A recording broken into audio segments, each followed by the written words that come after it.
Welcome in one and all to the final Sunday for the Death Slam League NA Season 2. It's been a grueling 2-month season for these teams as they battled and fought through match after match. However, none of those tough losses or hype wins matter when you enter the playoffs. Victory is the only goal, the only objective. We start our championship Sunday with the upper bracket finals of Division 1, a best-of-3 contest between Buffs in 10 and Twin Omen. To guide you through it, I'm HD Philly B, and in the booth with me is Trixly. My friend, what are you looking forward to in this matchup today? First off, before we even talk about the matches of what's coming forward, I just want to congratulations on that intro, man. That was pretty sick. I'm like, I thought you were going like full WWE, man. We are here for a tournament, and that is exciting. So I'm coming in on the tail end of this tournament. This is my first time casting in Deadlock, but it's been going for 2 months this season in particular, and from what I have seen in the replays, there are some really talented and skillful people here that I am excited to watch for. So for me, I'm coming with a fresh mind. I am a solo queue player that loves playing this game at a competitive level. I love esports in general, and so now I get to watch how the people that are way better than me play this game, and we get to learn how to adapt and, of course, show it to you all at home. So I just want to say huge shout out to Deathy and the entire crew that's putting this on. I'm excited for that more than anything, just learning a lot today. And this is what this community is all about, is growth and opportunity. So let's see how these teams grew throughout the tournament today. You and me bring up the bracket. Let's check it out, man. Over to the bracket, and of course we will get an idea of all the teams that will be playing today. We do have one of our matchups. Hang on here, I wrote this down. Twin Omen versus Buffs in 10, who we're going to be watching face off. I was able to catch Buffs in 10 in their last match, and what I really appreciate about them is their mid-game prowess. Like, they do a very, very good job. About the 9 to 10 minute mark, they start to really rotate and work together, and I saw a lot of CC-based comms, and I want to see if that trend continues moving forward. But I actually don't know much about Twin Omen. Philly, do you got anything about this team? I do. They have a lot of very talented players. We have what is called the stat dump here in the Death Slam League, and we put all a bunch of stats together, and they are pretty much, a lot of their team is on that stat sheet when it comes to Twin Omen, and we'll talk about that a little bit when we get into the draft. But as we're looking through this tournament bracket here, the main standout is that Buffs in 10, they beat CCU later, and they've been one of the touted teams throughout this league. They have all the stats, all the players, everything, but when it's a best of one, my friend, you know how it goes. Anything is possible. So yeah, definitely that's the standout to me. But hey, in the upper bracket finals, this is a best of 3. Later, my friend, we're going down to Division 2, which will be casting the lower bracket final. In that one, it will be Toxic Positivity and then either Lashback or Friends of Humanity. Friends of Humanity. This is one of these things that I just I love about tournaments in the first year when they're coming out, because this is grassroots, right? Like, we are building literally a foundation for esports, and so when that happens, you get a lot of goofy team names, and I love Friends of Humanity. So I don't know about these teams, but I am already picking Friends of Humanity to win that one. I would love to see them go further into the finals. So we would have Flashback against Toxic Positivity, which is another fun name as well. But I can't wait to see how those matches go. I might be here for those. One of our casters might be a little on the delayed side, so if so, I will be here learning as much as I can until he gets here. Absolutely. Well, we've had a lot to show for you. And then, of course, the grand finals, right? Which will be the Division 1, and we'll get to that later on today. But thank you and me, for bringing up the tournament. Very excited for this. Buffs in 10 versus Twin Omen. Friend, we've got a couple of things, I think, some business to attend to. Sure. And there's some merch that needs to be brought out here. I've got my, little shirt on here for Death Slam, and you should get your shirt too. I should. Got that one in that image. The back is sick. I kind of want to put it on backwards because I like the back better than I just like the. I mean, of course, I love the logo, but I like the back better. Yeah, I'm pulling this up and I'm looking through. We got mugs, we got t-shirts, we got hoodies out here. Things that look pretty good on your body. I don't know about the coffee mug on your body, but if you can pull it off, then do that as well. I really like this slamming one. I know that Deathy loves to play Lash a lot, so I'm assuming that is a relation to Lash and what he's able to pull off. I think I might have to grab one of those orange ones, man. That looks sick on you, Philly.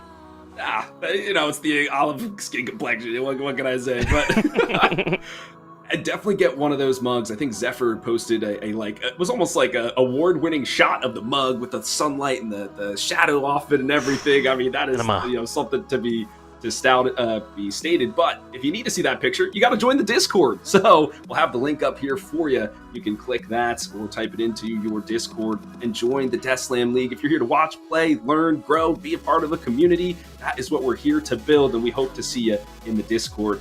My friend, I am so hyped for this. I can't wait to get into the action. I know the draft is going to be coming up soon. I mean, this is why I'm actually here, the discord.gg/deathslam. I am actually one of the people that can actually speak towards this. Like, I found this on Reddit, and I was like, hey, so, like, how competitive is this? Like, I'm enjoying this game. I've got about 400 hours underneath my belt. Like, can I just come and play? And people were, like, super supportive. I think it was Sorkin that reached out to me and was like, yes, he's the one that responded. And I wound up playing in a tournament, and I played for second place in Division 4. So, you know, not amazing, but it felt pretty awesome to be into that. And I gotta say, if I'm able to make it, you guys certainly can as well. It's a very, very fun time.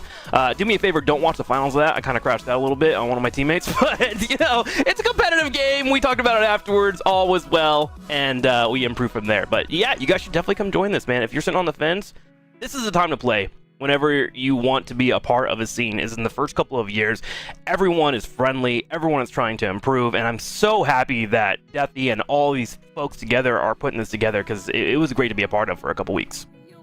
Yeah, absolutely, and we're only going up from here, and I'm excited to see where basically the sky is the limit, my friend, of where we can go. I believe the draft might be ready. There it is, the voice of God in my headset there saying, all right, we've got some P's and B's to get through, my friend, and I'm looking forward to it. Through our notes, the research, everything like that, there's been some priority bans. You know, Calvin has usually been the first off the board. Wouldn't be surprised to see him taken off first here. Calvin's just been around since the beginning of Deadlock. Like, Kelvin is certainly the metric. I think I was looking at the stats for the season, and he's around like a 54% win rate. He just has one of those kits that's very, very hard to balance.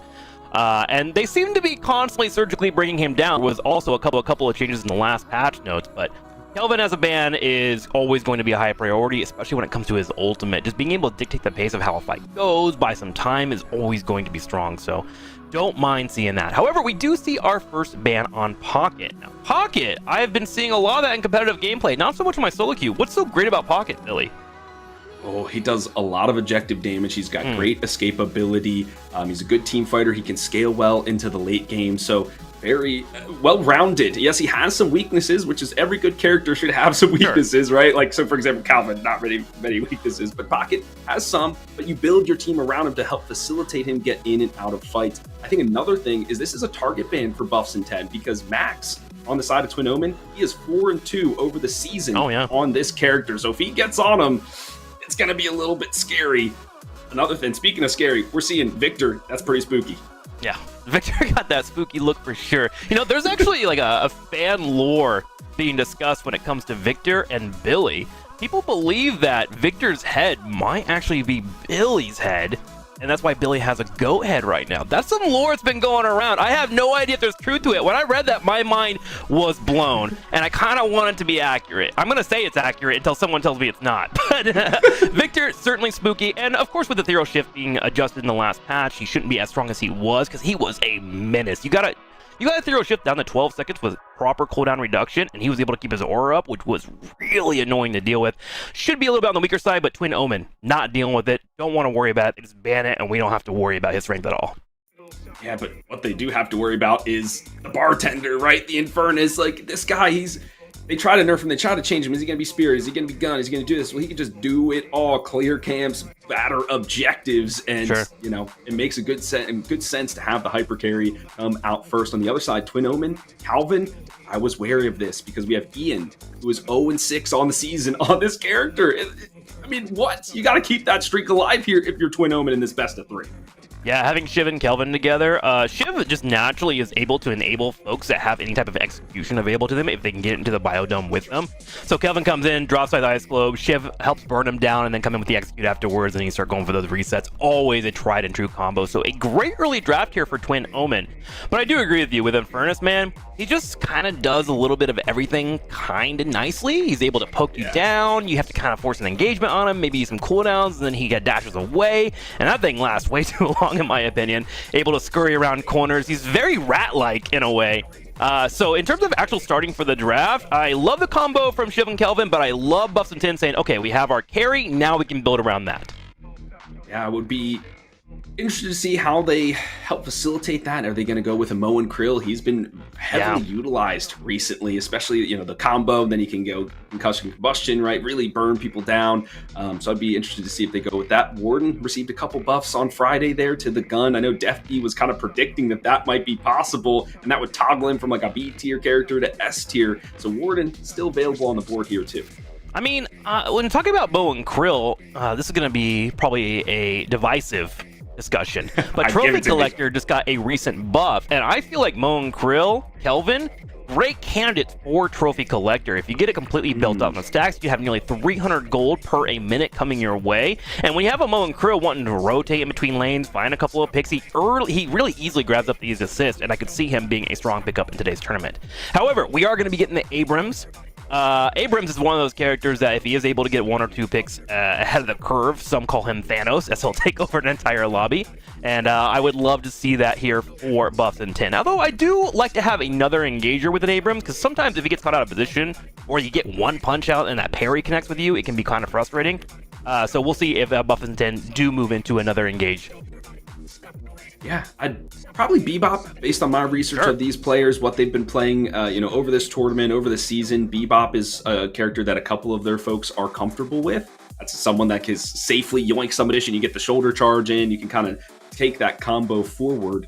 So could be on the board there, but right now it's the there's still one more pick, sorry for buffing the doors. It will be the Yamato here. That's probably going to go on to Sojo. He's kind of their carry in that department.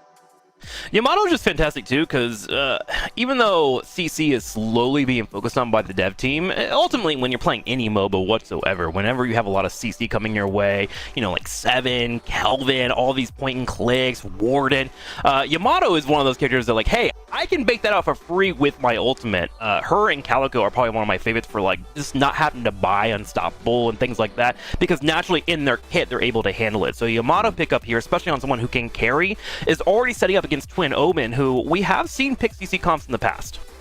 Absolutely, yeah. That shadow transformation right in the middle of the globe at least buys you a couple of seconds, which is good.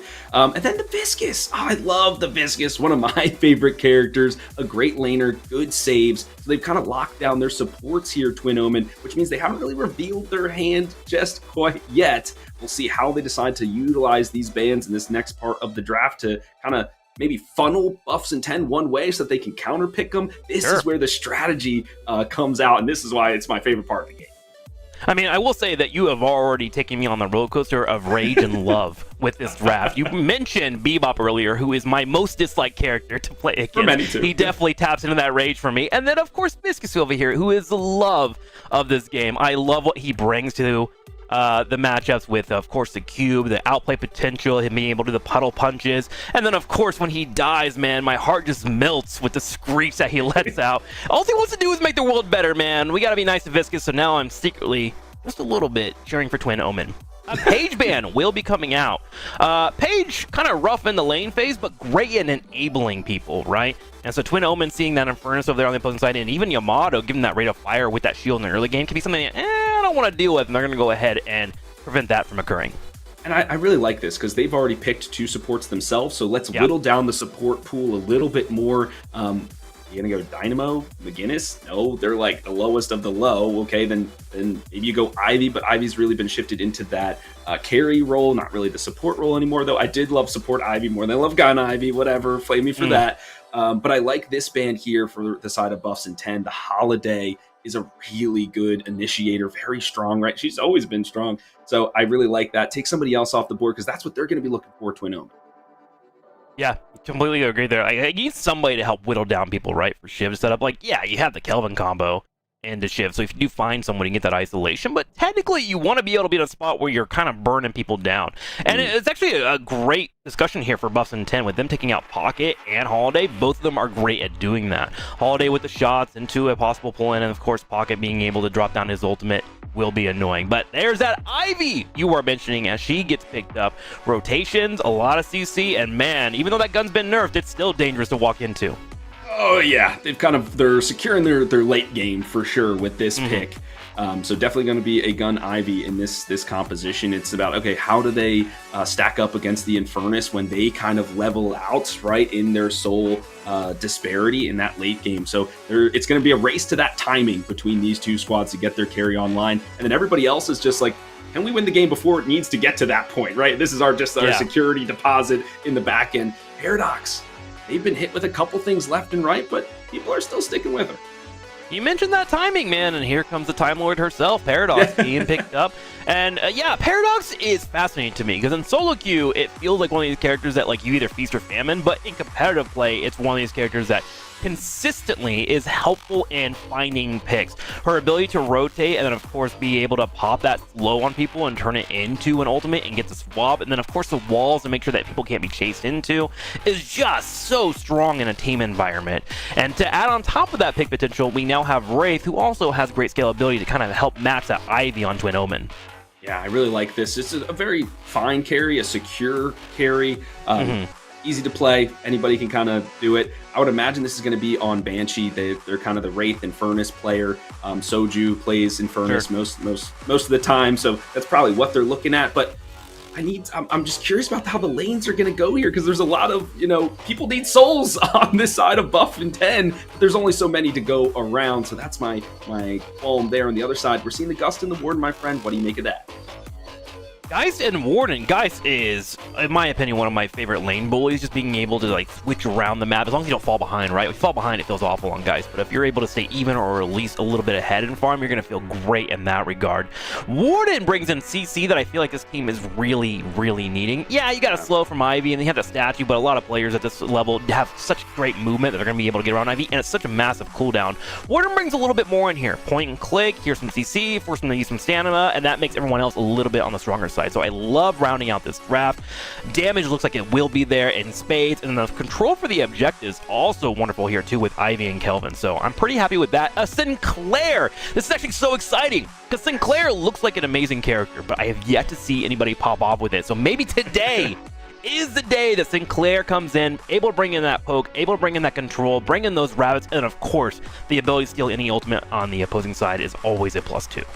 And there are a lot to steal, right? You go with the last stand for Warden, you go with the frozen shelter for Calvin, right? That's the execute there for the ship. I mean, there's plenty of different ways that you can pull the rabbit out of the hat, unintended. Yeah. But this also helps them in that laning phase as well. Like you mentioned, has the poke. So if they do pair it up with the Wraith or the Infernus, can kind of keep them safe.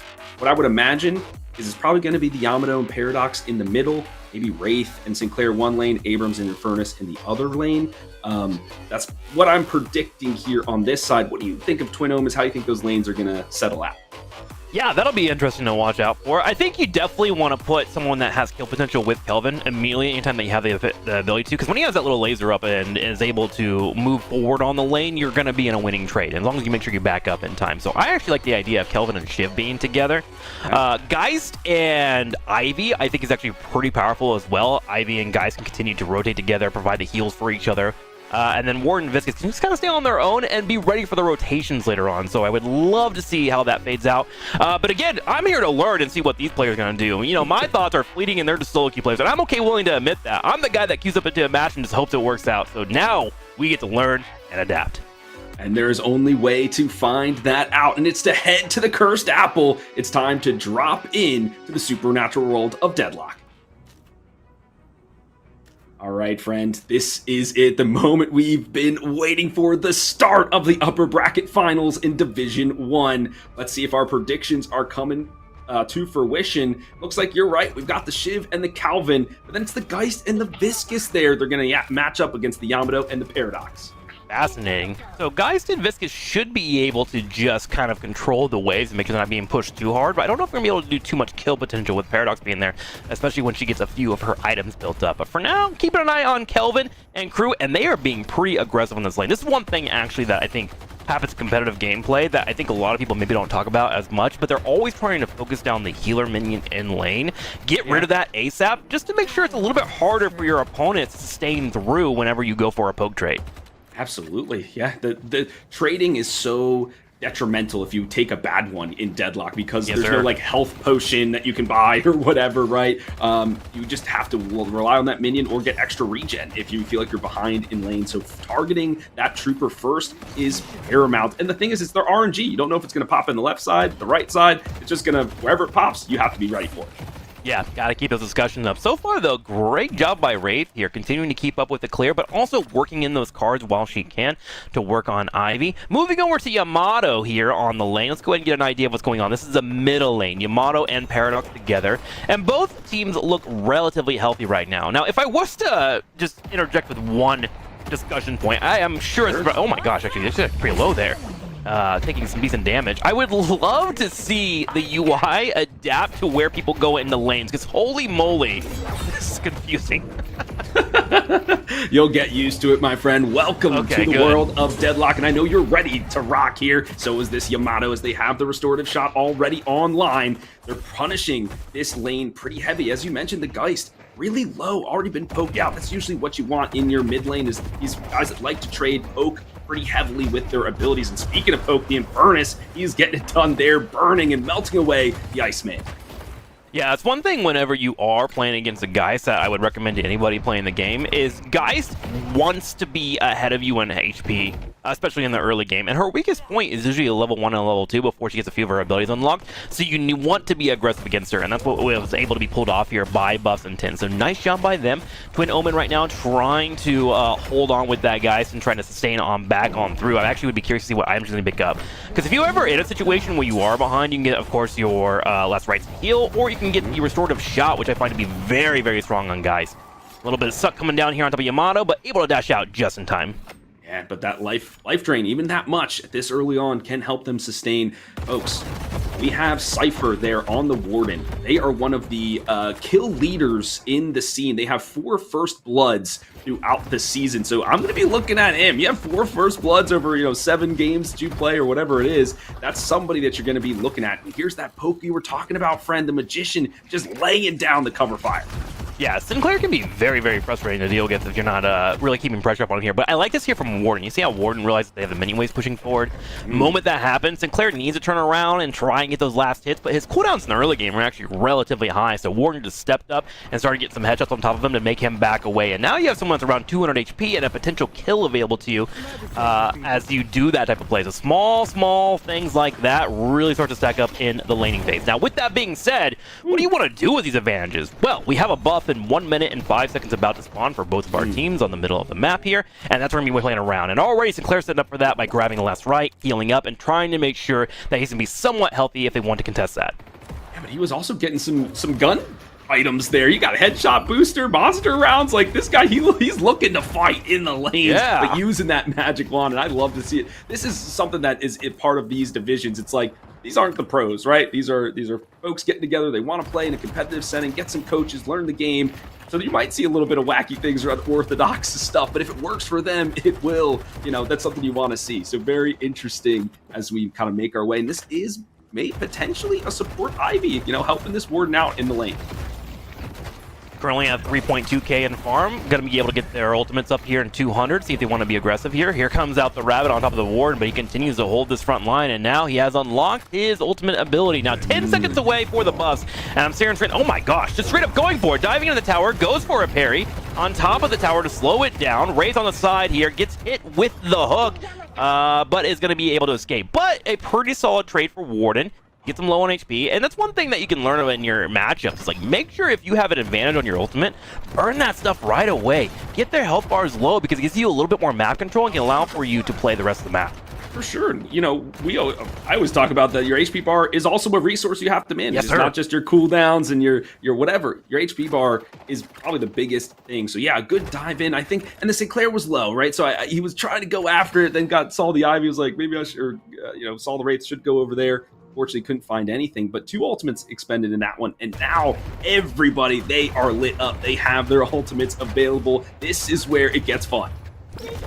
Healing has begun, and the buffs were grabbed during that entire phase. Now, the next major thing is going to be our Sinners that spawn in about 2 minutes and 10 seconds. Sinners as one of the ways that you can control the jungle. and set yourself up to get permanent buffs for the later stages. Now, one of the things that you can do is try to get some damage on top of those Guardians, force your opponent to be in a spot where they have to defend it, and then try to extend for that later on. So I'm looking for our teams now to see if they're going to start building up for that kind of stuff. This is already on the left here, keeping an eye on the jungle nearby, as well as grabbing those boxes. Ooh, but Yamato coming in. Grappling hook goes in, a little bit of decent damage, and pushes Viscous back. Yeah, just some poke here. Bren, it's about 6 minutes 30 in. No first blood here yet. This is kind of a testament to maybe a little bit of careful play from these squads. They know what is at stake in this match. It is a best of 3, of course, but you don't want to give anything away for free. You think there's some hesitation going on here from these squads? Yeah, especially in a tournament. Like, one of the best things that a lot of people can do in MOBAs is whenever you're going into a matchup where you respect your opponent, playing safe can usually be a better thing to do. Get an idea for them in game number 1. If I remember correctly, this is best of 3, right? Yeah. Yeah, so best of 1 or best of 3, usually get an idea of how your opponent's playing in the first game, and then win or lose, make a major adjustment going into game number 2. So I like the hesitance here. I like just trying to play safe, not trying to go for an aggressive play. But speaking of aggressive play, Sinclair getting low on HP. Ivy taking damage, getting with the rabbit. Here comes the Wraith, and finally the first blood has occurred, Mr. Philly. Woo! And that could be because the Ivy went testable bullets as basically their first item, just saved up for that. So no durability, nothing really to help them but their gun. So that will send the Gargoyle back to the gray screen and allow the lane to push in number 1. So, okay, fair, or lane number 3 rather, fair enough. But it's early game kills, not too bad. Yamato might be the one next on the chopping block. Already expended the Shadow Transformation. Looks like she'll be able to slither away from this one. Yeah, no heal for 30 seconds as well. Gonna have to go and move around and grab some of these boxes, try to find some health there while they wait for, say, natural sustain to come on through. Buffs and 10, however, are slightly ahead on Guardian damage. I say that, though, as over on the far right, and there's that pick that they were looking for. A beautiful goo ball coming in from Mr. Viscous. Ooh, a nice shot from downtown, and now the powder keg has finally decided to explode here in the Cursed Apple. I love it, but these trades, they're coming, to and fro, but it hasn't been resulting in a lot of things. The Guardian's still relatively healthy. As I say that, it goes down there in lane number 3. Yeah, the Warden and Ivy have been really aggressive on top of that Guardian, and finally we'll be picking it off.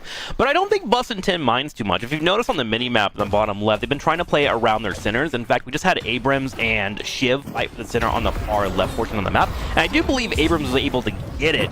And that seems to be the main focus for Buffs and 10s. Let's control the left side of the map, let our right side scale up a little bit. If they're losing the lane, that's just fine. Let it push in, and if it does push in, we can probably start sending out one of our folks to rotate. And I'm wondering what candidate they believe to be the better rotator. Would it be the Wraith? Oh, hang on, though. Paradox comes in for a combo, going straight in for Viscous. Is able to get out with the cube.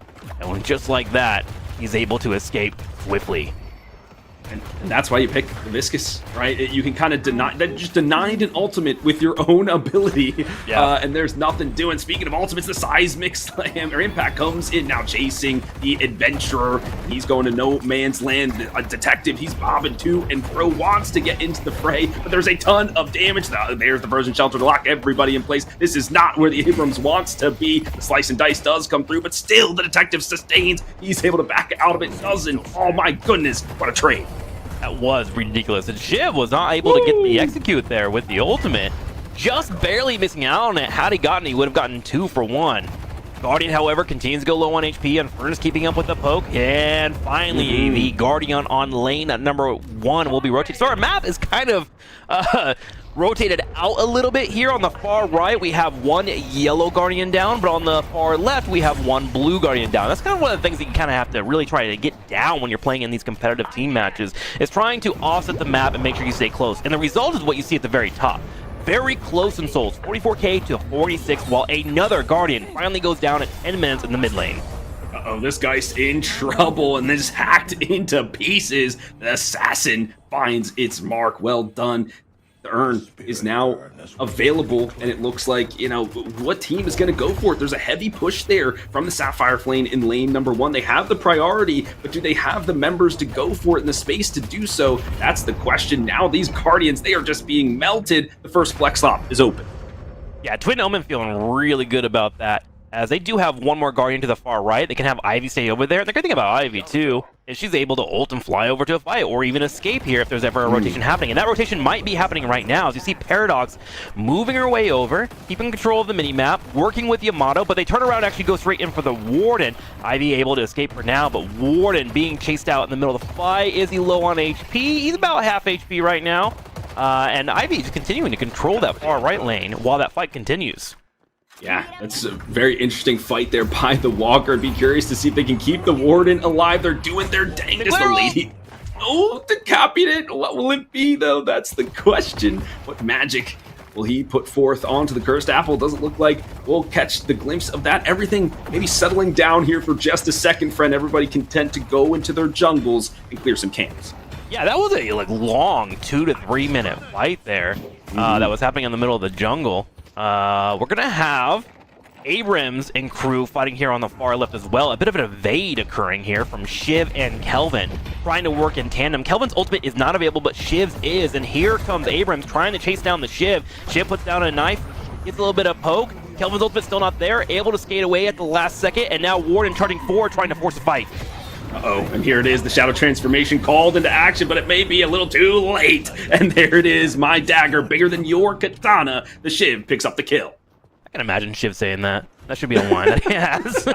My dagger bigger than your katana. Who's cultured now? Speaking of culture, Ivy continues to hold down the right side of the map, and Viscus is actually moving forward with an earn turn-in, which is going to give a decent amount of souls over here to Twin Omen off of that pick. And there it is. They go up by a total of 5k, and this is where you start to see the small differences in teams. 5k on one person can be half of a medium item, right? So it starts to become just a little bit more firepower, and if they can utilize that to snowball forward, they can finally grab that Guardian on the far right and open this map way more. Absolutely.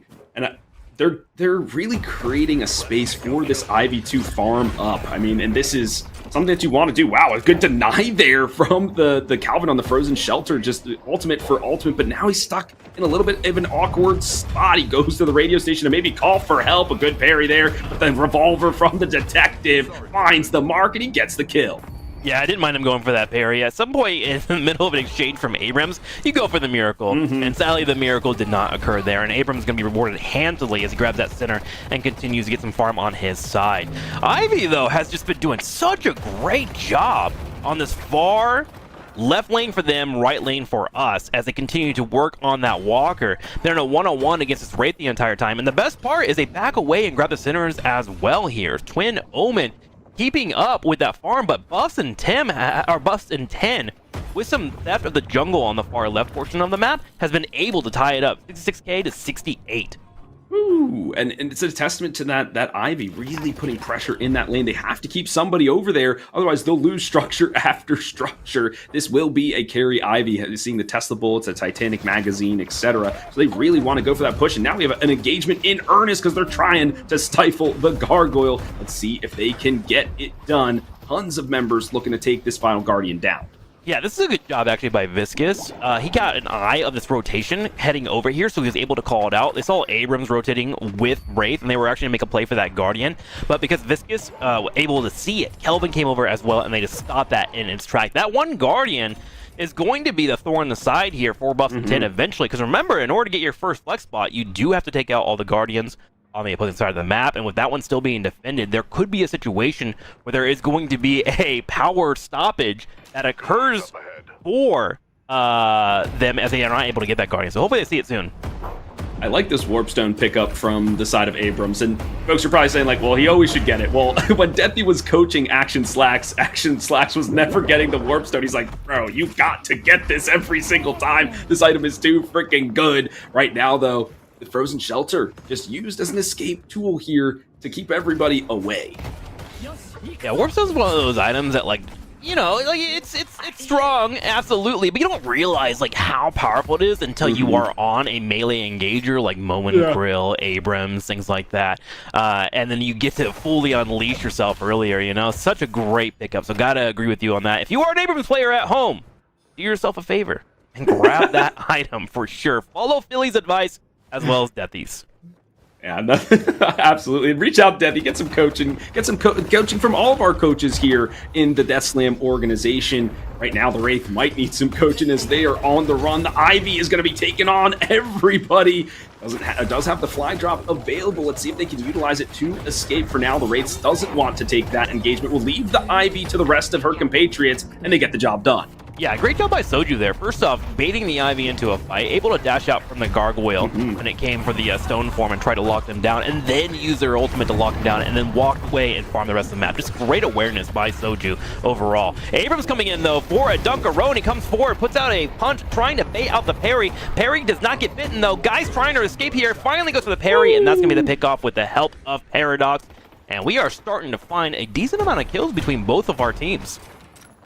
Friends, could we ask for anything more? I mean, this is the upper bracket finals in Division 1. These teams, they can't get any closer than this. It's been a thrilling match, a real tug of war. No one's really, edged each other out, been a big stomp or anything. It's been a wonderful game to watch.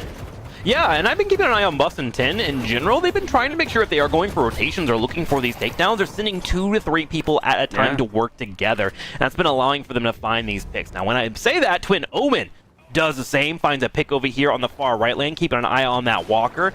And if we actually look at the state of Walkers right now, Bustin' 10's far left lane right now is very low on HP. That is a Walker that is going to be a candidate being picked up in the future, and Viscus was going for it. So they send Paradox over to stop that in its tracks, and Paradox is able to get an engage on Viscus. He goes for the Goo Ball, trying to stay alive. Paradox goes up on top of the bridge there to stay alive, and the Goo Ball is able to sneak away with some solid driving. That's well done, but that's a good resource expended, right? The ultimate and the HP pool is down, so he can't be in this next fight with the urn. You can see, folks, that it is being transferred oh so carefully to the drop zone. Let's see if they can score the touchdown here. Sinclair wary what is going on, but Cypher has claimed a Walker. Now he's going in with the final stand. He leaps forward, reckless abandon, abound. He does find one, make it 2. A huge turnaround for the Twin Omens. Yeah, I gotta love Twin Omen's play there. They saw that the urn was being taken, as you mentioned, and decided, okay, well, there's already a low Walker here. We have 4 people here. We know for sure the worst case scenario with the urn rotating around the map, it'll be a 4v5. Let's pop our Warden and move in and grab said Walker and takedowns, and they got them both. And here's the thing, there's an urn still floating around here. Abrams is trying to sneak it out, and they're trying to sniff him at the same time while Yamato flanks. Oh my word. Uh-oh, she's got to be careful here. Gets hit with the cold front, the shadow transformation just to delay the inevitable, the Arctic beam to freeze the assassin up and maybe lock her down. One more hit will do it. Bye-bye, Sojo. Bye-bye the Sinclair as well. He gets picked off somewhere on the map. I love, my friend, what is going on here in this game, because Twin Omens is kind of going for this, 2-lane split push, because the Ward is actually very good at taking down towers. The Ivy, very good as well. So then you're like, you got to choose the lesser 2 evils. And right now they're like, I guess we're choosing to defend the Ivy lane. Well, on the backside, they lost their Walker in lane number 1.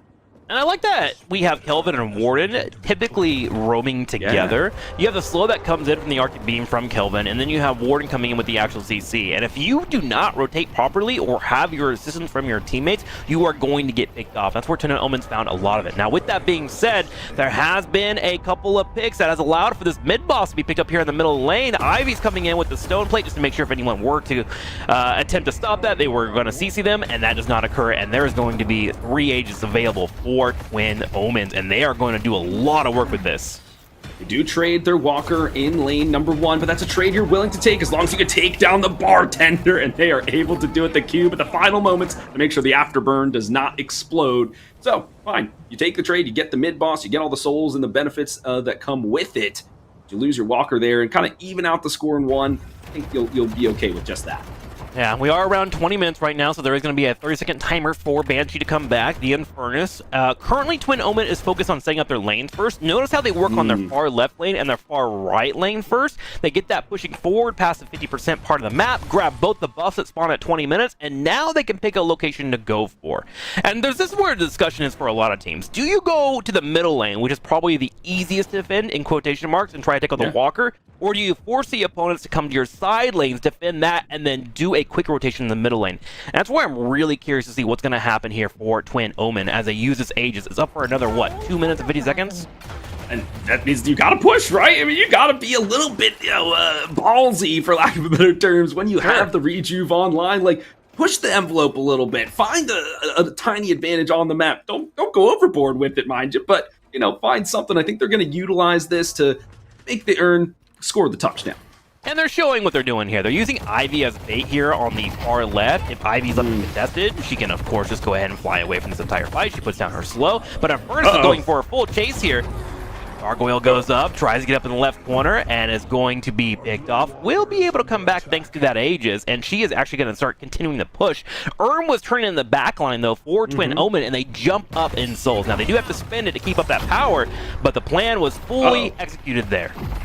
Lockdown there onto El Gato. The claws taken off of this Viscus. Another Rejuve Crystal expended. So you would think, folks, yeah, maybe they're using them a little bit recklessly, but no, they're taking these micro steps forward. They get the urn, they get another walker down, they get some damage on the mid. I think those are all carefully designed plays to make their steps forward to the Patron.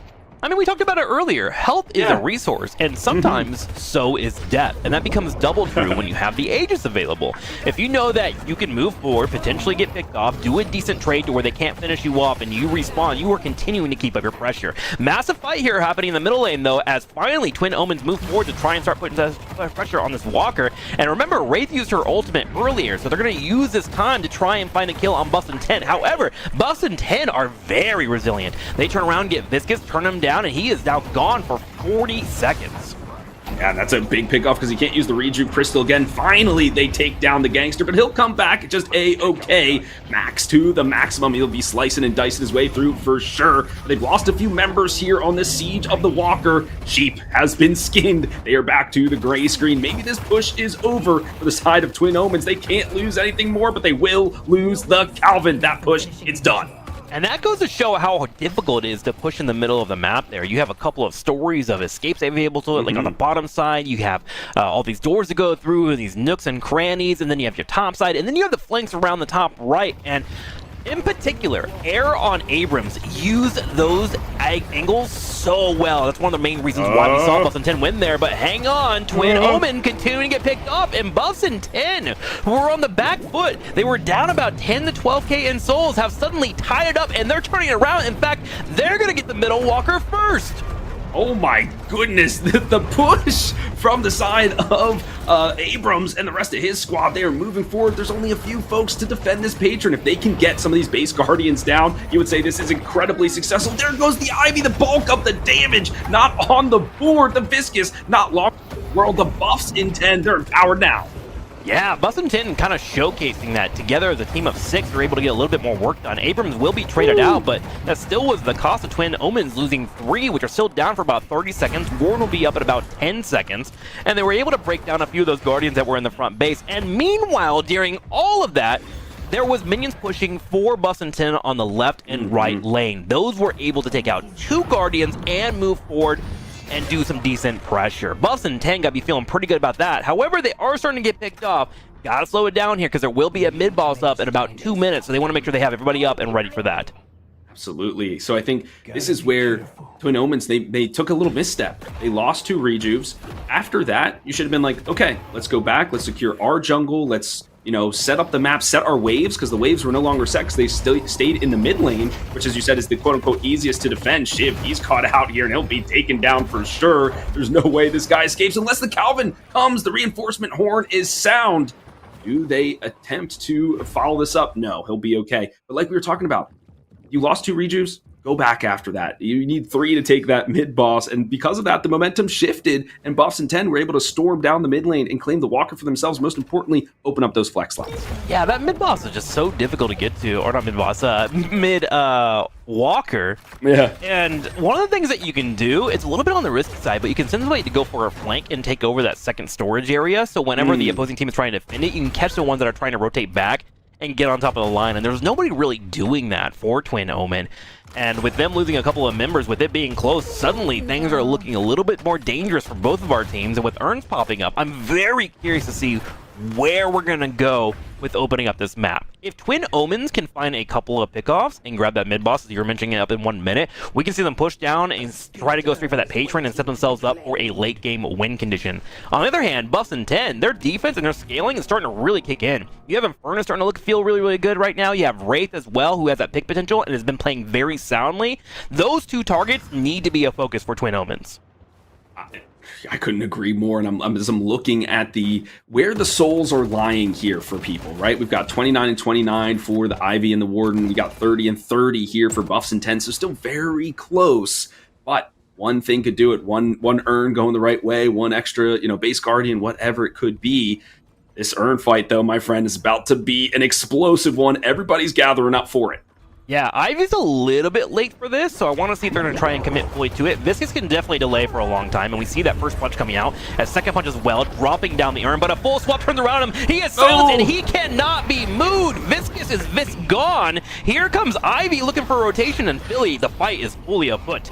Okay, and there's the Ivy dive bombing in, takes down the opposing carry, and you love to see it. The frozen shelter will turn every tide. The man of expedition finding the kills here, allowing the Thunderdome to do its work. That is a great turnaround from Twin Omens. They defend. Wow. They lose the urn on the back of it, friend, but they get 4 kills. Yeah, that was a 5v6 after Viscous went down, and with that huge engage coming in from Kelvin, you can see why he is first man worthy for a lot of folks. They were able to pick off 2 people really quickly with that dome, and then of course followed it up thanks to the Shiv executions. And with 4 people down, Twin Open are now setting up for their win condition. You see a couple of things happening. One, they have a few people in the middle lane working on top of this mid boss. At the same time, we see Wraith and Paradox trying to set up their lanes for defense.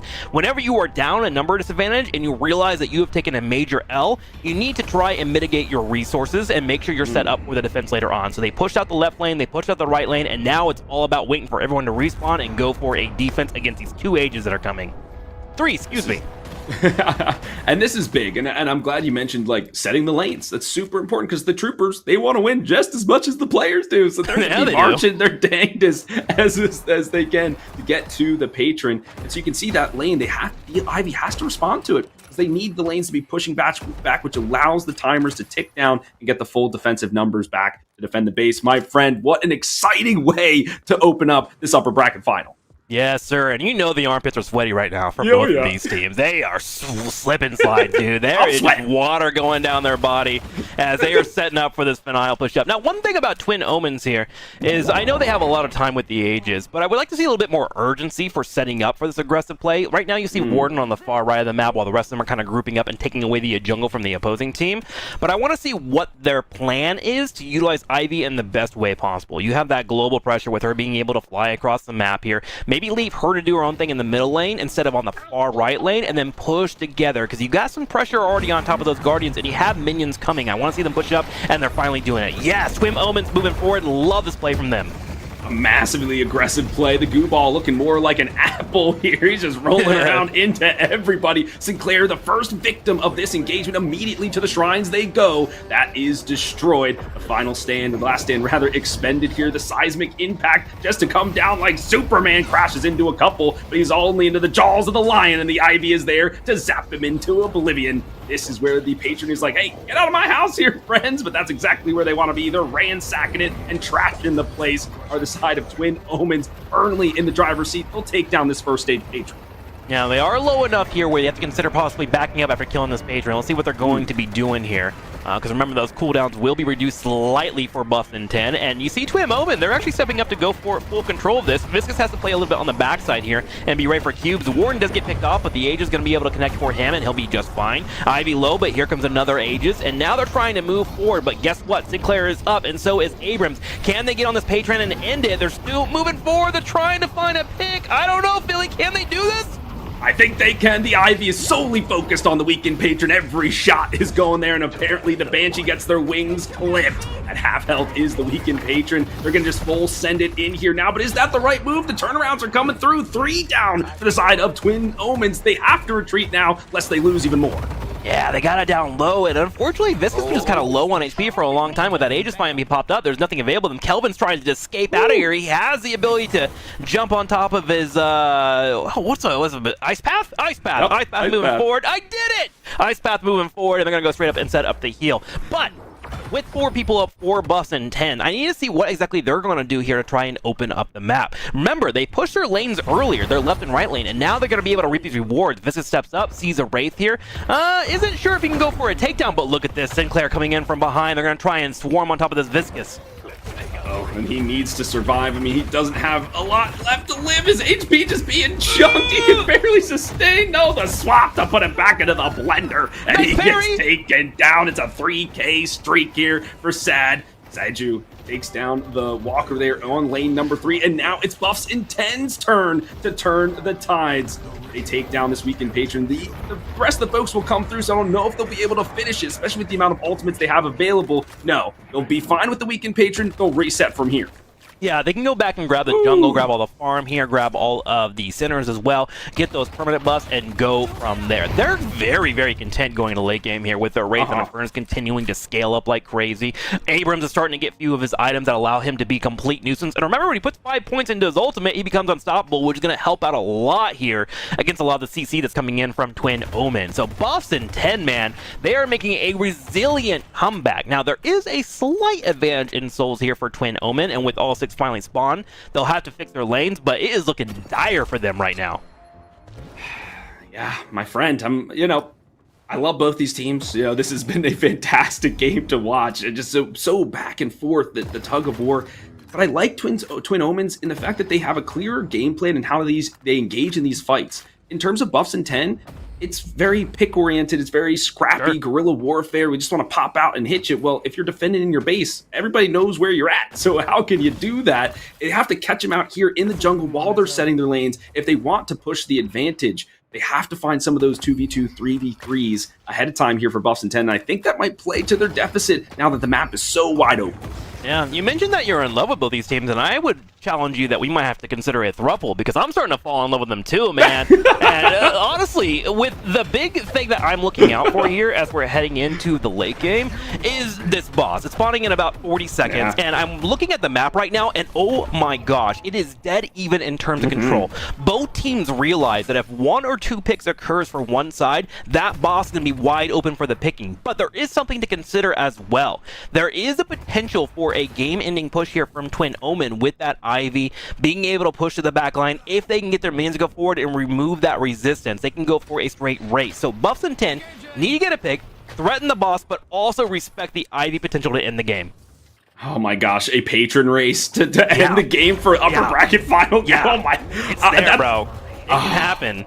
And they need to be talking about it too in comms. Like, this is where I wish I was in comms with people, because you can get an idea of like what they're thinking about, of the potential plays that are coming their way, and how they're trying to stop them. Chat, who you got right now? I need to know. And maybe I'll pull up the Twitch stream so I can read your predictions, because this is an electric match. Anybody could. And then you think, friend, do they have the momentum going into game 2? Because you play this 35, 40-minute match potentially, and then you lose it or you win it. Does that feel good? Does it feel bad? So even more so, you got to think about the potential of the whole series, to move on to the grand finals. So yeah, very excited here. The team's just kind of leveling out, deciding what to do next.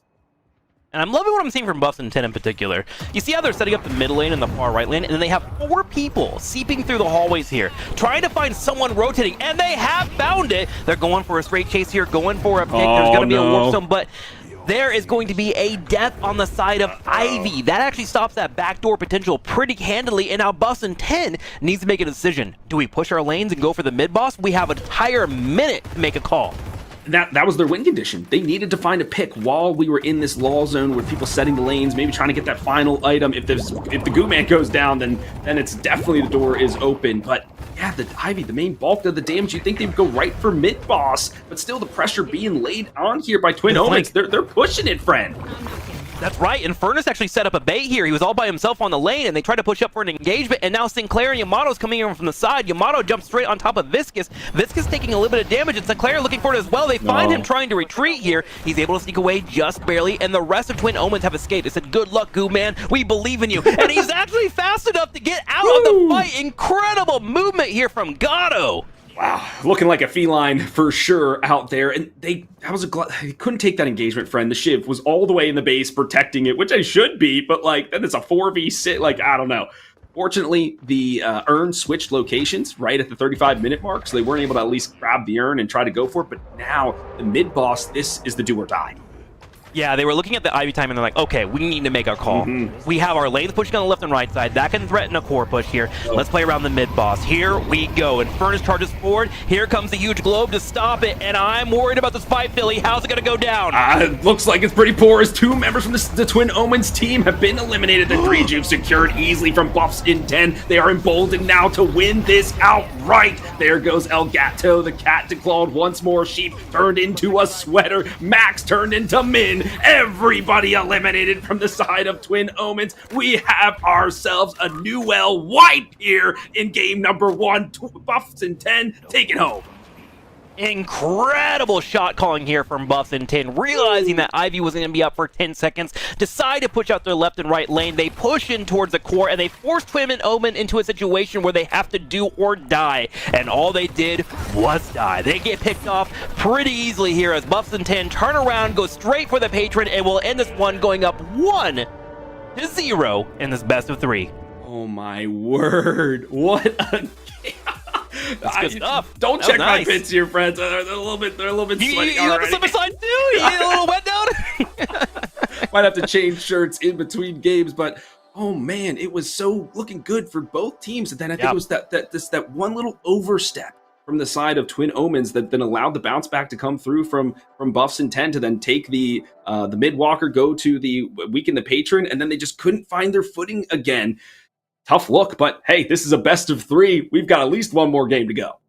Yeah, games like that are why I really enjoy MOBAs. We saw a situation where Temp was able to move forward and attempt to even set up a kill shot on the opponent, and they just quite couldn't do it. And there probably wasn't a clear enough comms to either escape or go for a pick right there. Maybe some kind of weird communication, whereas we saw from the opposing side, they found their opportunity. They opened up the map and they were in full control into the late game, and they just waited for things to happen. That is good macro. That is what the game is all about to me, and we see it in the numbers reflected here as we check out these stats. Lots of damage coming in from both Soju and Banshee, which makes sense. They were the carries. They were allowed to be in the side lanes for a majority of the game, farming up, and when they needed to turn it on, they turned it on perfectly.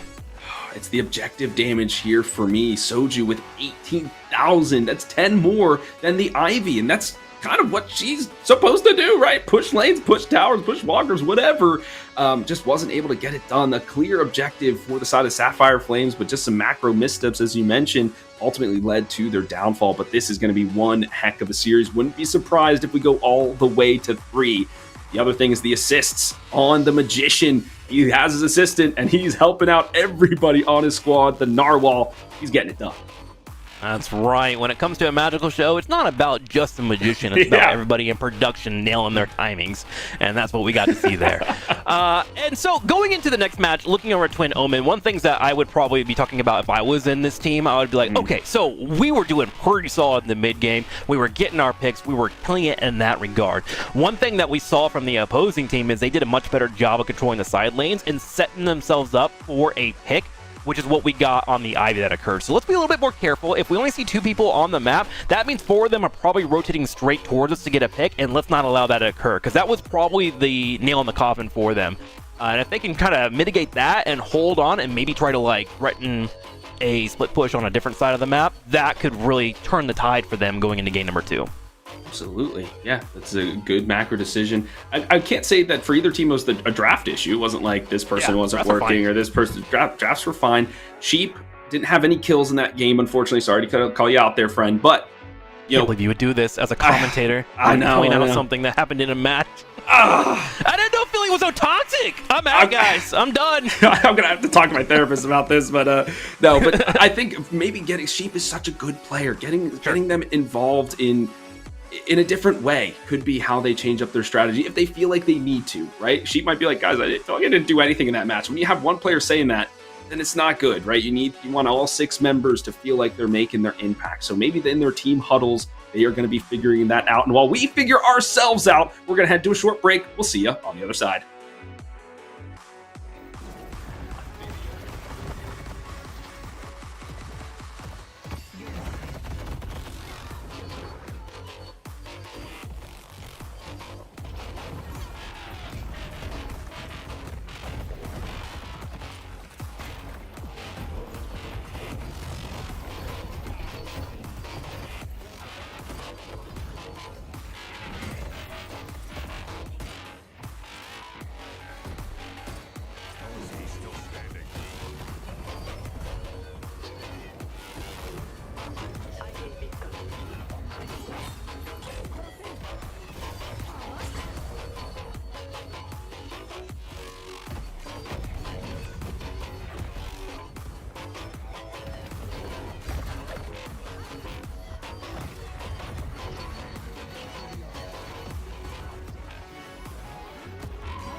Woo.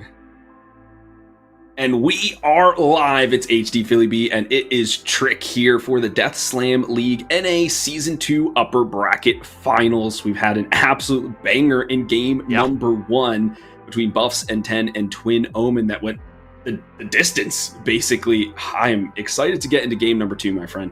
Yeah, I really appreciated seeing the macro from both sides. Like, to me, like, yeah, there's a lot of amazing individual gameplay in Deadlock. Like, you can do some crazy stuff in this game, which makes it so fun to play by yourself. But what makes games so fun to me to cast competitive-wise is when everything comes together and they use those individual skills as one giant fist and like pull out the macro, right?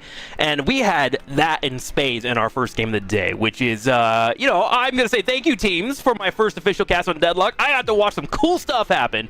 So I'm excited to be here with Philly. Thanks for having me, and I'm having a blast, man. Let's get ready for game number 2. Woo! We were talking in the green room, friend, right before this. There's some patch notes that came out on Friday.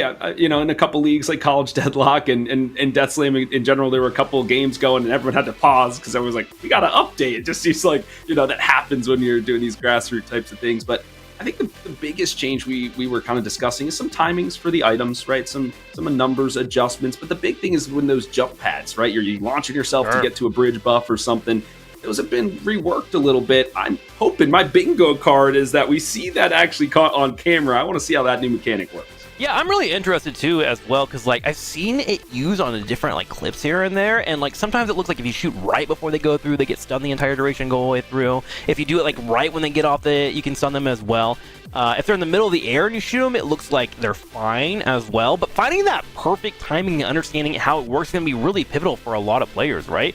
Like, I would argue that seeing that makes things like snipers a little bit stronger. If you can have a sniper keeping an eye on a lift and get a shot on them right before they go forward, and you have the stun, you can have somebody chase like an Abrams, that could possibly change the meta just a little bit. And it's cool that Deadlock is playing with that kind of stuff, because, like, yeah, we have a lot of mobility. People can be all over the place, but there should be some counterplay here and there mixed in, and that's a cool way to make the map element be something that, like, oh, I can't take this vent, I'm being chased, I need to use my stamina to move this way or whatever. And like those small decisions are what make players good at games. So I like that change a lot. Yeah, 100%. And Deadlock is the mobility king when it comes to MOBAs. So it's like you can Spider-Man, you can jump off walls, you do crazy stuff out there in We're the getting Spider-Man? Apple. You know what? We might see Spider-Man. That's my favorite superhero character. Don't you dare like say things like that, because I'll hold you to it, and then I'll talk to Yoshi. I'm sure he'll respond to me. He certainly knows who I am. 100%. I would like to see Trapper. If you got, you know, R.I.P. Trapper. He's still stuck in the Hero Labs, but I would be hard pressed that they're not going to make somebody that can kind of like, you know, latch onto walls and, you know, that kind of thing. So I don't know. We'll see. We'll see. I'm sure they got some things cooking up. Now I'm hoping for it, man. I want to see that. That'd be really cool. I'm into that. Yeah, OP. But what we are looking forward to, my friend, I think, is the draft, and these teams are ready. So let's bring it up and see how we get into game number 2. I would imagine if there are going to be some changes into the draft. Is it going to be that first ban pocket again? Do we see the Calvin taken off the board? As a note there, Ian, that's his first loss on Calvin all season here in the upper bracket finals. So an interesting stat to denote there. But any adjustments that you think might happen as we get into the draft? Yeah, I would be curious to see if Kelvin does be a focus for that first pick. We did see the team not have Kelvin get the win there, so that usually is a good sign for, like, you know what, we're pretty okay with our bans. And they took out Pocket and then Holiday, correct? That was their original bans from Buffs and 10. And it seems to make sense, right? They don't want to deal with any wear and tear that could occur, and Pocket and Holiday are great candidates for that. And then they took Infernus, who was the other wear and tear character that I would argue is really, really good at, like, slowing down the fight, burning you, and if you try to go for a hard engage, you get away from it relatively quickly. So that seems to be their main strategy in the draft, at least in game number 1. I am curious to see if they're going to stick with that as we head into it. In terms of losses, is it a first pick here or a map side pick whenever you lose that you would get? I think they get to choose first or second pick. Okay. So, that would come down to whether Buffs and 10 would have to deal with Twin Omen potentially going for the ban, right? Are they afraid of giving away a Kelvin, or would they want to change things up? So let's go ahead and hop into it and see how it goes in game number 2. Okay. Twin Omen, they are the one. They have one of their lives ticked away there at the bottom.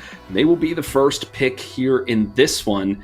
I'd be curious to see if we see any of the new characters come out. We didn't see, the Victor was banned, we know that, but we didn't see Billy. When they've played Billy a lot during the regular season, we don't see Amina either as well. Paige, we saw a lot in the night shift tournament that's been going on this weekend. A lot of teams have been utilizing her. So, get the new guys out there. They've only been in the Apple for 2 months. We still got to welcome them in. I would like to see some switch ups in that regard. I'm surprised. I'm a Calico enthusiast. You're going to have me bring up Calico all the time. And I was looking at the stats in this tournament that you guys so kindly were able to pass through with the stat sheets and whatnot. And I saw that Calico had like an insanely poor win rate in this tournament. And I know she's got some recent nerfs. They weren't like too crazy, and they're more of like you kind of have to hit your bombs and whatnot. But I think Calico would be a great candidate between either of these teams. Usually having a Calico be able to rotate between the jungle and find mismatches and number disadvantages can really change the pacing of a match to the point where it can be quite devastating. Now, with that being said, I don't know if they have any Calico players, but speaking of new characters, that's the one that I would love to see in the draft. I'm all about her. I mean, okay, so let's play a little game, friend. Sure. We're keeping it light, we're keeping it casual. We're going to play What If. Would you rather have a Shiv or would you rather have a Calico? Oof, that's rough because it really comes down to the team comp. Yeah. For sure. I mean, I would want a Calico because I want to disrupt their jungling, right? Jungling is where you get the extra farm. You're able to take out the boxes. You're able to go for, of course, the minions that are in the jungle. You can grab the centers and whatnot. And a Calico that can jump up on somebody that's by themselves and get a quick pick can change the tides quickly. And then now suddenly you have someone has to peel off from the lane to come help out, and then that gives your team pressure to move forward. So Calico I like for setting the pace early in the game. But I would prefer to have a Shiv if I'm trying to work in tandem with someone, right? A Calico wants to come in, guerrilla tactics. Hits you, use all your buttons. If you're winning the fight, maybe chase with your ultimate. If not, you escape and come back again with the cat form, right? So that's kind of how I would approach the draft and figure it out. I definitely prefer having a Shiv in the first form of a draft and a Calico in the later stages of a draft based on what I see from the opponent. Okay, and there you have it, folks. Our first rendition of Would You Rather here from Philly and Tricks. You need to make this a whole thing like it pops up. Would you rather? Cashy, get on that. Get us some graphics, buddy. But we are seeing kind of similar things. Twin Omens, they're banning out the Calvin, knowing that they probably won't be able to pick it up themselves, right? So they're like, all right, might as well just have to ban it. And then Pocket being eliminated once again. Nobody wants to see this character in the game. Now it's about Twin Omens. Who do they open with? Last time, Buff and 10, they had the Infernus. Twin Omens, what do they go for? That will be the question. Yeah, the Kelvin build's interesting because we saw them run Kelvin and they felt pretty good about it. So I was wondering if they would go for an Infernus. Oh, there it is. They actually go for the Infernus. So they feel like, okay, Infernus was causing a lot of issues for us. And to be fair, there are 2 times, at least that I saw, where Infernus was a problem for them. And most of it was baiting. Infernus would come out, set up the lane, do a little bit of poke, and then 3 of them would try to move in for it, and then he would just carpet run away from it, whatever the ability is called. I'm going to learn it. I promise you guys all at home. I'm going to say a lot of incorrect things in terms of names, but I know the abilities. So he would hit that and dash away from the fight, and then they would be caught out of position because the other team would be rotating in from afterwards, right? And Furnace brings that capability to him. He brings damage, and he brings the ability to retreat away from a fight and then engage again afterwards with that movement speed. So Twin Omen sees that and goes, all right, maybe we take that away from them, and they won't be able to disengage as well as they did last time. Yeah, and we talked about this in draft number 1. He's just kind of good at everything, right? He's just not a bad pick, right? So it's good to have generalists in MOBAs. You need things that, like, set a foundation for your team. You need those in a draft, and Infernus is fantastic at that right now. Absolutely. I was just opening Reddit, in between the break or whatever, and one of the Reddit posts I saw was like, why Infernus? Why Infernus? Why was like the name of the title? He's like, why am I seeing this guy in every game? Well, he is just that good. Speaking of somebody who is good and somebody who got a little bit of an adjustment in that patch on Friday, it's Victor. He was banned in game number 1, showing up here in game number 2. Yeah, this will be my first time seeing Victor in competitive gameplay, but from solo queue, man, that ethereal shift was just annoying, right? I got to the point where I was like, do I build a heal bane or do I just try to kill the rest of their team? And when you're making that decision, that means that they have weight in the draft, right? So seeing him as a first pick here is a bit of a surprise to me, but I could see how we would get to that path, right? And then Victor also has a discussion of once I have 30k farm, I'm unstoppable kind of stuff. That discussion has been circling around. I wonder if that's true in competitive as well. So seeing him and then Shiv brought out means, okay, we have potential burn, we have sticking power, and we have the ability to execute with our first 2 picks. This is a great start for Bus and 10. Yeah, I'm liking it a lot here. The Victor, you're right, has a certain timing. And so Twin Omens, they have to be aware of that. So it's like, okay, how do we either make sure they don't ever get to that timing, or by the time they get to that timing, they're too far behind that it doesn't even matter, or we beat them before that timing even occurs. So they're kind of postulating those things, kind of moving them around in their minds as they're going for the draft. But Twin Omens, there you go. Scrabble. I'm a terrible speller. Don't ask chat. Don't ask me to spell anything. I can't even spell. I can say the word, but I can't spell it, dude. It's got 5 syllables. That's all I know. Dude, I was trying to spell grueling before my my little pregame speech. I didn't know how to spell that. I was spelling it way wrong. Whatever. Go with the double O. It always works. Grueling. But Twin Omens here, friend. I think I'm rubbing my eyes a little bit. This looks like almost the same exact draft as Buffs and 10 did in game number 1. Sometimes in competitive gameplay, this is actually a really interesting discussion that I can talk about for 10 minutes when it comes to like North America meta versus Europe metas. North America folks hate losing to stuff, and they will steal it a lot. This goes across multiple games. I'm not even kidding. If you go back and look at the history, if they get beat by something, they're going to steal it and then run it back at you. And people usually like to do that copy paste format. And honestly, it kind of works out in North America because sometimes you have teams that are kind of set in the way that they kind of play, right? And if you take away their strategy and then you apply that against them, sometimes they fumble and they don't show you the route of like how to beat it. And so you have this constant pitch-podge in drafts, like I win one, you win one, and I win one with these drafts. So I'm curious with Buffs and 10, seeing this, what is going to be their disengaged tools? And one thing in particular that immediately comes to mind for me is potentially Dynamo. I know Dynamo is a character that's kind of lower in the tier when it comes to competitive gameplay, but his disengage and his ability to switch an entire team fight on the fly can be really, really strong. Ooh, but we get a Paige, and a Paige can be pretty good at stopping the fight too with her ultimate. Buffingers, we must have had a call, maybe during this VMix call too, friend. I don't know, but we said we want to see some new characters, and they are delivering here. We've got the Victor, we've got the Paige, and I feel like you do have to have those two in tandem. Paige can really help keep the Victor alive, just pump those heals in, and like we mentioned, she can be very, very strong. I think she can be strong in lane. She's got the dragon, she's got the barrier. Yeah, it's the last that kind of sucks. But like in lane, she's good. Yeah. That's exactly right. So I think that they know that where their timing is with Victor, okay, our early game might not be that good, so we got to make sure we can survive that hump to get to the other side. We're going through our next round of bans here. The police officer, he's gone. Done. And we were talking about the patch notes a little bit earlier. I believe Curse was able to be reduced by 5 seconds as well. One thing that's good with Paige in particular is her stopping power because of her E-sword that comes down and then her ultimate as well with the carriage that comes out.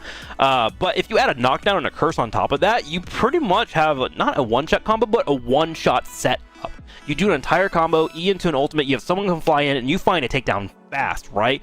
And they have to consider, do I get spear resistance? Do I give ethereal shift to try and dodge that? You have to find some way to handle that power that Paige can bring. And don't forget, like, her ult is global. A good Paige will send ults across the map if they're able to get an idea of the silhouettes as well. So I really like this Paige idea, and I'm kind of interested to see how Twin Omen's going to deal with it. Oh, I'm super hyped. When I do play MOBAs and games, I'm always a support character. That's just the kind of guy I am. So, always like... You like to hold your team up. You're like Alice. I do. Yeah, I am. So, and sometimes it's a heavy burden to bear. But, we take I do what I can with my strong buff shoulders. And this is when you flex into the camp. Yeah. There you go. Flex. Yes, slam. No. But, so some carries taken off the board here in terms of the second round of the draft. So, who do we still have on the docket? Mirage, we haven't seen yet, really. I would like to see him. Vindicta has gotten some play. Seven got a few adjustments in this last patch, so it's a lot of still characters on the board. It will be the Yamato, a little extra spirit damage here for the side of Buffs and 10.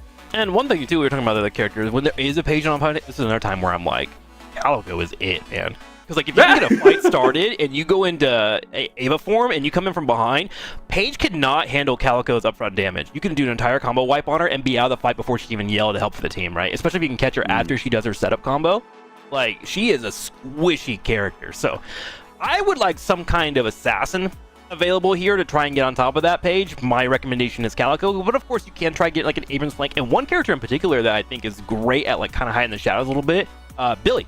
Billy can be fantastic as well for setting up those fights. And if he's able to get in the back line, do a battering ram, into a beatdown, into a hit, pages something down to 10% HP, you turn around, pop your ultimate, grab the rest of her team, and she can't save him. It's over, right? So those kind of things are definitely situations that Twin Omen can start thinking about right now. Sure, and they could do with a little bit of frontline, right? I mean, they have the Abrams, that's great. Billy kind of also helps in that regard as well. They have a player, Raffi Taffy, has gone 4-2 over the season on Billy. I don't think I saw them in that previous game, unless they're under a different name, which they very well could be. But for now, they're going with the Viscous. I kind of like that. Get a support for your squad.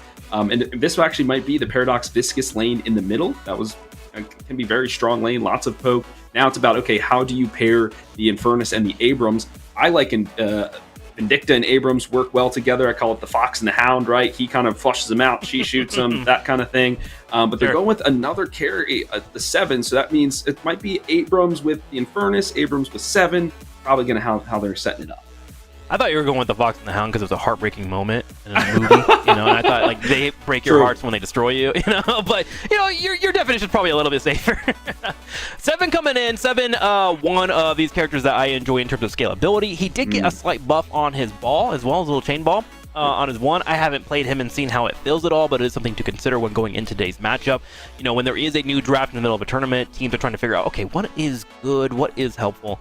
But 7 is just kind of safe in my opinion. You're being able to wave clear pretty well, you're able to kind of hold down those lanes, and it is something that Twin Omen has been doing, is leaving 1 to 2 people in the lanes constantly to soak up and farm for that late game. So I can see 7 fitting that candidate very well. But here comes my most hated character ever, Philly. You have to talk about him because I will never talk about this guy. Bebop, the Australian robot, man. We talked about him a little bit in draft number 1. There's some players like Shad and Shoju who played this character very well. So it makes sense that if you're looking for a little bit of an initiation, this is going to be your guy. If you don't go for the Holiday or the Moe and Krill, this is a little bit of a safer option. And then there's the Mirage, the Genie carrier, right? We were talking about him too. If you need a carry, he was still on the board, has that global presence. Once again, very impactful. So you work that well with the Page, they can kind of be on different sides of the map and help each other out and still be okay. So really like that, but I'm just curious, is this going to be a lot riding on the Bebop to get really early picks to kind of create that fear, and then as everyone's playing hesitant on Twin Omens, then allows the assassins, the jumpers like Shiv and Yamato, to then really find their space? I mean, I think it's really cool, too, when you have, like, an assassin that can move forward, like Yamato in this space. You can have Mirage come in and go up and move in with a tornado and sure to lock down a target and then go from there. It just has to have really crisp comms. Like, if you do not communicate well, Mirage can be really hard to pull off. But in a real oiled team, he is fantastic. Great laning after 1 or 2 items, and then just being able to be there and be this omnipresent character is fantastic. And also, I like the Mirage as a final pick here as well. In case Ivy was picked up by Twin Omen, you could have Mirage immediately just match with the Ivy. And it puts Twin Omen in this weird scenario. It's like, do we want to play macro base or do we want to play a little bit more firepower? And they choose to actually go for Geist instead. I really like that. Sorry, I'm looking at Twin Omens. I'm trying to figure out where their lanes might be. It might be Paradox and Geist in the mid lane. Probably matching up against the Yamato and the Bebop there. Then maybe the Geist and the 7, and then the Abrams and the Infernus. That's probably how I'm looking at it. When it comes to buffs and 10, how do you think they're going to put those matchups together? Oh, brother. Put me on the spot here.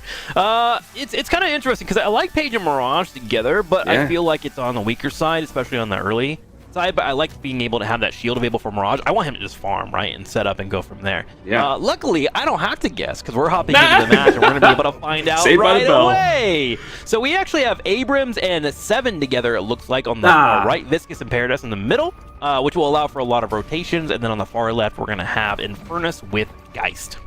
Chat, I was wrong. Flame me, please. No, just kidding. Okay. I like it. I like the setup here.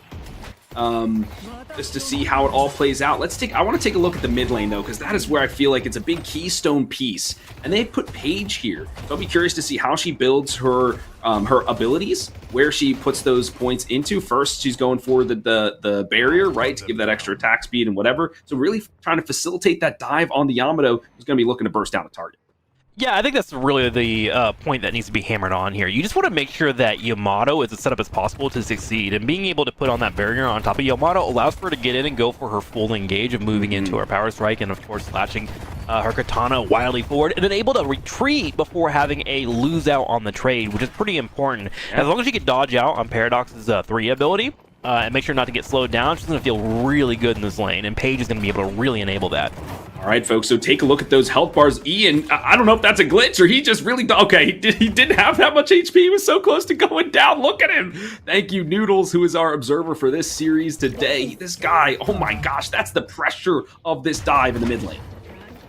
Yep, certainly so. And now he has to kind of like hang out here for a little bit. One thing you kind of have to wait for before you go up and buy, and what they're watching out for, especially against Yamato, is you can't go up and just shop right away if the minion wave is pushing into you. You see how Yamato has an angle where you can see the shop on the far left? That's why he's playing so safe and playing reserved and trying to play around the heals. And then once they get that minion wave pushed forward, then he'll go buy his healing mechanics and use it from there. So heads up play there from Ian, making sure he did not get picked off by Yamato, because she will dive you in the early game. And with her stamina, she has a pretty decent amount in the at level 1, she'll be able to get out of there without any issues.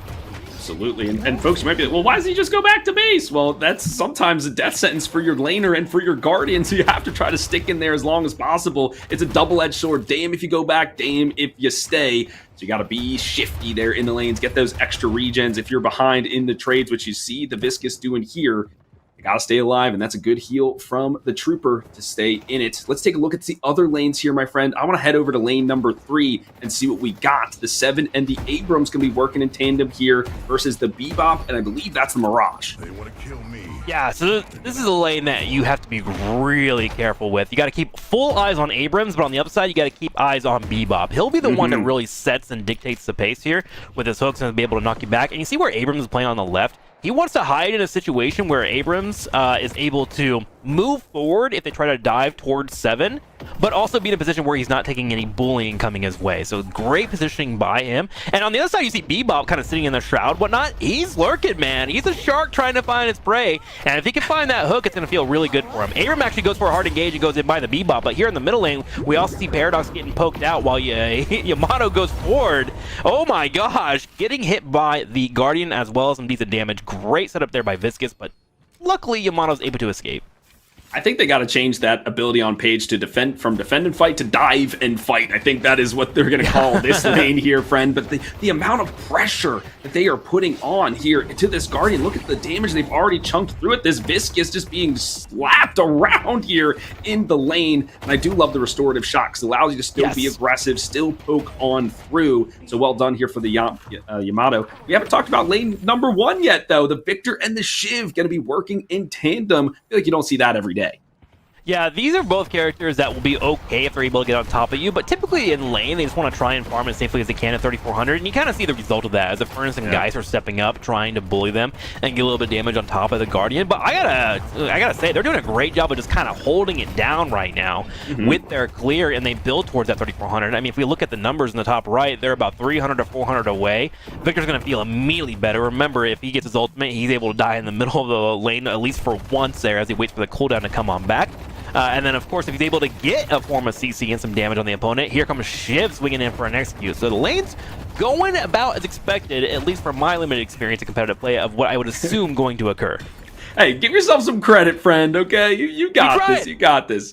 Well, like the thing is like, you know, you think you know the game, but this is what makes MOBA so beautiful, right? Is like, I have an opinion on how it works. You have an opinion on how it works. Sure. But then these guys, based on what their picks and whatnot, have an opinion on how it's going to work as well. And all we can do is, like, respect what we see, you know, and try to learn from it. Oh, but hang on! This is going to learn from that one as he gets kicked in the middle of the map. Here comes Paradox trying to turn around, but Yamato's going to be able to transform. She goes forward with the grappling hook. Here comes the slash, goes for the power strike, trying to find the kill, trying to bounce around, and they will be able to pick it off. Mid lane has now been opened up by Paige and Yamato. There was no respect there, my friend. That was the dive and fight combination. The Yamato lifting the team up like me when I play support. Yes. They got it done there. A ton of damage going to be put onto this Guardian. Well worked. They've really put a lot of focus into this. Look at Paige. I'm looking at her. What do I need to see? She's flanking. She was potentially going in for a flank here on the far left. She was grabbing a bunch of those boxes, but decided to go ahead and pull away. I was like, you don't have your ultimate. I thought she maybe would come in and go for the end Furnace pick, but decides to pull away. Just taking the time to grab a few more boxes after finding those 6. My bad to interrupt, but I was actually really curious what was going to unfold. All good. You know, and when you said that, I was looking at her HP bar. I wasn't looking at her on the map. So, you know, I'm going to do that next. I was like, huh? You got it, friend. No, if the ganks are coming out, you got to let me know. You got to let the crowd know if things are about to pop off, because they certainly will. Now that all the ultimates are online, everything here for Twin Omens, they need to get on the front foot. It seems like they've been losing a lot here in the laning phase, just in this trade war of the HP bars. Here's the swap coming through, though, on the Yamato, now in a really tough position. Has some escapability, though, however, but no shadow transformation. Runs into the walls. That's just a glitch, or is that just the wrong button keys? Using the cover immensely well here to heal up and get out. My gosh, that wall was so cool from Paradox. She put it parallel to the ground. And Yamato typically wants to be kind of in your face a little bit. She wants to be able to threaten weaving in a couple of punches, some light melees here and there. And also wants to be kind of close to get the restorative shot and make sure to get her power slash with her 3. And with Yamato putting the wall down like that and going for the swap, she put her in a position where she forced her to go back. And speaking of going back, as we're going to see Paige get picked up, she goes straight to base. Here comes the Yamato transformation. She's about to full reset. She goes through the wall, tries to goes in. Parry comes out, but it's a bit too early. And Yamato is going to find the takedown while she pops her healing right, trying to survive. But is that a worthy trade? I mean, your Page goes down. I guess that's the quickest way back to base, right? But you expend a very crucial ultimate to get the Paradox. I don't know. I guess you take it. It's also another double-edged sword kind of situation, so you might as well get the kill. Now it's 6.5 souls there for Sojo, and another elimination to their back. This mid lane has just been all the jazz here in this match. Here's the flame dash running through, trying to find the gangster. Can they get it? A good wall dash there, but not enough to clear the building. Now he's stuck in a rock and a hard place. A good parry and an even better punch, and the Shiv, he's down. First gonna feel good about that one. That's one of those plays that you go to bed and you're like, you know what? I kind of popped off today. That was a pretty sick parry, and they find another pick. He even drops a parry for good measure afterwards, saying, yes, my FP does indeed work. Twin Omen making some plays here on the far left, which I think was really needed, because Bustin' 10 right now is getting this Yamato nice and fed. Although Paige does go down once again. Yeah, didn't have the ultimate available, no shadow transformation too, so the dive and fight not really working here as more items come online for the Viscous and the Paradox. They are now like, okay, we can actually barrage you from afar. We've got goo, we've got time on our side. Here's a seismic impact, but it might be just used for escape here. No, the engage is imminent onto the Mirage, but he's got the Tornado, he's got the Traveler if he needs it. But he also has the Guardian at his back, the Hyper Beam expended from the side of the Bebop to keep his carry alive. With a wonderful punch into a charge into another punch to get some decent damage on Mirage. Mirage, though, able to escape. And all this was done to set up for the possible plays on top of the centers. However, Abrams being low on HP, do remember, you're going to need a total of 240 HP to be able to grab those centers, because they take 60 a pop every time you go for a Halo punch. And since he was down at 300, he decided not to risk it there and waited for his teammates and him to heal up a bit. And he's still sitting around the corner here. He wants to find a pick on this Mirage, and there it potentially is. 7 comes in with a stun. Here comes Abrams, goes for a charge, goes for the punch, Bebop with a hook, throws him on the corner here. He goes into the Guardian, goes for a parry. I don't think it actually fully hit, but that's okay. He gets out as they do find a Mirage. Wow, okay, I think a misstep there for Buffs in 10. They thought that they had pushed the Abrams maybe back to base, but no, he's a tanky boy. He can stay alive pretty well. He's got regen and everything, so yeah, stepped up a little too far in lane. The shoulder charge to take him down, so a good kill potential here in lane number 3, and that's the first Guardian off the board. Yeah, that's one of those things where it's like, you think you understand what the opposing team should be doing. Like, in all hindsight, I would assume that Abrams was taking the centers and then backing fully to go for a heal. But Abrams literally sat there for 15 seconds, regened some of his HP, and then came in for an engage afterwards. And sometimes those educated guesses can come back to bite you, and I'm sure that's going to be something they're going to be wondering about later on in the future. But here's Bebop, trying to set up for another engage, comes in, gets a parry on the Guardian, but sadly, a Viscous is coming in from behind him. They do find an Abrams, but Bebop is trying to get out. No way, is he out of here? No, okay, he gets picked off. What a fight right now, Philly. My God, take it over. My heart is racing.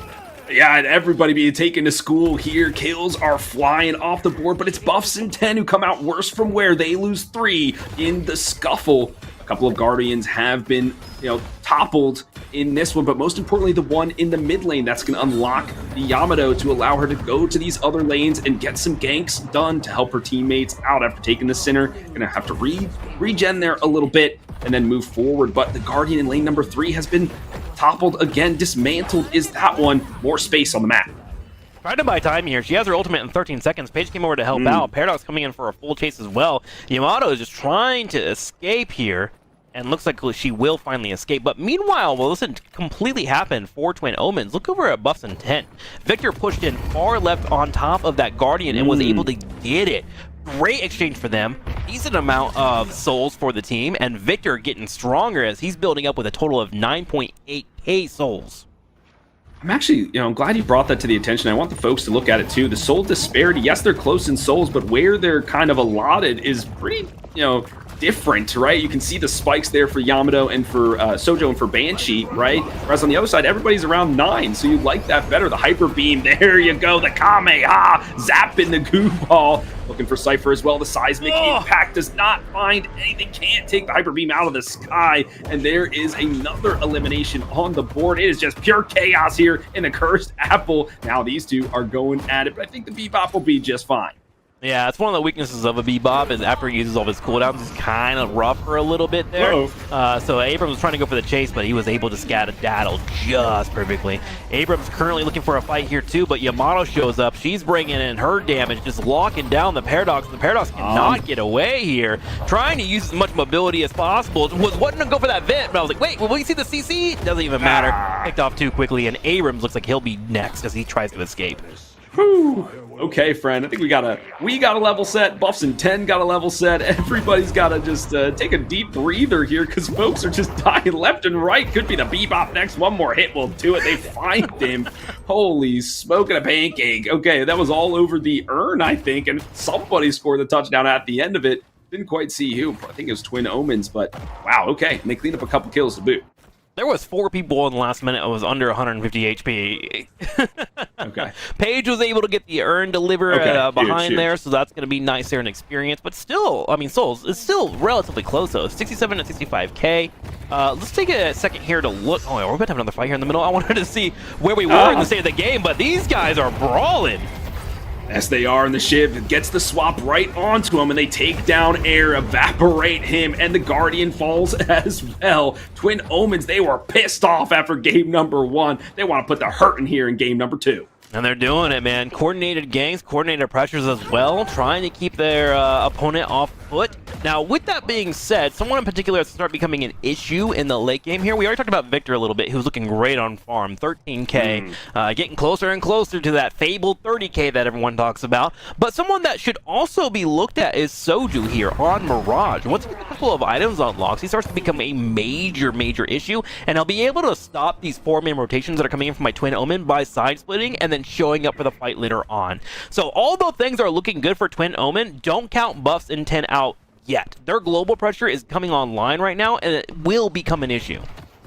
My friend, we call that scaling. We're scaling. That's right. So they're okay with, it's like you have to bend but not break. You're okay with giving up some Guardians, understanding that that's the nature of the game as you're building your timings. You have to give up a little bit of space. It's just you can't give up too much. And I think they're clapping back nicely, but a pick onto the Bebop, not what you're looking for here in this instant.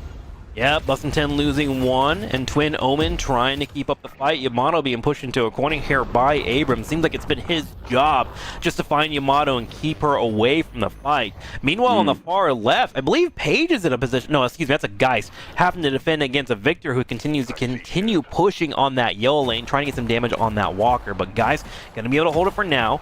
Abrams and Paradox, however, on the other side of the map, are looking for a Shiv who might find himself in an odd position. He's even got a Viscous and a 7 nearby. Shiv currently above, but low on HP, and he is just trying to move out with this movement, but I don't know if he'll have enough. And this is his side of the map. What are you guys doing over there? You leave him alone. You let him go back to his house. Like, no. Every time you see a Shiv in the game, you're like, no, I hate this guy. He needs to be eliminated as quickly as possible. But now, that because of that forward push, friend, like you were talking about, the map pressure is there. They're able to secure the urn, at least pick it up here, and then try to go move it to the other side of the map. So let's see how they do that coordinated effort. But a swap will deter them just for now. A good shoulder charge right at the end to take the Shiv down a notch. The defendant fight there to save him for an instant, but I don't think that will keep him alive for long. Air once again eliminated, but it is a lot of folks out of position. The Abrams, the one left like a dangling piece of meat. They're all gunning for him. He has not a lot of health. El Gato taken down, but Narwhal left as well, turned into blubber. Woo! Another engagement, another skirmish over the urn. And Twin Omen is very happy to take these fights right now. Middle lane and far right lane are pushing thanks to the pressure that they've been putting on with their troopers. And so they're like, okay, well, we have pressure going. We're denying you experience. We're getting damage on your walkers. Yes, we will take fights. And the best part about taking these fights is we can do them slowly. We can burn you down and decide we want to commit fully because we don't have to defend any of our waves. So Twin Omen's feeling really good about that. Buffs and 10 actually sent Mirage over on the far left lane as well to stop the Infernus and Geist push, and he wound up getting picked off. And Twin Omens now, in my opinion, is starting to really run away with this game here in the mid game. The global pressure they're able to put on despite not having global heroes, in quotation marks, is phenomenal. They are moving well across the map. Like I said, they're playing a little bit angry here in this one. They're moving to get the urn, and I don't think Buffs and 10 are going to be able to contest it. So they're going to find a trade instead. They get the final Guardian in lane number 3 to unlock their first flex spot, and they desperately need it. So many souls being left unspent here. Now the Victor says, hey, I've got to do something. I've got to lead the charge. They're able to get an elimination. The urn goes in. Urn goes in, and Walker also taking pressure here on this far left lane. Keeping an eye on here. Shiv trying to defend. He's got some decent wave clear, especially with some teammates on the way to potentially help out, but that Walker is starting to get bruised. It's down to half HP. Geist is committing. So is Infernus. Shiv steps up to try and get some damage to see if he'll be able to do anything here, and he is not going to be able to do anything as he is going to have to forfeit that Walker. Now, with that being said, the rest of the lanes feeling pretty good now for Buffs and 10. There were just 3 pickups in the middle lane and the far right lane, which means now Twin Omen are going to be able to grab Walkers of their own. And friend, we saw this in game number 1. We're seeing it here once again, trading on the opposite side of the map. Okay, you take our Walker on lane 1, we'll take it on lane 3. So the pressure and the teeter-totter is going either way. Both folks trying to weight it down so it's in their favor, but it's really difficult to do. So a good set of macro play. If you know something's being traded across the map, take what you can. But now, okay, we're in this tough part where you can't get picked out now, or it's mid-boss.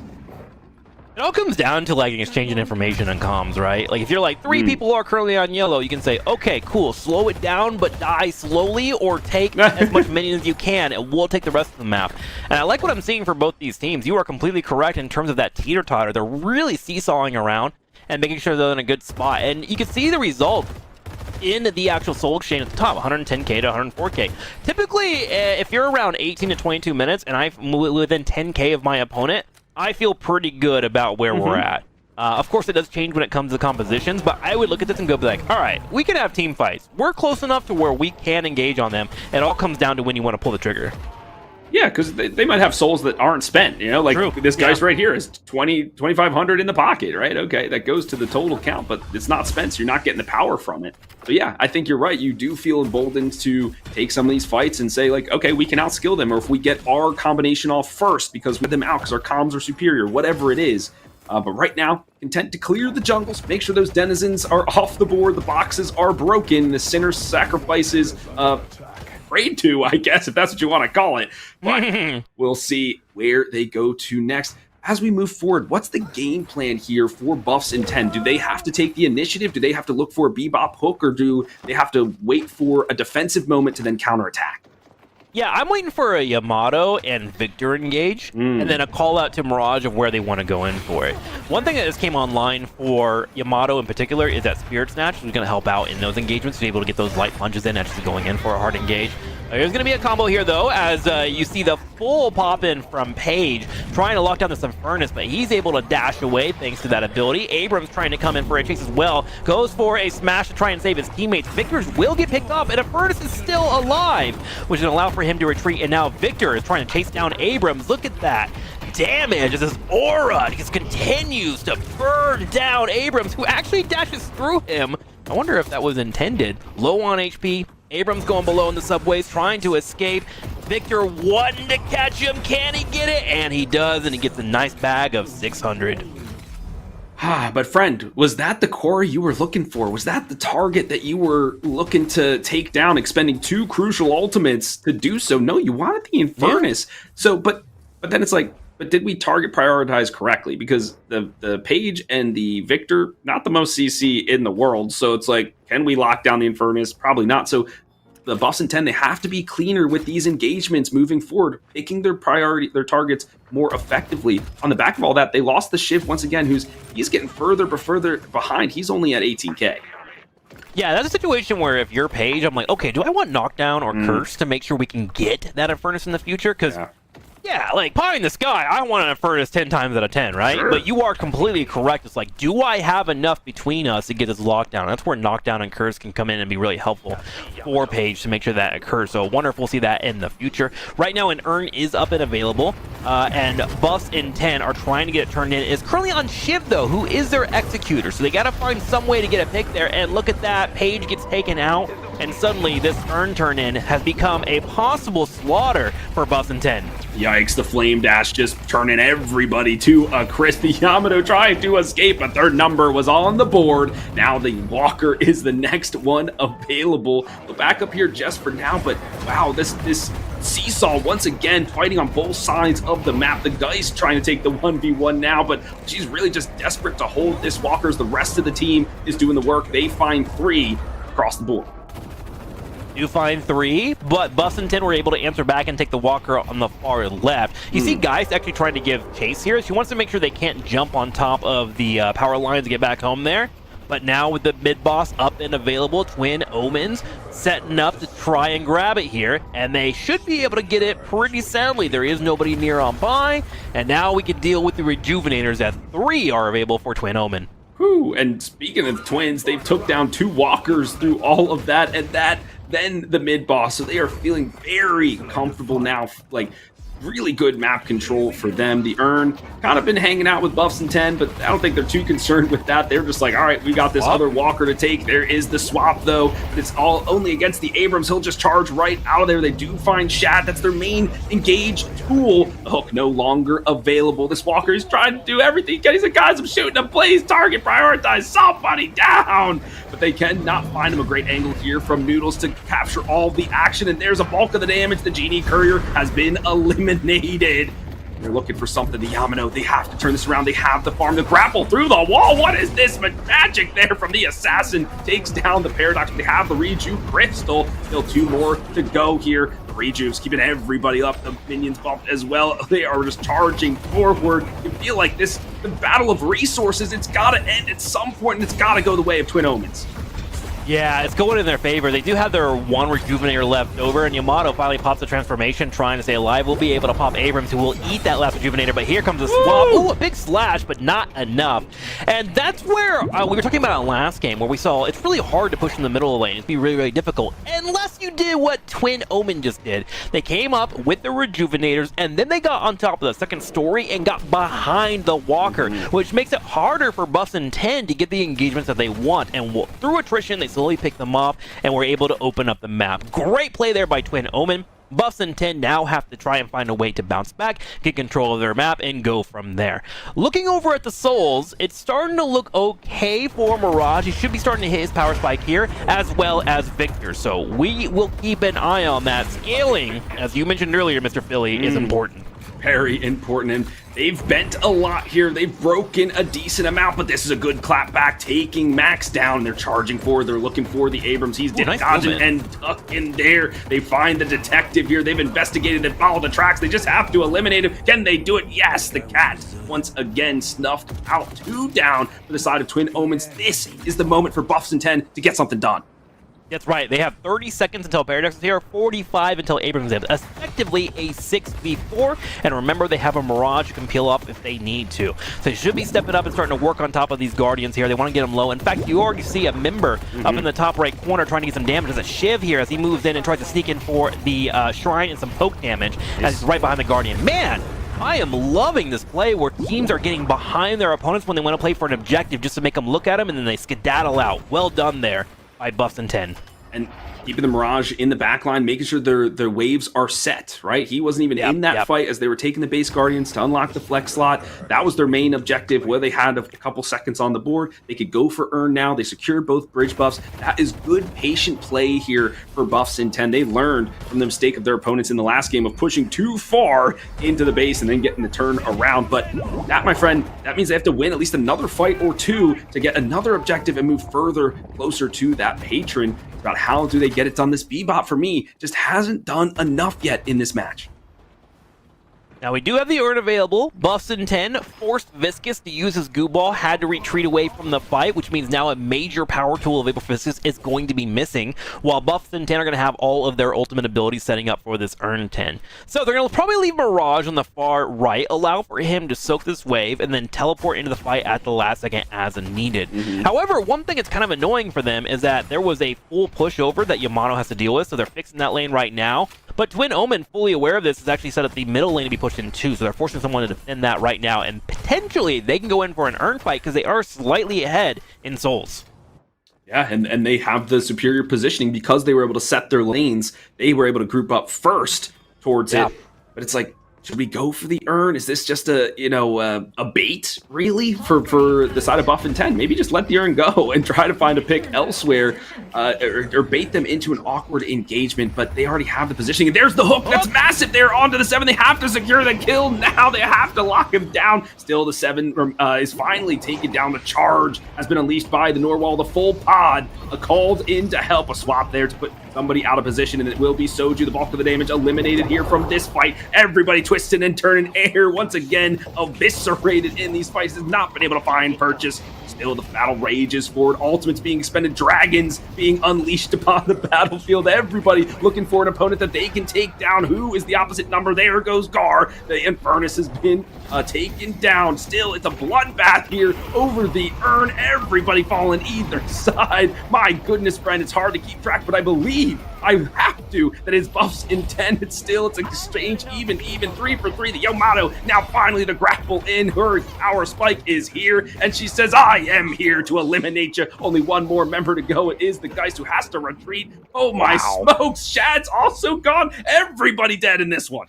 Yep, it's going to be the Page, this last one here scanning, and she is finally going to be picked off. There was no urn turned in, but there were a couple of takedowns that occurred, as well as a massive bag to be grabbed afterwards. The urn, actually, that fight went so long. The urn was taken all the way over to the turn-in point, and it still ran all the way back to the original location. That's how long that fight was. Impressive stuff from both teams, and you start to see actually what the Geist is doing in these fights as well. I thought that was actually really impressive from Twin Omens. Geist's whole thing here is to get low and then make sure to trade with either Victor or Yamato in HP. If she can do either of that, she feels pretty comfortable in winning the fight, and Twin Omens was able to pull that out just barely because of her health swap. So Geist was a wonderful final pickup, and I will have to note that in the future for drafts. If you see these big melee-based characters like Abrams, Yamato, and Victor on the opposing team, if you have two of them, Geist will always be a wonderful pick. So love to see that. Gotta shout out Sheep. She was one of the main reasons why we were able to see that cleanup finally occur. Whew. Yeah, and that was such a back and forth affair, just showing once again how closely these teams are matched up. But now it's another fight over the urn. This time it will be the Twin Omens who are in control of it first. Let's see if they can get to the end zone, and there it is, the Soul Urn return with the help of the cube. Now they are going to press the issue here. They're firmly in the driver's seat. Once again, a massive engagement moving forward. The goo ball, he just lifts himself right in. He doesn't even care, and he gets air once more. The grappling hook is able to be expended, chopping through a couple of folks. The storm cloud, this is what was missing in the last fight, zapping a couple of members down. Huge ultimate there from Cypher. Yamato able to pop her shadow transformation, and she moves in though, looking to start cutting some people down, but she has already lost 3 of her teammates, and she will fall as well. Bussin' 10 has certainly turned into this late game scenario where they're trying to play a pick comp. It's all based off of Bebop's hooks into a knockdown from Paige, into her E, into her ultimate. And it's worked a couple at times, but it's not working enough. Twin Omen is able to really identify the strategy, and they have realized the last 3 fights, that has been the main way that Buffs in 10 are fighting. So if anyone does get hooked on, you're seeing them immediately dash forward as well, dropping down ultimates and making sure that they secure the cleanups afterwards. And Twin Omens are just doing such a great job because of it, and they are rewarded with a 27k soul advantage and 3 rejuvenators as they take out the mid boss. Oh my gosh, Billy. If I was the betting man, I would put at least $7 on this. A win for Twin Omens. At least 7. At least... You know, usually when I make bets, it's like $1, Bob. That's all I got. Yeah, I'm liking this from Twin Omens. they're really pushing the tempo. I think that is the big difference, right? Yeah. Each and every fight, they're the ones that say, no, we're stepping up to you. Whereas Buff and Tens kind of want to wait a little bit. Or if they do go in, it's the victor, and they're like, all right, then we'll just turn around and focus you. We've got the damage, we've got the life exchange, whatever it is, to eliminate him. So their win conditions have turned into loss conditions, it almost feels like, in this one. So it's now about how does Twin Omens close out the map. They're going to start here with another urn. Okay, so another urn, they're moving it towards their opponents. This is always a great way to bait your opponents into a fight when they're running a hook composition, right? Typically, when a hook composition wants to move forward, they want to get the drop on you, and if you're trying to turn in an urn, you're alerting them that we are going to go here, which means they are going to be positioned in that situation. And one thing that the Twin Omens can do here is just not turn it in. They can start to posture around it and then have Infernus or somebody else try to backdoor on the other side of the map. You have so many options to play off of this because you know what Buffs and 10 wants to do. You see that? Bebop's already in position, ready for a hook, ready to go. And Twin Omen, they're not dumb, man. They're a competitive team. They know that they want to do this. So they're trying to posture and trying to get information from their opponents before they move forward. So it's the I know that you know that I know that you knew that I did this. And, that's, and then if no one's going to do anything, you can see all members just kind of chilling there. But like you said, that Infernus is able to set the lanes in their favor. Push those troopers forward. If they can take a little bit of damage, they can move on to a shrine. Somebody's going to have to respond to that eventually, and then you have yourself in a 5v6, and you feel like you can take that outright. This urn, this could be where the game ends, but there's 3 rejuves still on the side of Twin Omens. They get the touchdown. The urn is been delivered. Now they're looking for kills. That was beautiful. They showed Infernus on the far left lane. Oh, hang on here. Let's watch this here as Bebop will get picked off in the pick composition. And this is starting to look really scary. Twin Omen ahead. Not very many low HPs. 3 rejuvenators available to them. Page going to come forward with a massive ult. Does hit 5 people, but where's the follow-up? There is no follow-up there because the yoink is gone, and then they have to pounce on him. The Mirage doesn't want to really get into the fight. They're going to be sieging the base in earnest now. Here is Twin Omens. Just a few more base guardians to chunk through. As soon as they get to that, it's going to be all said and done. Armor plating here for the Geist. An interesting choice, but allows her to have some more tank ability. She's doing it now. She doesn't even care. She'll take all the brunt of the damage. Stays in the fire and the flames. Their goals is the shrine. They need to eliminate him to unlock the patron. Holy storming into the base is Twin Omen, and it is a bad omen for the sides of Buffs in 10. They have been shrunk now to just the base. And now the Sapphire Patron, the first phase, will be focused down, going down to half HP. Bebop will be up in about 15 seconds, but one has to wonder, do they have the ability here to find the picks that they are looking for? With Guy's fully healthy, in terms of low HP, but having her ultimate, she can turn around the fight at any one moment. Knockdown comes out, going to be a full engage on top of Victor, as Geist is able to switch out that HP. Victor gets low on HP, but will be coming back. And remember, he is a pretty strong ways next to people, but not strong enough to get burned down here. And with their 2 main engagers picked off, Buffston 10 is in trouble as Twin Omens step forward and start to focus the patron. 7 even dropping down a couple of chain lightnings, dropping down the storm. And we got a tie series, bro. It's 1-1 as we get ready for game number 3. Woo! Oh, I mean, what? You can't expect anything more from an upper bracket final. We love this. If you are a Deadlock fan, we're going to keep rolling with it. My word, I'm sure we have a ton of clips to put forward, a ton of replays, of course, using the metal technology to put forward for you guys to entertain you through that match. I know I was entertained. Just seemed like Sapphire Flame, the Buffs in 10, their composition, what they were trying to do, just never came to fruition. Sure, yeah. Like when you're running a pick composition, there's a couple of things you want. Well, first off, you want to be ahead, right? And if you're not ahead, you want to be neutral. And if you are neutral, you don't want to be behind. And they sadly got a little bit on the behind side. And when you get behind, your strategy becomes very noticeable, right?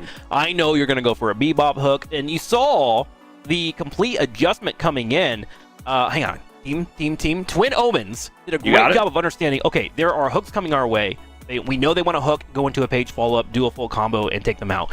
Let's use the urn to give them information, say, we want to turn in this urn, and then wait for them to make a mistake. And they capitalized it 3 times in a row, and that's where that deficit came from. It was such a brilliant way to be like, okay, you want picks? We'll give you picks, but you're going to get picked. and it was beautifully done. Great to see that from them, and now we're getting ready for a game number 3.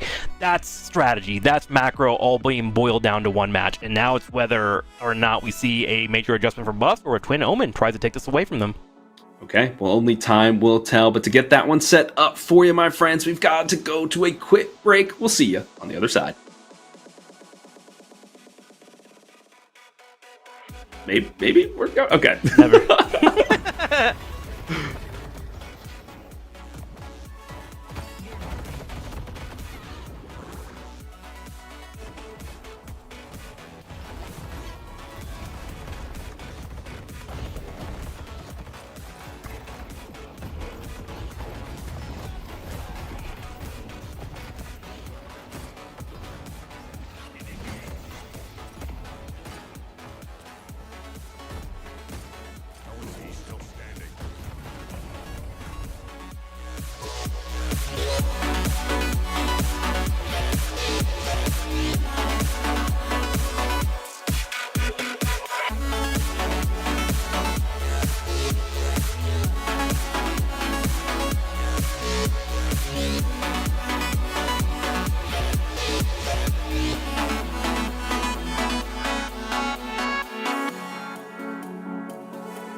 Welcome back, Deadlock fans. It's HD Philly B, it's Trick, and we're here for game number 3 of the upper bracket finals for Division 1 of the Death Slam League NA number 2. That is a mouthful, friend, and this game has been a mouthful. Epic team fights, back and forth affairs. It has had it all.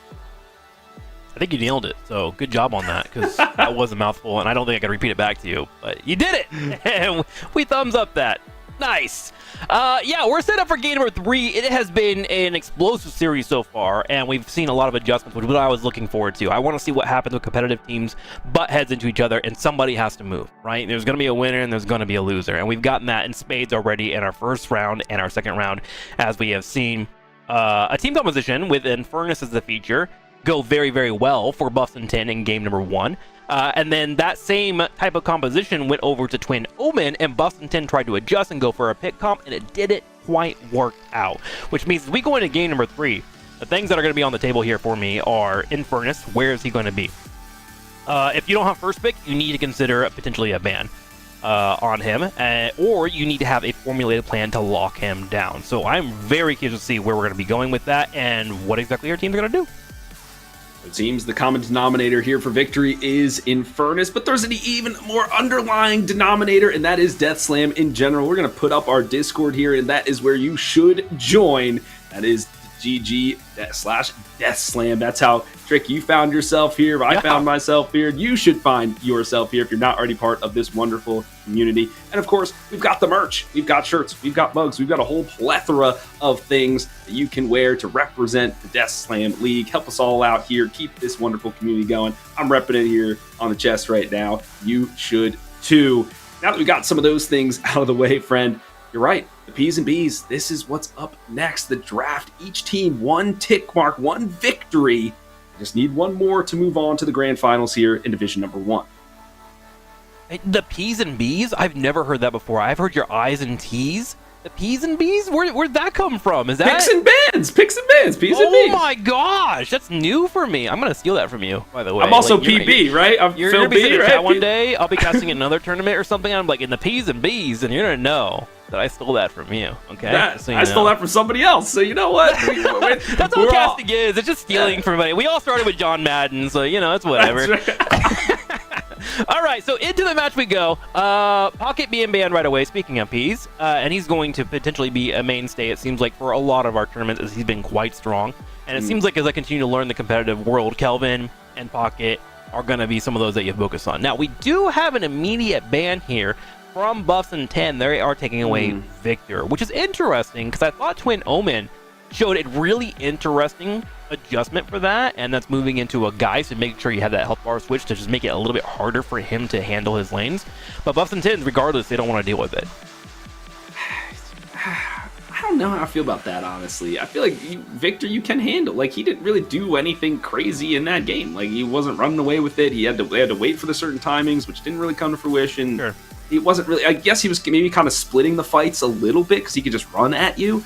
But it's like, bro, take off. You know you don't have first pick. Ban the Infernus. Ban the Infernus. The only thing I can think of is that they know that now they're going to pick Kelvin up and see if they can then build a composition around that to take out the Infernus, maybe frozen shelter him in and eliminate him. It's the Shiv still in the opener here for both these teams, even in game number 3. It could be Shiv and Kelvin because they have a 1-2 here as well. So sometimes you like pick one character in draft and you'll use his rest of your time to be like, are we sure we want to do this? Aha, there it is. There's a Kelvin. So Philly has called it here. And Shiv has been a mainstay in the first one too, as we try to use that combination with the, what's it called? The frozen shelter? Frozen shelter. You got Frozen shelter. I call it the igloo, the globe, the lock him down and pop him. If we want to just make some kind of thing for it. But very, very strong in that regard. And one thing that they may want to try and do is get on top of this Infernus and lock him down. And I'm kind of curious. I actually haven't seen a Phantom Strike from any of them, and I don't know how crazy this is, but a Phantom Strike on top of Infernus silences them, and then you can go for a combo afterwards. And I don't know if they have enough money to make it work on a Kelvin, but I would be interested to see some kind of adjustment to get on Infernus, because he's been getting away from a lot of fights in today's matchups. Okay, I agree with that, right? But what about on the other side? How do you deal with the Kelvin? We saw like the silence wave kind of have a resurgence for a little bit, and like night shift and stuff. Do you think that's? I think I saw it on Paradox in the last game being utilized pretty effectively. Do you think that they'll run it again, or they're going to draft somebody who specifically is going to kind of build that item and focus the Kelvin down in these fights? Well, we have seen the Kelvin go 0-1 today, and he was banned the second match. So, you know, in my limited competitive knowledge, I'm like, Kelvin's trash. You know? But I do agree with you. Silence Wave is something that is very effective. Kelvin not being able to get the perfect timing down is something that you want to disrupt. This can come in hard CC form, or it can come in hard silence form, right? Which you have a couple options for in Deadlock. So just making sure that when he does not get what he wants to do, you're good to go. So you can do that in a couple of ways. One, CC the rate that we mentioned, or 2, don't fight around him when you're trying to do objectives. If you know that he's on the opposite of the map, you can make a decision. If he's near you, you hold off and you wait for something to happen in your way. That's the power that he brings But if you leave them open for draft, you have to respect it. That's just how it is, you know? That's how the cookie crumbles. That's okay, fair enough. And I'm seeing the drafts kind of laying out extremely similar to game number 1. This is exactly how I think it went for both teams, right? Viscus was even picked up 3rd pick here for Buffs and 10. Twin Omen now getting the Abrams. I mean, okay, if it's not broke, don't fix it. I mean, the first game was so very, very close. It was just one little misstep that caused Buffs and 10 to lose. So, okay, well, let's see what they got. We're going into the second round of bans here. It looks like the Sinclair will be taken off. The side of Twin Omens, what do you think? Is it going to be a carry? Do you think it's going to be a support? What are your thoughts? Well, we'll have to see. I actually want to focus a little bit more on the Sinclair here, because the Sinclair was actually an option that was used against Kelvin in game number 1, and I wonder if that's what Twin Omens thought was the reason why Kelvin didn't do so well. You have the ability to yoink away the Kelvin's ultimate and lock him down, but they also have the ability to take away Shiv's ult and go for a couple of executions, and I'm wondering if that's what they thought is the reason why the Kelvin matchup didn't go so well in game number 1. So that's really, really interesting, and something I want to keep a note on going forward. Is Sinclair a potential answer to Kelvin in the future, you know, going forward? Could be frozen shelter, right? Globe on globe action, right? Yeah, like, what's better than one igloo? Two igloos, man. Hey, it's cold. That's why I wear jackets, man, because I'm always cold. And then with Calvin's on the board, it's got to be frosty. There it is. It will be the Warden taken off, which makes sense. I mean, he's just good. All the rest, sort of like the Infernus. He's just good. Like, anybody can play him. He's just fine. He does everything good. You can build him anyway. Spirit, the gun, whatever you want. But here's the 7. Did some work in that game in the later stages of it, right? With the Storm Cloud really separating the fights, allowing some damage to come through. Twin Omen, pick them up. Yeah, and I think Buffs and 10 wanted to make sure that they don't have to burn too much stamina. One thing that, like, I think a lot of people kind of forget about when it comes to Warden is he's so good at making you burn some of your movement abilities to get away from the fight, right? Because he just drops down his little grappling hook on you, and you're like, well, there goes 2 stamina bars, right? And that's something that Infernus and Paradox don't want to lose out on. They want to have their mobility because they want to get their hard engages. They want to be able to swap and then dash back to their team if need be. And so I like that ban for Warden. Now we do have Wraith and Yamato coming out, bringing a little bit of scalability, which we saw in our first game with both Infernus and Wraith, and it worked out very well for Buffs and 10. And then they have Yamato coming in afterwards to try and help get through these CC trains that she will have to deal with. So, friend, I'm looking at the chart here. Sorry, folks, that's why I keep looking over to the side. I'm looking at the chart for game number 1, Buffs and 10. And Infernus, Yamato, Abrams, Wraith, Sinclair, and Paradox. I'm seeing everybody but the Sinclair who's just banned. So, yeah. Their recipe for success is great. Okay, maybe you just swap some garlic for some onion powder instead. It's going to taste just as good. And I think that they are going to be really strong in this one, whereas Twin Omen, they have basically the same recipe here. Instead of the Ivy, they went with the 7 instead. So, I don't know. It just seems like a little bit of adjustments, but this game might turn out very similar to game number 1. Yeah, I'm looking over at Twin Omen, and I feel like I want a little more consistent damage. They pick up Ivy, so that gives them global pressure and some decent survivability. I think the first time we saw them play, they played it more of like a support Ivy with just like global prowess, right? So kind of curious to see how that's going to unfold, but I like Buffs and 10's draft right now. I feel like they get the engagements they want. They're able to get the hard disengages on their carries between both Wraith and Infernus. Like, both of them, like, if they're in a 1-on-1, they're out, right? And from Twin Omen, I haven't really seen aggressive rotations as much as I have from Buffs and 10. So I'm kind of leading towards Buffs and 10's draft right now. I want to see how they round it out, but I feel really good about Buffs. Yeah, I'm feeling really good. And so instead of in Sinclair, they just put with the Page, and I think that's just as well. Has some good lane pressure, so helps their laner out, be successful.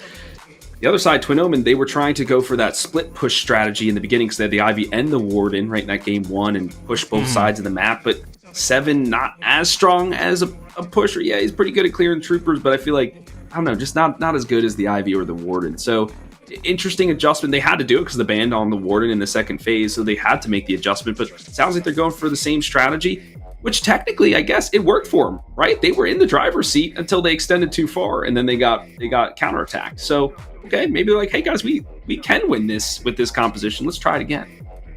I do like Paige coming in too, because she gives you the disengage that we saw a little bit last round. It wasn't as incredible as I thought it would be. But it just say, you know what? If Shiv can't get execute, can their team really start going? Right? Like for Twin Omen, you kind of need to get that one engagement. You find one pick, and then use that number advantage. You slow them down. You keep chasing them down, and you kind of go from there. I do like Twins' early game laning. I feel really good about that. Between Lady Guy, Seven, Kelvin, they do have proper lanes that can set up their carries, and if they can get early Guardians and open the map faster, I like their comp in that regard. However, if we go into the mid game, 10 to 15 minutes in, and Buffs and 10 is neutral in terms of souls, like very, very close to their opponents, I see Buffs and 10 running away with this one. 100%. From what I've seen today, that's my thoughts. It about you, seems, I tend to agree. I think the team that has this kind of higher tempo, right? They're not waiting for this timing at the 30K mark or whatever. They're just trying to win the phases as they come up through the game. Yeah, I think I like that. And this composition that's been the Abrams and Infernus kind of comp paradox mixed in there too. It's just in your face, aggressive. It's just NA style. We're jumping at you. We're fighting all the time. We're guerrilla warfare and we're just jumping in the alleyways, whatever it is. Yeah, I really enjoy that coming out from Buffs and 10. I'm putting my money on them in this one. Okay, well, speaking of just being aware of everyone's opinions in the world, I love North America because everyone in North America has an opinion. So let's go over to our chat real fast. Guys, let me know what you think. Who's going to pull off this win here? We've had a total of 3 matches so far. We're tied up 1-1. Game number 3 coming at you. Who pulls it off? Buffs and 10 or Twin Omen? Let us know in the comments. Love you guys being here. Appreciate you all so much, and I hope you guys are enjoying. And if you're not following the stream already, please do me a favor and follow it. It's so awesome that Death Slam is putting this on. I'm ready, Philly. You ready? I am absolutely ready, and we're heading into the cursed apple now. At least I thought we were. We got the God told me. You even did the whole, you had your head up. You were like just pushing her over, giving yourself to the game. Please, send me to the cursed apple. Teleport me now. There we go. We are in it here. Let's look at how the lanes are shaken up. I'm seeing the Page and the Wraith versus the Viscus and the Geist in lane number 1. What do you make of that? Repeat that. I was looking at different things on the UI. What would you say? Lane number 1 is where I wanted to start, but we're looking at lane number 2 from the camera perspective, so let's start with that. We've got the okay, we're switching it back. We got it. We're on the same page. Okay, we're somewhere. We're in lane 3 now. Okay, we're in lane 3. We've got the Abrams and the Infernus. We've seen this before, but they're stacking up against the Ivy and the 7. Which way is it going to go? I like that there's Viscus and Geist together, because Geist wants to try to get through the first couple of levels, get a couple of items available to her. Once she has about 1600, I feel really comfortable on Geist if I have at least 70% of my HP pool.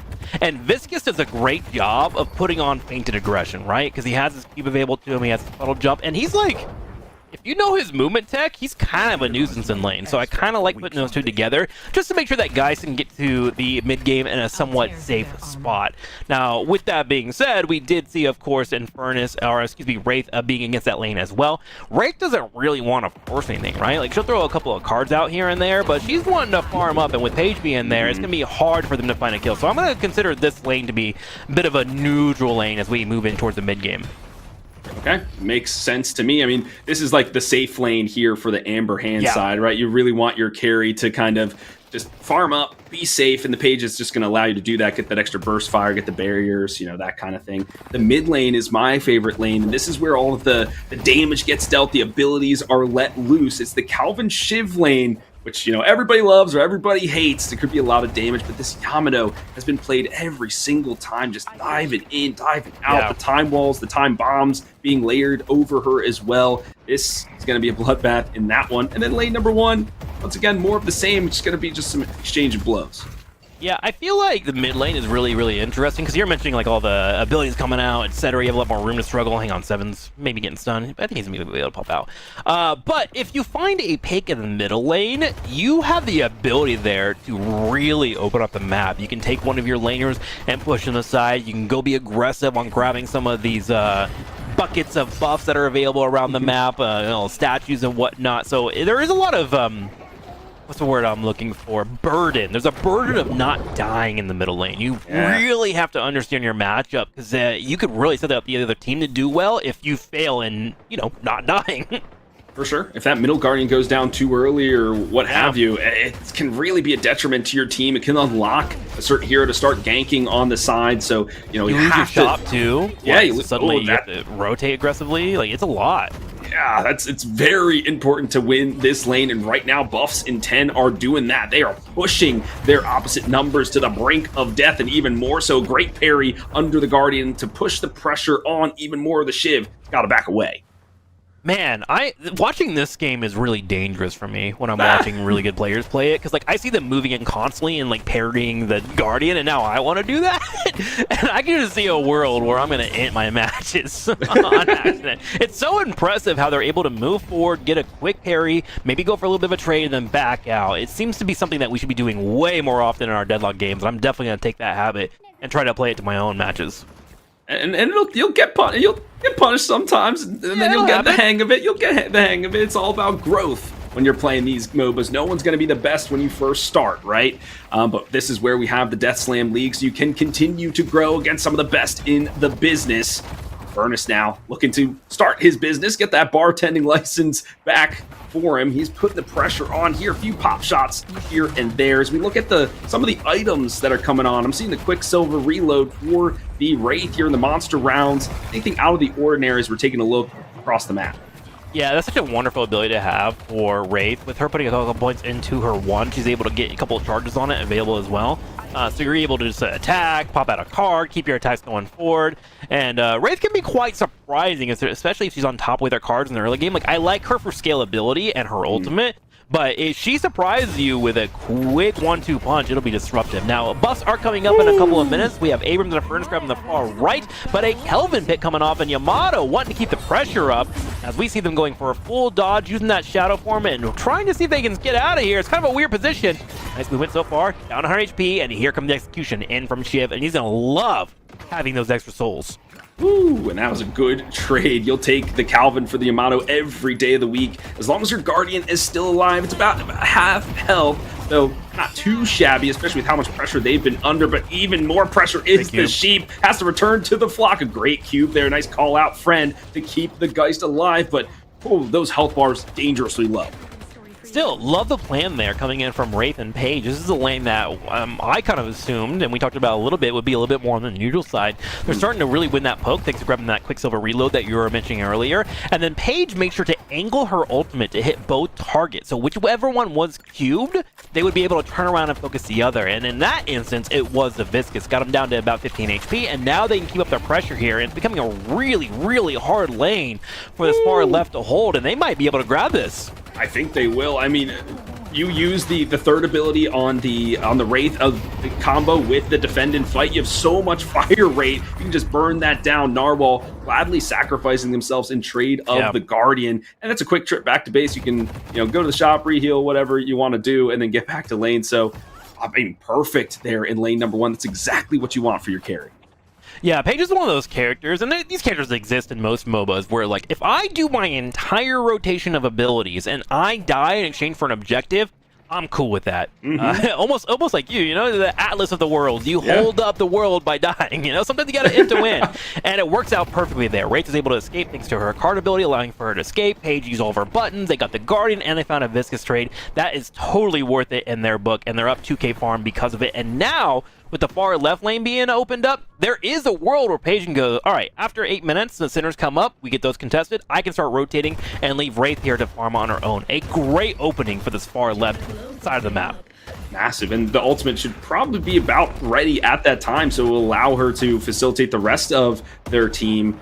Abrams over here keeping in Furnace is at 5.2 souls so far. The other members of their lane, like, look at this 7, only a 4.8. Down basically a small item so far in this one. There's that rotation from the Paige. She's moving forward, taking the brunt of that damage, and she's happy to do so. Yep, able to use that barrier just to buy a little bit of time there, able to get a decent trade. Here comes up the sword to try and lock them down. Cube has been popped. Wraith looking to find a possible takedown, but can't really move in and do anything here. Does have the ultimate available, but with Geist able to skedaddle away, they're doing just fine. And you were mentioning that in Furnace and Abrams lane on the far right. I've been kind of keeping an eye on it, and the reason why they're slightly ahead is they were able to grab that buff early from that right side of the map without anyone contesting it, and they're really pushing that forward. Speaking of pushing forward, Abram comes up, goes for a combo, goes on up to 7.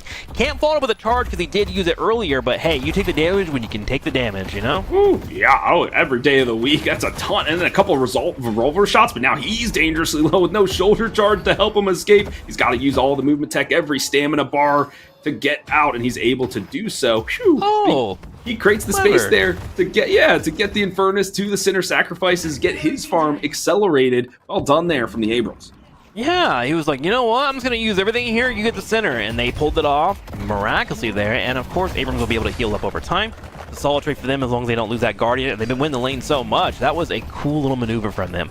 Middle lane continues to have a contest back and forth as Yamato and Paradox has managed to get that Guardian down at about half HP, but now with ultimates available, that 1-2 combo of Kelvin into a Frozen Fortress, into a Shiv ultimate, really can come online, so they're being really careful about that. 7 in trouble, trying to escape. Good movement, comes forward, gets a pumpkin as well, and is going to be able to escape with his HP. But now Ivy is left by herself. She's trying to hold on, but with her using her stone form, this Guardian may take some damage. I mean, it feels like Buffs and 10, they're winning every lane. They're just pushing the tempo so far, just pushing Twin Omens under their towers. They don't have a moment to breathe, that everything seems to be a reaction. When are they going to put themselves in the driver's seat? When are they going to take the initiative in these fights? It just doesn't seem like they're able to do so with the amount of weight on their shoulders. Yeah, I think they're probably trying to wait. Oh, hang on here. Combo comes out. Here's the Ice Cube. Try and keep him up. Steps up, draining life where she can. Oh my gosh, I can't believe that ult did not connect on Geist. Geist able to sidestep just barely there and survive. Had it connected, they may have been able to turn around and find the pickoff.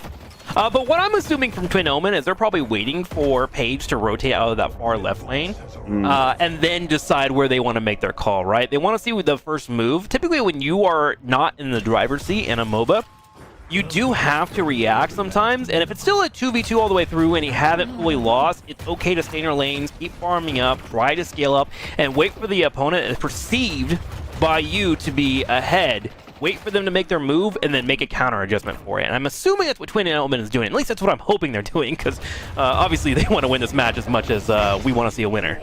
That is a really good point. And, you know, the Guardians, there's only been one gone down. There hasn't been, the souls are still even, so there's no reason to really press the issue, especially if you're waiting for this Wraith to really come online. You just, okay, we won the lane there, we've got the Guardian, but they're going to push into us because that's naturally where it's going to go, and we could just get our farm and keep rolling with it. But we are seeing, finally, the Infernus. Maybe they went too close to the sun, friend, and he got burnt to a crisp for it. He went back to base. They're able to get the Guardian in lane number 3. Once again, that teeter-totter, that seesaw, flipping either side. And we finally saw that first move. Paradox rotating over from the middle lane, went straight over to the far left, and got a pick on Viscous, which means now the urn is up for grabs. And I'm wondering if Paige is going to grab it and start moving it. It's looking like she was hovering it for a second, but there is a call for potentially a fight in the middle lane.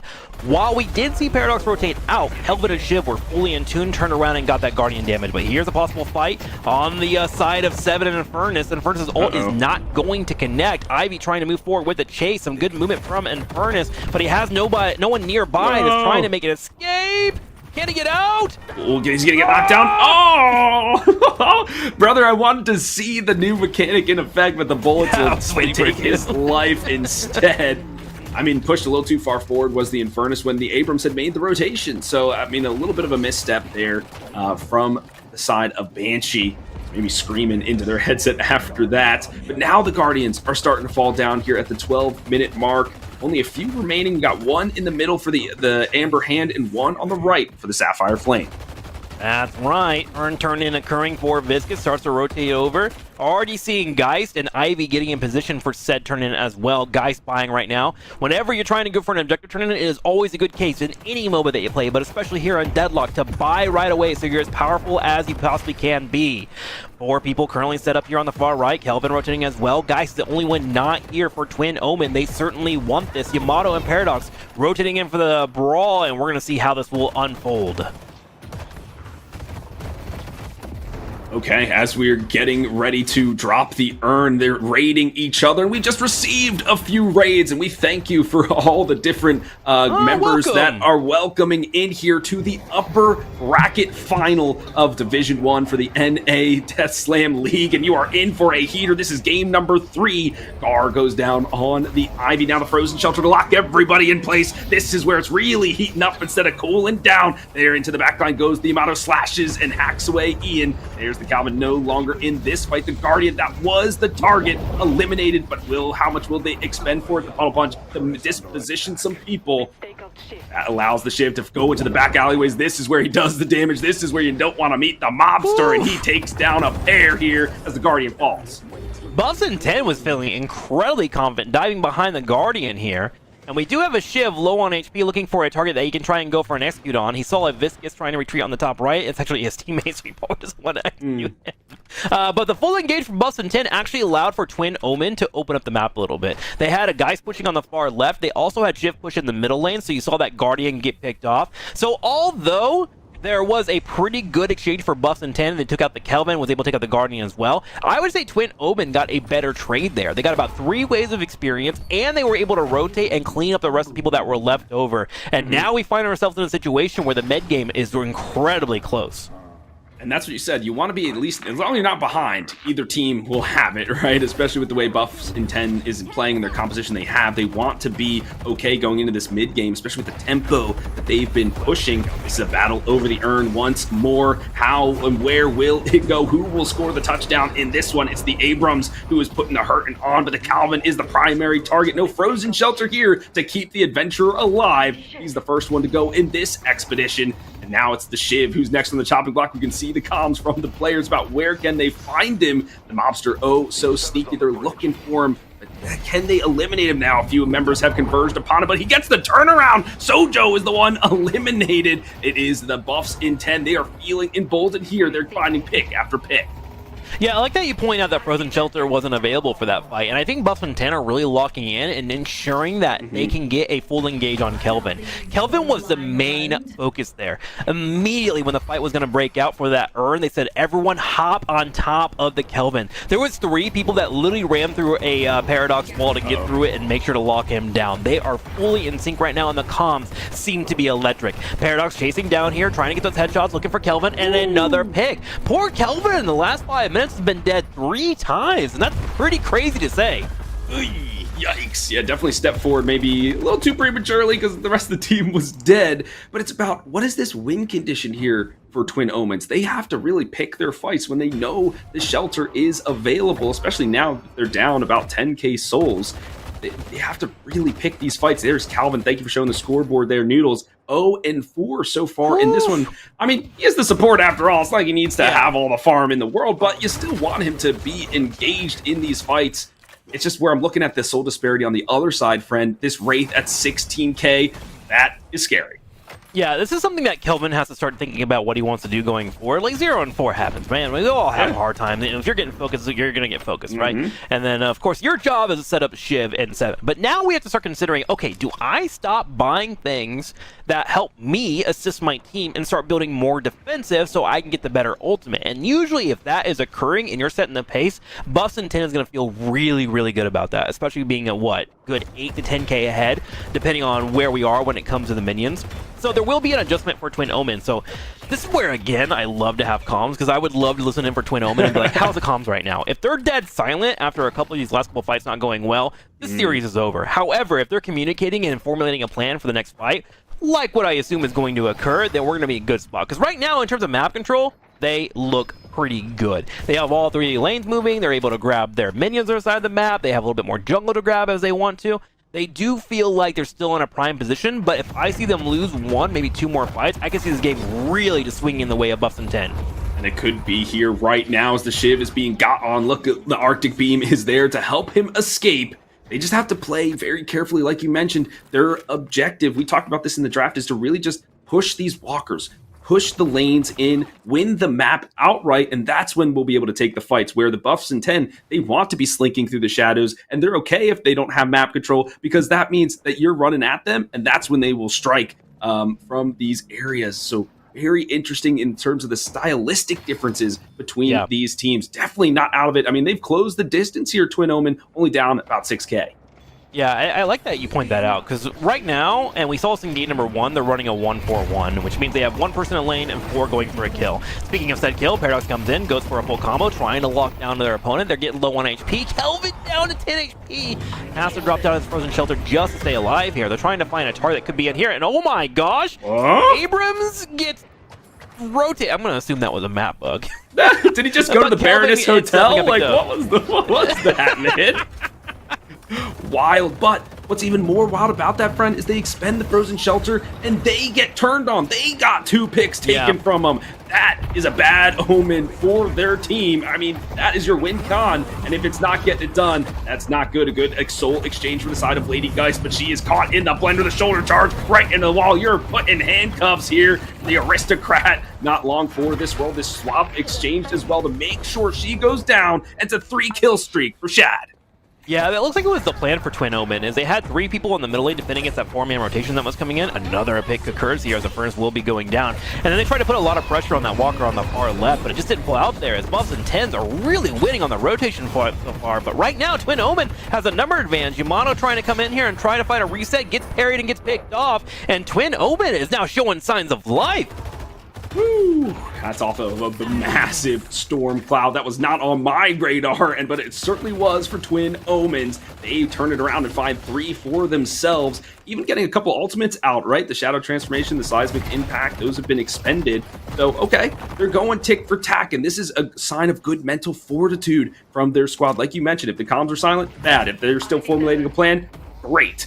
So, okay, you lose some people. That happens. How are we going to respond to this adversity? And they did just that in a great turnaround there. This game is far from over. Yes, good point there. And speaking of that, the Souls have really started to clean up. Wraith, however, might be able to find a pick here, going straight in for the Viscous. There's a knockdown. But at the same time, Twin Omen is looking for a pick themselves. They start moving in and they find a Page who is locked into a corner. And finally, the frozen shelter may have found somebody. I don't know how Paige is staying alive this long. Oh my gosh, incredible movement. Teammate comes in. That's an Infernus. Infernus trying to lock down anyone that is nearby to find a Page, and that somehow turned into a Page who is in distress, putting Twin Omen in distress as they lose 2. And that's, once again, your win condition did not bring you a win. It brought you losses instead. This is, okay, so if you're the side of Twin Omens, maybe take a step back. Let's not look for picks right now. Maybe we need to find, our timing isn't here. We can't go toe-to-toe. We're not finding the picks, or we're not choosing the right target when we are going in with the frozen shelter. You would think it would be the Page, but maybe that wasn't the right spot of the map to go for it, right? That is also a thing you have to consider, especially with so much architecture here in the Cursed Apple. So, okay, Twin Omens, take a step back. You're still not that far behind. Let's find a good engage. That Urn, though, oof, that hurts. Does hurt. I love how Buffs didn't ensure they were going to get it, though. They had Paradox dropping down her 3, just stepping up, trying to zone anyone out. That thing is loud, actually. The opposing team can hear it as well, so she stepped up into the enemy territory and let them know, hey, I have this thing primed and ready. And with a couple of people down, Twin Omen could not get death in any way, shape, or form. Now, with all that being said, there is positives here for Twin Omen. If you look over to Shiv, he is nice and farmed, 20k farm right now. And if you look over the opposing side, the only one's ahead right now is Soju in that regard. And a Shiv that has a decent amount of farm is have that whole reset kill potential possibility, right? So they're going to be trying to build around that. And right behind him is 7 with 18k at the same time. So for me, I want to see a potential quick pick on a Page, or if they can find an isolation on Wraith. Harder to do than said, but it is something that would really work out for him.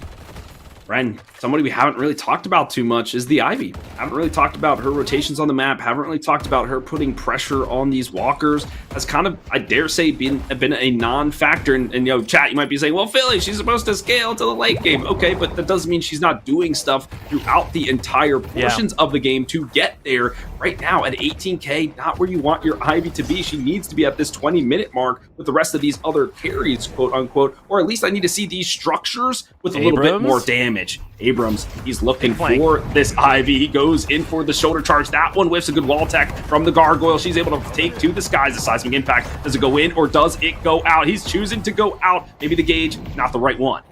Nice. Yeah, I would say Ivy's current position in this game is just like a reflection on how the match has gone, right? Sure. I feel like Bus and Tennis took a really solid early game, so Ivy switched from this like, hey, I want to maybe help out on the side lanes, maybe rotate as needed to, okay, I am just going to help stop 3 to 4 man rotations from taking out our teammates. Our Kelvin is clearly being the focus for the opposing team, and she has done her best to be near him whenever she has thought there was going to be a threat towards him, which I really appreciate.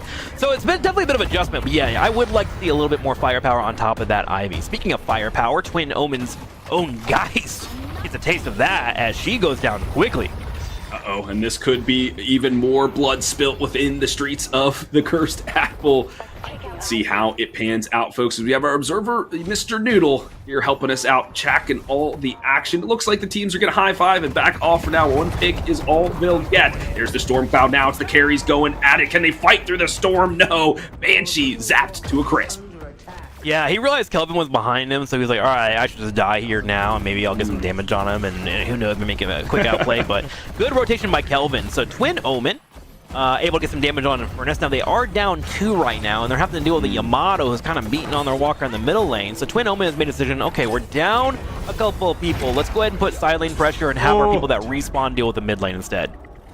I love the silence wave pickup here from the Yamato in the draft. We were talking about, is she gonna do it? Is it gonna be on somebody else? And you could see immediately when she dove into the Kelvin, silence wave, I'm grappling, I'm slashing, and he had to back all the way out. He didn't want any part of that. Here's a swap onto the Ivy. This is not a pick that they can afford here. The stone form in, but that is just gonna delay the inevitable. Maybe the reinforcements will come in time. The Ivy, no, the wings have been clipped.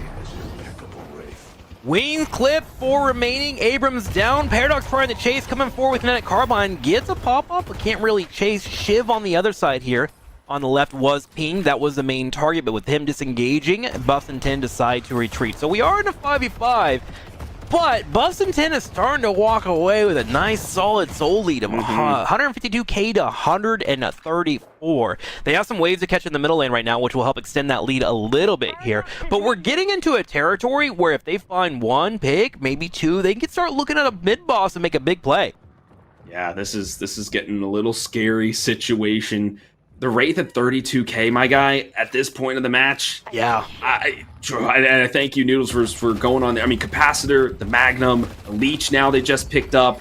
This Wraith is going to be really tough to take down and really tough to 1v1. So it's like, okay, if I Frozen Shelter, do I just have to section off the Wraith and just keep myself in there and then try to have all the rest of the team find the damage elsewhere while she is preoccupied? But then you have the Infernus, who can really go for these 1v1s. That Afterburn just does so much damage.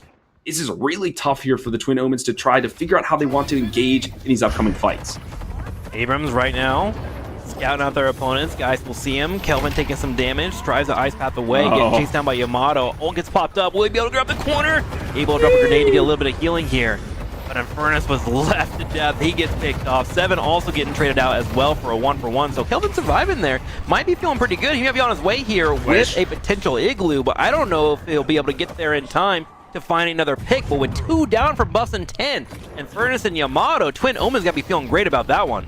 Absolutely. They finally found the proper engage that they wanted to take, but it's tough when you have your composition that has to take perfect engagements in order to win. You want to build a composition that can go at any time, right? And so, but hey, if that's something to help close the deficit, you can get some map presence back. You can see Gato here trying to take down this Walker. He might expend his life to do so, but I'll take that trade. That would be a good win here for the side of the Sapphire Flame. Good job there from Gato. He's kind of been the weaker link here. Has been picked off quite a bit. Expends the goo ball to try to get out. No, I think you should have just sacrificed yourself. Keep that ultimate. Would have loved to see that. Yeah. But all said and done, Twin Omen definitely going to be feeling a little bit on the back foot here. They have 1 Walker, which are currently defending between Shiv and Geist on the far left, and to get that lane set up. But they also had the middle of the map open up for them. While we did see Infernus get picked off from earlier when Yamato was chasing down the Kelvin, Wraith was left to take whatever she wanted on the map. We actually pushed the middle of the map forward, which has allowed for them to set up for this mid-boss. One of the best ways to get here is to zip line from the middle of the map, but they can't do it if they don't have any Walker or lane pressure. And so this will be a great trade out here for them as they get 3 Rejuvenators. But here comes Twin Omens looking to try and poke somebody. I don't know if they're going to be able to find anything, though. Yeah, an immediate silence wave on the Kelvin. No frozen shelter here to try to lock up the rejuve. And now the twin flames are being just completely extinguished in this one. Shiv finds himself in a 1v1. Make that a 2v1. He's on the run. This gangster. This is not his town anymore. He is being run out of it. Firmly in control here is Buffs in 10. Yeah, it looks like you realize that he's pretty much done for. He actually runs to their side of the map. Oh, actually able to get away. Didn't get stunned there. No way. Wow. Is he out? Okay, yeah, he's out. What a legend, dude. That was amazing. Somebody clip it. Somebody clip it. Able to escape. He ran to their side of the map, which means, I might be second myself. Oh, hang on, though. They're coming around from the other side, and they finally do pick him off. Never mind. Don't clip it. We never saw that.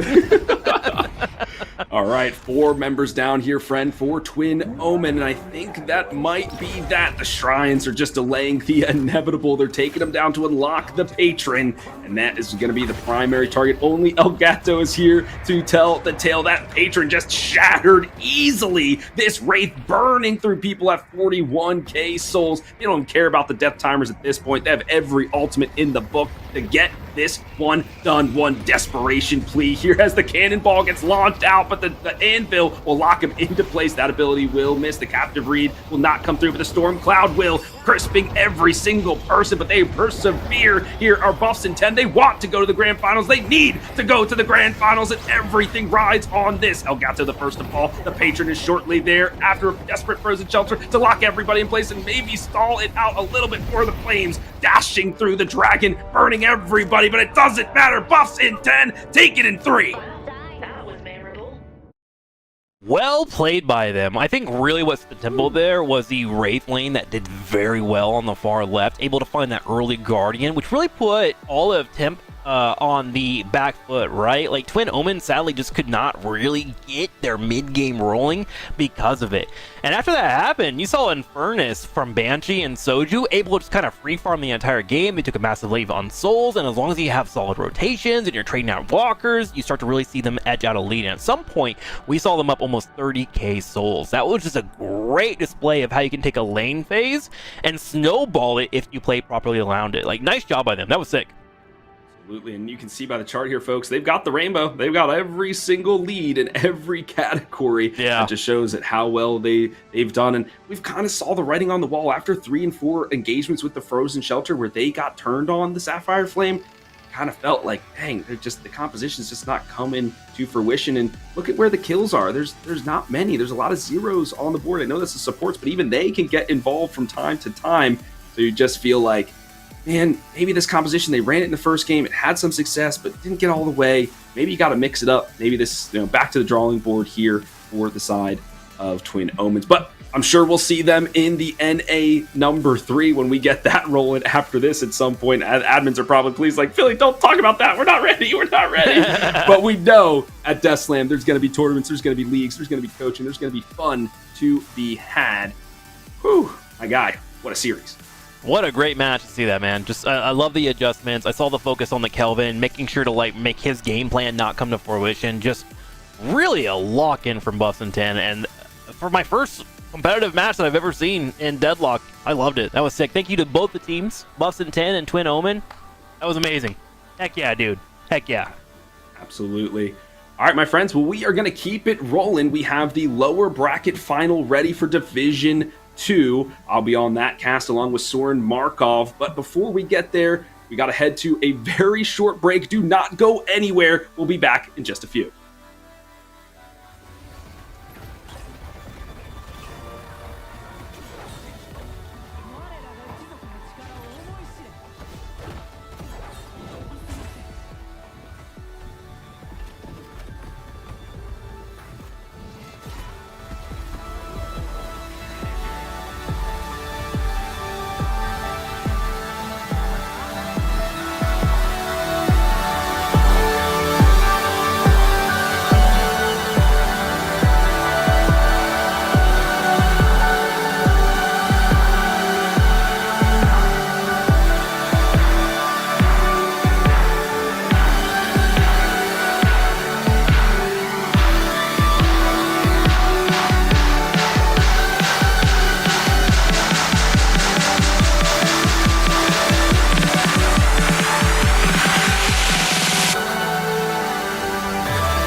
Welcome back, Death Slam fans. It's HD Philly B, and alongside with me is Soren Markov, and we are here for the Division 2 lower bracket final. So, Soren, this is a do-or-die moment for both of these teams. Yeah, we're down in the lower bracket. No more mistakes can be made, and both these teams are looking to move on to the finals. Unfortunately, we won't be able to cover the Division 2 finale, but we will be able to cover this one, and you'll at least get to see one of the teams that moves on to face off in that final for the brands of Division 2 champions. Yeah, and so who are those teams, and how did they get there? Let's pull up the bracket to find out. I'll give you spoilers, folks. We do have Toxic Positivity versus Friends of Gumanity, which that's a fantastic name, but I am very much looking forward to this match because Toxic Positivity was one of the front runners, but they got knocked out early in the best of one rounds, and now they've had to fight and claw their way through the lower bracket rounds. Well, it's been an underdog story for them for a lot of this tournament. They came in as the 9th seed you see there out of 12. And so they've had to really fight to make it here. Their only loss is to Lashback, the number 1 seed, who have made it onto the finals. So Friends of Gumanity and Toxic Positivity are fighting for that spot to face against Lashback, and Toxic Positivity want the run back. To do so, they're going to have to get through this number 3 seed, who've had a pretty solid run as well. The Friends of Gumanity just falling in the semifinals to Lashback. So both these teams taking an L versus the Lash himself. So it'll be a battle of who can get back there and really fight for the chance to take it all home. Oh, so that everybody in this division is looking at Lashback saying, like, hey, we want a chance at the king. We want to take him down. So there is more on the line here than just beating your opponent. It's like we want to take a fight for the throne as well. So fantastic. And my friend, a lot of these players are on that data sheet. They are in some of those top positions for kills and assists and first bloods and things of that nature. And we'll get to that when we go through the draft. But, you know, as we work through anything that you're thinking of for these squads, is there a standout player that we should highlight? Well, I'm going to mention someone who I know personally in Moosey on Friends of Gumanity. Because I know them, and I've talked a lot with them about how they're approaching this sort of meta and how they feel coming into this tournament. And they're feeling pretty positive here. You know, they're in that number 3 seed. They felt pretty good coming into this tournament, but it's been a long run for them. They've been here even longer than we have here on the stream. They've been fighting all through Friday in some of the tiebreakers just to get in the tournament and find their seeding. So it's been a really long ride for them, and they're just trying to fight through that exhaustion and play as well as they can here on Sunday. And when people say that esports is not a physical sport, okay, you sit in this chair for 8 hours and you try to really, focus your eye muscles and your fingers and your neck and your shoulders and your back, your knees, whatever, and tell me that's not a hard thing to do. There's even more to go. Even if they win this match, friend, they've got the grand finals to then fight through too. So you have to have your energy drinks available, your friendship with you, make sure you hydrate, all that jazz to keep you going throughout. I'm glad you highlighted Moosey because they're one of the assist leaders, 250 assists throughout the season. I mean, that cannot be understated. A prolific support player. But I want to get into the P's and B's, friends. I want to see how this draft lays out. It's going to be exciting to see because we've seen a couple of teams let through the Kelvin. You know, just last match we saw Twin Omens versus Buffs and 10. Kelvin got through twice, I believe. So it's maybe not 100% ban rate anymore, but he still looked strong anytime he gets to come on screen. So it's interesting seeing how these teams approach the slight shakeup from Friday's patch and how they, in most parts, are taking it the same way, but just with those small key differences that can mean a lot in a game like Deadlock. Maybe even a 7 resurgence we're starting to see, but we will come in here into the draft, and Toxic Positivity will have the first set of bans and the first picks as the Amber Hand, so let's see where they go with this. Oh, you think it's going to be the Pocket again? I mean, we've seen a lot of Pocket ban in this one. This guy is talked about all the time. Very strong, good in lane, good at objectives, good at initiating in team fights with the Affliction. Can do a lot of things right. I'm sure we'll talk more about him, but the Infernus. Every time the Infernus was played in the previous series, it was a win. Is that a ban? Nope, it's going to be the Omato first. Understandable. Yamato is one of the kind of winners from Friday's patch. She wasn't really changed at all, whereas a lot of the other top dogs in the meta right now received at least some kind of nerf. You know, you may look at ones like Kelvin and say it wasn't enough, but it was at least something, right? And so that means that everyone under him came up just a little bit. So we've seen some really powerhouse showings out of Yamato players recently, both here and in some other tournaments that are going on. So not too shocking to see it banned out here, but you brought up the Pocket, which I think is another key player in the meta right now. The really crucial pinch point for him right now for a lot of these teams is finding a player who plays him well. Pocket's one of those like niche heroes that only some people are able to play. A lot of his skills aren't very transferable from other heroes. So you have to have someone who's put in the hours on Pocket to really be able to play him. But it seems like both these teams are pretty confident that the other team won't be able to be too much of a nuisance on Pocket, because Toxic Positivity will be banning that Kelvin, not letting that one go through with the dome and just general annoyance that he is. And I like that pick. That's a fine pick. I wouldn't be surprised to see Friends of Humanity pick up the Infernus first.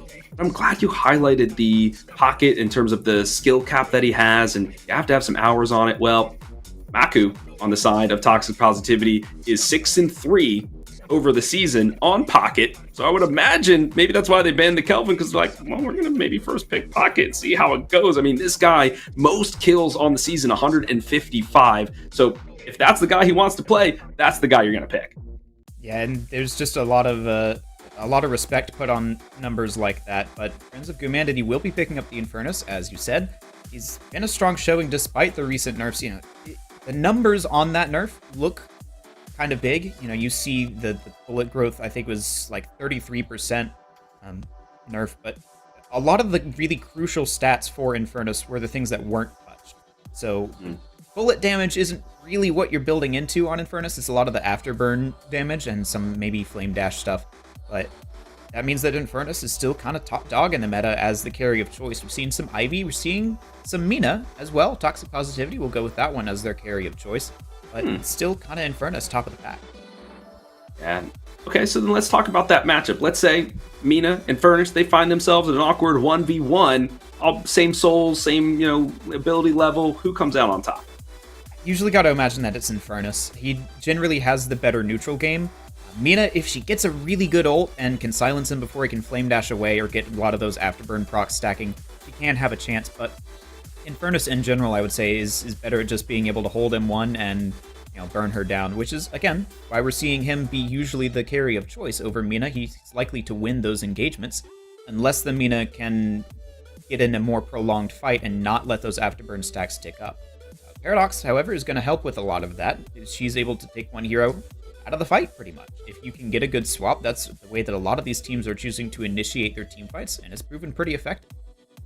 Yeah, and I love to see the Paradox back in action. There was times where she was, first phase, you got to ban her. Then she kind of fell off for a while. It wasn't really, nobody was playing her. Now she's back because people are understanding how much that swap can really do. And she's good at putting in the damage as well. Strong in the lane, you can mid, can put her on the sides, wherever you want to go. Fantastic character all around. What I'm sad to not see, though, Soren, is Mo and Krill, because there was the Mo and Krill meta for a long time, and I want to see a Mo and Krill because that's my favorite guy. I love the combo. I love the Warp Stone with it, so I'm hoping to see a Mo and Krill out here, but it's the Friends of Humanity. They get their next two picks. Last time we saw the Abrams, we saw Yamato kind of paired up with that. Curious to see, maybe it's the Holiday that gets picked up here for the Friends.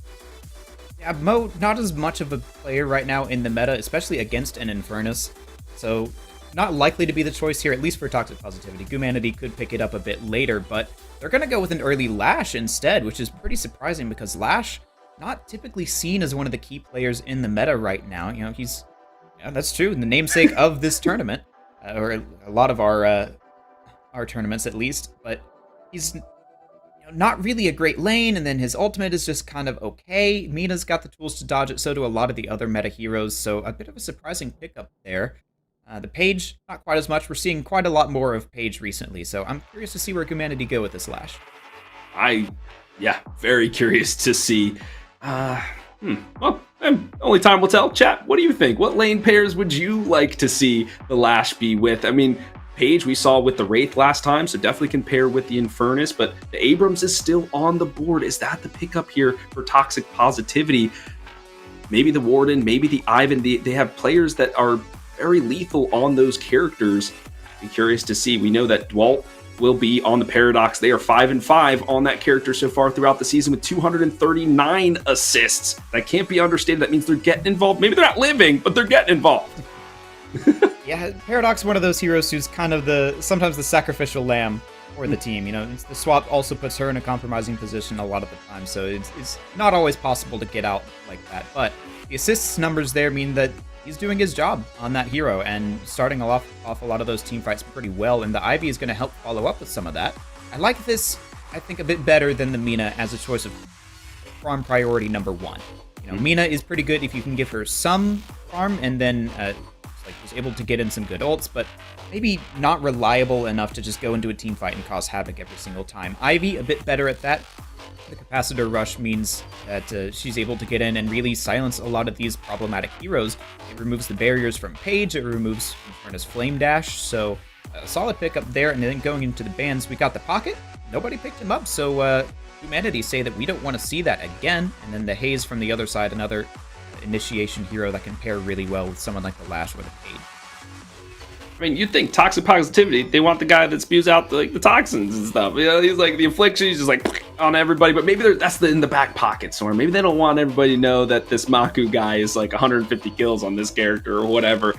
The Ivy, though, is there a world where this is actually more of a support Ivy? Because Great Skeletor is the Ivy player, 6-2 over the season, you know, but mostly in the supportive role instead of going for this, you know, capacitor, Titanic magazine kind of build. But I don't know. Time will tell. Holiday, though, I knew that was going to be picked up. Amsung is 4-0 on this character. I mean, that can't be understated as well. But in our previous series, Ian was 0-6 on Calvin and lost both of his matches. So you never know. Those stats in the season don't matter here. Like we talked about the pregame, it's only winning is the objective. And it's the Mo and Krill. Oh, love it. You called it. You said you wanted to see Mo and Krill. He's one of the characters that's more fun to watch than to play against. That's for sure. So this is a lot of pick here for Friends of Humanity. They've got 3 heroes who really specialize in getting those small little pickoffs. Lash maybe a bit more teamfight oriented, but a lot of the time the Death Slam can just be used as a solo pickoff opportunity. And then just the Infernus for the damage. So really, really light on that for them. I want to see them pick up like a Wraith or something here as the last pick, but Toxic Positivity will get a chance to respond before that happens, and they go with the Warden, who's seen a bit of a resurgence lately. Yeah, and Deathy called it. If you look at his tier list, which everybody should have access to, he's B tier, but he's one patch away from, you know, being S tier. And that patch happened on Friday, and I think now he's, not first priority, but definitely a character that you can now consider in the rotation. Friends of Humanity, do they need more spirit? Do they need like a Yamato, or Yamato's band, sorry, do they need a 7? Do they need something that provides a little bit extra like oomph in that department? Again, I want to see the Wraith because I think that's just the generic best scaler left available to them. Spirit could definitely be a choice though. You know, you can build the gun Holiday, and at that point you're just kind of missing that more spirit brawler sort of hero, in which case we might see a Calico come out. Ooh. There's a lot of tankiness coming out from Toxic Positivity. They see that there's a lot of pick, but then not a lot of damage from Humanity. All right, we're both getting our favorites today. We're seeing the McGinnis. That's an unusual choice for a carry hero, but hey, I'll take it. I happen to know that there is a good Humanity player who plays the McGinnis. Name escapes me right now, but this has been hinted about in some of the scrim bucks that I get in my ears, so yeah. Typically, I think that Humanity like to play a more supportive McGinnis, but in this role, this is definitely a game where you want to go with like the sustainable gun sort of gameplay. Folks, if you don't know, Soren and we've been casting together for a couple months now, probably 3 or 4, and we talk about your love for McGinnis and how she's kind of been at the lower end of the totem pole for pretty much since the game has started. But a wonderful character, a lot of fun things you can do to see her. This might be the first time I've ever casted a McGinnis. I might have to look at the ability. No, I know the abilities, but it's going to be wonderful to call the spectral walls and the turrets and the health pots and all that stuff. So very interesting way to round out the drafts. That reveal of the final pick, that gave me goosebumps. And folks, I hope these drafts are giving you goosebumps because this is the lower bracket final. It's a best of 3. So even if you lose this one, you still got some fight left. But this is the do or die series. You got to pull the tricks out of the bag now. Soren, as we're looking at these, any besides McGinnis, I know you got some bias there, but any draft fits your fancy more? I do just overall like Toxic Positivity's draft better. As much as I love the McGinnis, there's a reason why she's not picked a lot of the time, and same with the Lash. I feel like Humanity are just missing that piece of like mid-game damage. The Infernus comes on a bit later. McGinnis also needs a little bit to ramp up. Really kind of relying on your Holiday, I suppose, to do a lot of that damage in the mid-game. But more than anything, you're going to be reliant on the CC that you have. You know, there's a lot of ways that you can get someone just to be completely helpless for a team fight, but you've got to do that outside of a 6v6 sort of situation. If Toxic Positivity can get a Paradox swap and then the Abrams CC, a Warden ult, Mirage thrown in as damage, like they are just so advantaged when it comes to these big brawly team fights. So Humanity gonna have to play around that and recognize that they can't take early team fights and use the objective pressure from something like a Paige McGinnis lane to take an early lead here. Okay, I love the analysis. That's why you know the X's and O's better than anybody out there. Well, Deadlock fans, I hope you are ready to deadlock and roll because we are heading into the lower bracket finals here in Division number 2. The lanes are setting out. Let's see, we got the 7 and the Lash versus the Warden and the Mirage in lane number 1 here, Sword. Yeah, that's I'm just looking at these lanes. These all seem like really good lanes for Toxic Positivity. The Infernus and the Lash, that's good once you get up to the ultimates. If you can get a Death Slam, Infernus can finish off anyone that you hit pretty easily. But Warden, in the meantime, can cage a Lash if he goes for the Ground Slam and really punish him if he doesn't have the stamina in the bank. Mirage as well, just going to be poking away at these two heroes. And in the mid lane, Paradox Mina, I mean, you just don't want to ever peek against those two. And the Moancrill's going to be able to sustain a good bit against that, but not enough, I feel. And then the right side, I feel like that's Friends of Humanity's best opportunity to take an early tower, because as good as Ivy and Abrams are at just sustaining, punishing you for getting too close, the one time I've played a Paige McGinnis lane, it felt magical. Like, it was just so easy to push up and take that tower. Like, the amount of objective pressure here from the Paige McGinnis on Pear and Musi, like, it's just so hard to overcome. But is there kill potential, or is it just they just overwhelm you by just clearing the wave so methodically that you're just like, oh crap, I'm under my tower and I didn't even realize it, and then they're just shooting the tower instead of you? Well, the two are sort of linked, right? If you can get wave pressure, that gives you time to be able to poke without the enemy being able to shoot back as easily. So if you can get the wave prio, which of course Ivy is going to be contesting for, it's really going to be on Skeletor here and his Ivy to keep the waves clear very quickly. But if you can get the prio and get under the enemy's tower, you see here, Babbage's is already down to half HP. The fire rate from McGinnis, especially once this Page gets a couple points in the defend and fight, is going to mean that these fights aren't terrible either.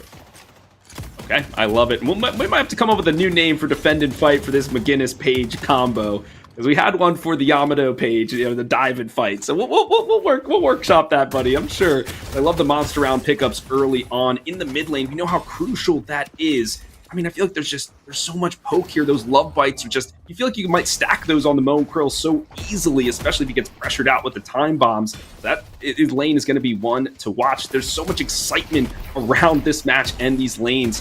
Very curious. What's the win con here for then Toxic Positivity? Are they going to be looking to try to pressure out mid and then rotate, or do they want this Mina to be safe for a certain amount of time? What are you thinking? Well, it is going to be a lot on this Mina. As you said, it's so easy to get those stacks on the Moancrill. You saw one pop just there. The Sandblast curving a little weirdly around the architecture there, but yeah, this pressure from the mid lane is what they need to come online here, and they just need to not fall behind so that in the mid game they can not fall to all of the pick potential of Friends of Humanity. You see there, that's an early death though for Babbage's. It's going down to all of that pressure, and so will Skeletor. So with an alive wave here, or Friends of Humanity, I can tell you, this Guardian's going down to half right away. Did you have a crystal ball? Do you got an 8-ball? Like, how did you know that was gonna happen? That's an easy prediction there for you, my friend, and you called it perfectly. This Moancrill, though, he might be dead. It's almost. Holy smokes! Yeah. Okay, that's all it takes. One pair of eliminations, and that that Guardian is going to be gone. But speaking of being gone, the Holiday, one love bite will do it. That's not a Vampiress you want to go against. No, and again, this is the story of what we have going on here. The right side, very favored for Humanity, but this mid lane is so deadly from Toxic Positivity. It's going to be a battle of who can win their lane and then get off an effective gank first. Left side, so far, kind of stalling out. We see a couple of low health bars, but then they come right back. So the left side is probably going to be the target for any of these ganks that come in after these lanes are won. You gotta imagine. My friend, I'm seeing a rusted barrel on page, and if I'm checking my notes correctly, 1, 2, 3, 4, 5, 6, 7 patches in a row, they've tried to buff this item. Now, finally, somebody's using it. Valve is jumping for joy. I mean, is that because they want to build into disarming hex, you think, on page to really kind of stifle the enemy, or you think that's now a good item? I'm not sure. I think the 10 health from Rusted Barrel is not a particularly impressive change, but it is good against this Ivy. Ivy's so dependent on the fire rate with her tether, and then also just generally proccing things like Capacitor. So Rusted Barrel is going to be very helpful in taking down Skeletor. And probably we will see the Disarming Hex later on, because it's also good against the Mirage. So stopping him from going down. And yeah, that is an early tower, which is exactly what you want to see from this lane. About 5 minutes, it's just gone. Oh my word, and they baited out the seismic impact as well. He had to use it to get out of there. He was just under the gun. I saw the Ivy on the other side also building Rusted Barrel, because against the McGinnis, you want to reduce their fire rate as well. So, okay, Rusted Barrel game, I'm here for it. Now, the battle in earnest. It's this mid tower, but it will be Mina Maku, the one to fall. The lasso finding the mark. The Mo and Krill stepping forward, but maybe has to step back. The Sheriff is now putting the bars. Yep, Ziggy is putting in the work here on Holiday. These ultimates come online, and that mid lane just really explodes, as everyone there has an ultimate that's pretty impactful. Red Creeper holding on to his, so the Mo combo's still available if they get an opportunity for that. But over here on the right side, they're about to push this Walker with Skeletor dead. Like, it's objective pressure. Again, so hard to stop. There's so much fire rate here. Okay, so then what do? Do you have to rotate lanes? Do you have to say, okay, we're bringing other people over here, not the Abrams, we need somebody with faster fire? Do you bring the Mina, the Paradox? Like, what can you do to counter this? Monster rounds is the most important item. You have to clear wave as soon as you can. And then also, yeah, you might need to see a rotation here come in from someone who's a little bit healthier to fight this. And just make sure that they're not completely free pushing you. Like, you need someone who's able to push back and take the fight before they can take your objectives. Okay. I mean, they're winning the lane number 1 pretty heftily, so maybe you take the Warden and you push him over there, or maybe the Mirage, because he can then teleport back if he's need to, but okay, yeah, and you got a kill, so that might be the release valve that they need. A good parry there on the Guardian, but they nerfed that where you send yourself back to base with the Guardian, so he's like, I'm thinking better of this, let me go back myself, but that could be the lane where we see a rotation. Once again, the fireworks unleashed in the mid lane. These two will never stop trading. No, because the Mo needs to be up close and personal to get the heals off with the Scorn, but of course that's right where the Mina wants you. You can get those easy bird stacks, and the combo comes in, but it's immediately answered by the Mina, and it just backfires onto Red Creeper there. It's so difficult for this Mo in the mid lane. That's why I feel like maybe you would have had a better time sending him off the side lane, but Holiday Lasso will come in and try and take a trade here onto the Paradox. Doesn't quite connect. Yeah, no follow-up. The Mo is dead. You need a partner there, Sheriff. Like, who's your deputy, friend? The Mo, he's gone. But I saw 4 stacks on the Noxia there because of the love bites. That's just a testament. That's almost 1 every 2 minutes there for this Mina in the mid lane. That is really strong, especially if you're scaling that ultimate, because if you're taking that 1v1 against the Infernus later, you want to be able to silence him, hit him with every bat in the book before he can contact you. Okay, looking at the Infernus now, a little mixture of everything. Some vitality, some spirit, some gun. I mean, this is the man who can do it all. They're really going to need him to step up in this one. Good headshots there onto the Abrams to bring him low. He's going to have to get out. You mentioned the Nox Nostra stacks. That's 4, so that's early game still for Mina, but keep in mind that she doesn't build those stacks until she unlocks the ultimate. So even though she got some love bite procs off earlier in the lane, those didn't build any stacks. So she's had far less than 8 minutes to build those up, so Kura doing the best that he can here. We're starting to see a brawl form on this right side. This is a chance for Fox Positivity to finally get some lane shove back, 3v2. And that's what we called for. This was what they needed. They needed another member. It's like the turrets are like the 3rd person here for the McGinnis, so they need somebody else, but that's exactly what they wanted. Being shredded here is the Paradox. The Stone Form is trying to lock him in place, and there's the Spectral Roll. I can't wait for the call, and that denies the Paradox the escape. They're chasing her down. One more shot will do it. There it is. Red Balls is able to find it. He takes him down. The Sheriff finds the wanted poster, but they're looking for more here. The McGinnis is bobbing and weaving and shooting and blasting. A few more in the chamber will do it, and down goes the police officer. 3 eliminated in lane number 3.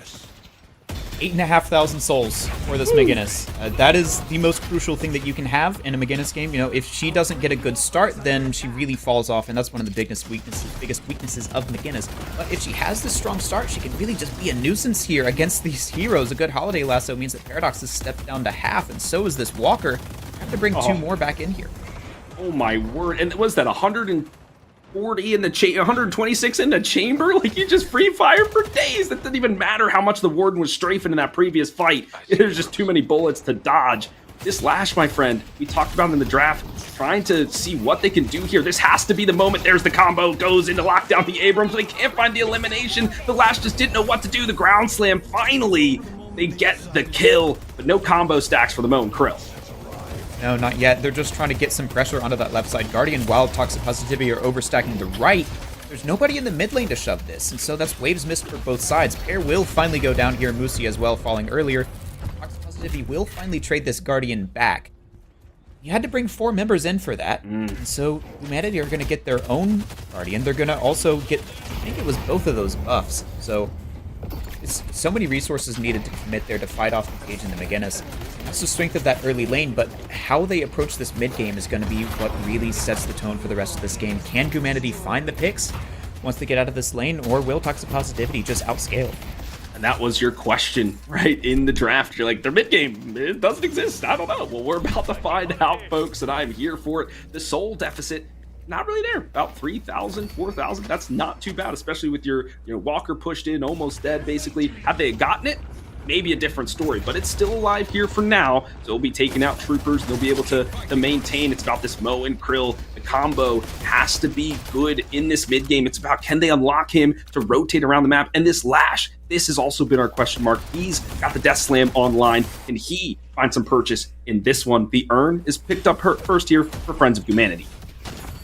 This is Humanity trying to push that tempo that they need at this point in the game. Lash is one of the only teamfight ultimates available to these 2 teams right now. The Last Stand and the Mina Nox Nostra not available. So this is Humanity's window here. If they can do something with the Urn, you see a slight advantage for Toxic Positivity, actually, as they have 5 members about to be here with the Abrams rotating, but then they have to commit the Infernus over to that left side to not lose Guardian due Humanity, while as Mirage can just teleport over as soon as the fight starts. So this could be a 6-on-5 for Toxic Positivity.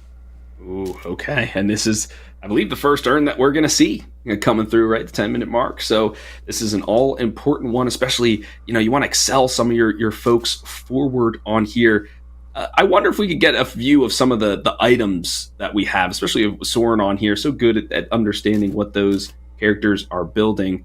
Okay, maybe not. Okay, we're just gonna float through. I would love to see, we were talking about this, Soren, I think, adding some Death Slam artwork to some of these billboards. So be curious to see if that happens in the future, friend. I think it might.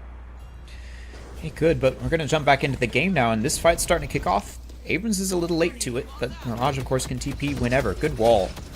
Okay, and that's to block off the Urn, and that will allow Mushi to secure it. Well done. That's a great coordinated effort from the side of the Amber Hand. Now they'll just be slicing and dicing, shooting all of the letters from the book. A great POV there, but now it's Mina's turn to dive on in. The Nox Nostra expended. The bats are looking for blood, and they are finding it. One goes down. That will be the Page. Mina has to find 2 more shots. No, the Love Bites do not burst in this one. The combo, though, on the other end from Red Creeper takes down the Skeletor. It is just a bloodbath here over the Urn, and I expect nothing less. Warden ult still comes in, though. This is still a fight. Pear gets caught, no wall available to help him, so he will go down just very quickly to that last stand. If you don't have the wall, you're really just caught out easily by something like that, and so Toxic Positivity will take the trade here. And despite the Urn being turned in for Humanity, it's about the same soul lead as we saw beforehand. So not a whole lot of advantage gained there for either side. I did sneak a look at some of these builds. Pear there, I believe, is just building the default Lightbringer build, which is understandable. I think it's one of the better ones available, but that means that they're going to have a lot of damage scaling into this mid game around the same time that the rest of their CC comes online. You saw the Ivy there with the Healing Nova, a bit of an interesting pickup, probably an indication that we will see a more supportive Ivy rather than a big late scaling one, so they're going to be reliant on their Mina and some of these big team fight ultimates from the Warden to be able to close out some of these fights. Yeah, and they got the damage, they got the ward, they got the Mirage. Even the Paradox can shoot a couple folks here and there, right? Not just an initiation bot. So, but I also love the pairing because the Ivy does have a lot of bullets in the clip. So you know, we saw how effective that tower push was early on in that one. But I love the call out there in some of those item builds. Now, we're in this mid game, we're in this neutral part, no urns online, no bridge buffs maybe in about another minute or so. It's about who has this better pick composition. You would think it'd be the Friends of Humanity. I know you said they had a not as best mid game. This is where I think they can really find purchase. Here's the Moan Krill going in the combo to lock down the Ivy. He's got to get the stack. He does. The Great Skeletor turned into a pile of bones. They find the kill on the Ivy. And they're continuing to go here. Just the combination of CC locked in. The Mo combo into the Lash Slam, into the Holiday Lasso. That's exactly the kind of engagements that you need for Humanity there. Just overloading that mid lane. And Moan Krill's still here. Just trying to make sure that they can't take their own farm. Yeah, gotta secure those Sinner sacrifices, get you those little extra buffs. And Abrams versus Moan Krill, I feel like that's those two, they're just like wet noodles. They'll just like punch each other a little bit, and then they'll walk away, and it'll be fine. So a fine engagement here. But you get those two picks, friend. What are you gonna roll into it? You secure one Sinner sacrifice. I see now they're going for that invade in the left side jump. Yeah, you've also got a bit of a split push here with the McGinnis. She could get caught out by the Ivy and the Abrams, though. She's not aware. Warden coming in as well. Here's the fly drop, friend. Bombs from above, and McGinnis is under duress. The stone form has to connect, and it does. And that is a kill on the pair. He's sliced up and done. And that's the danger of split pushing so deep. You know, if you just get caught out, someone comes behind you, well, that's kind of it. Not a lot of mobility to get out on the McGinnis, unlike someone like Mirage or Wraith, who would normally be in that sort of split pushing spot. Sure. A couple of other interesting items that I've just seen while we're getting around here. It looks like we're seeing the gun page from Musi. A lot of more headshot-oriented items there. Like the weakening headshot. I do know that he's been experimenting with that, so very interesting. But also we're seeing the surge of power from this Abrams coming out, and that's going to give him a bit more ability to brawl like this. Okay, and he wants to go up against this Moan Krill, but here's the Spectral Wall. Uh-oh, what's he going to do now? The combo is in. They have to take down the detective, and they do. Well done from the McGinnis. It feels like one wall, one kill. That's about the most effective rate that you can get for those walls. A lot of time in the engineering workshop paying off. So we're seeing, all right, this is Infernus doing his best work as well. The Mirage down to half HP. These afterburn stacks just too powerful. Paradox could trade this out, though. No, but not before the Afterburn does what they need to do. The Paradox will be on the hunt. Do they decide to chase it? No. They see some reinforcements in the wing, and it is the Moan Krill. He's like, okay, time to go here, friend. Onto the Paradox, onto the Agent, and there goes Dalt into the dirt. Unfortunate there, and that means that this is gonna be an earn for Friends of Humanity. They're trying to also take this right walker, or at least make sure that the Holiday gets out alive. Flash comes in, doesn't have the Death Slam quite yet, and so he's just struggling to make any purchase in this fight. That is the Warden ult force, though, and now Mina as well. A lot of key ultimates now down for Toxic Positivity. They're probably gonna get this left walker, and Holiday also sneaks out the right one. I think I'll be okay with that. Okay, you lose the Lash, whatever. You take the walkers, you're getting the left one, the right one. You get the urn as well. Friend, we said they don't have a mid game, and they said, hey, we know something you don't. Oh, here's the mid game for you. They've been running away with it. Friends of Humanity are up 17k in this one. Here's another wall. Will it be another kill? The police officer put in cuffs. The McGinnis put him on the board. Yeah, this McGinnis 5,000 ahead.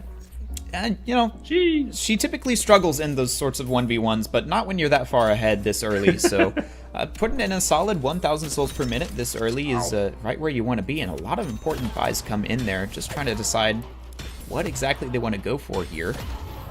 On this Holiday, building more of a supportive role, not looking for that gun carry, as we suspected it could happen, but instead really building into this this pick-off potential here with the Veil Walker and the increased duration on that lasso. There's another wall. There's a lot of other people here. Well, and I need to see another kill. The combo is available. If they can get... No, they don't even need it. They just blink forward and they destroy this Ivy. Oh, my word. Love to see it from the McGinnis here. Now it's like, what can they do? They lost a member. They might retreat off of this, but no, I'm hearing the sound of the seismic impact, but it might just be used for escape. Toxic Positivity, they're on the run. But there's not a lot that you can do to siege this mid-walker as much as you want to from Friends of Humanity. You know, you got the pick onto the most important wave staller on the enemy team, but The mid-walker's just so defensible, especially when you have enough people there, so they just have to back off and take a bunch of farm, but things are looking good for them. They've got an 18,000 soul lead, and this is their window. You know, you said that their CC and roamability is where they need to pop off with, and they're doing a good job of rotating and doing that. Red Creeper seems to be the initiation for them, and then, I mean, you see here, he's deep invading this, trying to get a combo onto someone, but there's no one from his team there to help him yet. They're coming in now.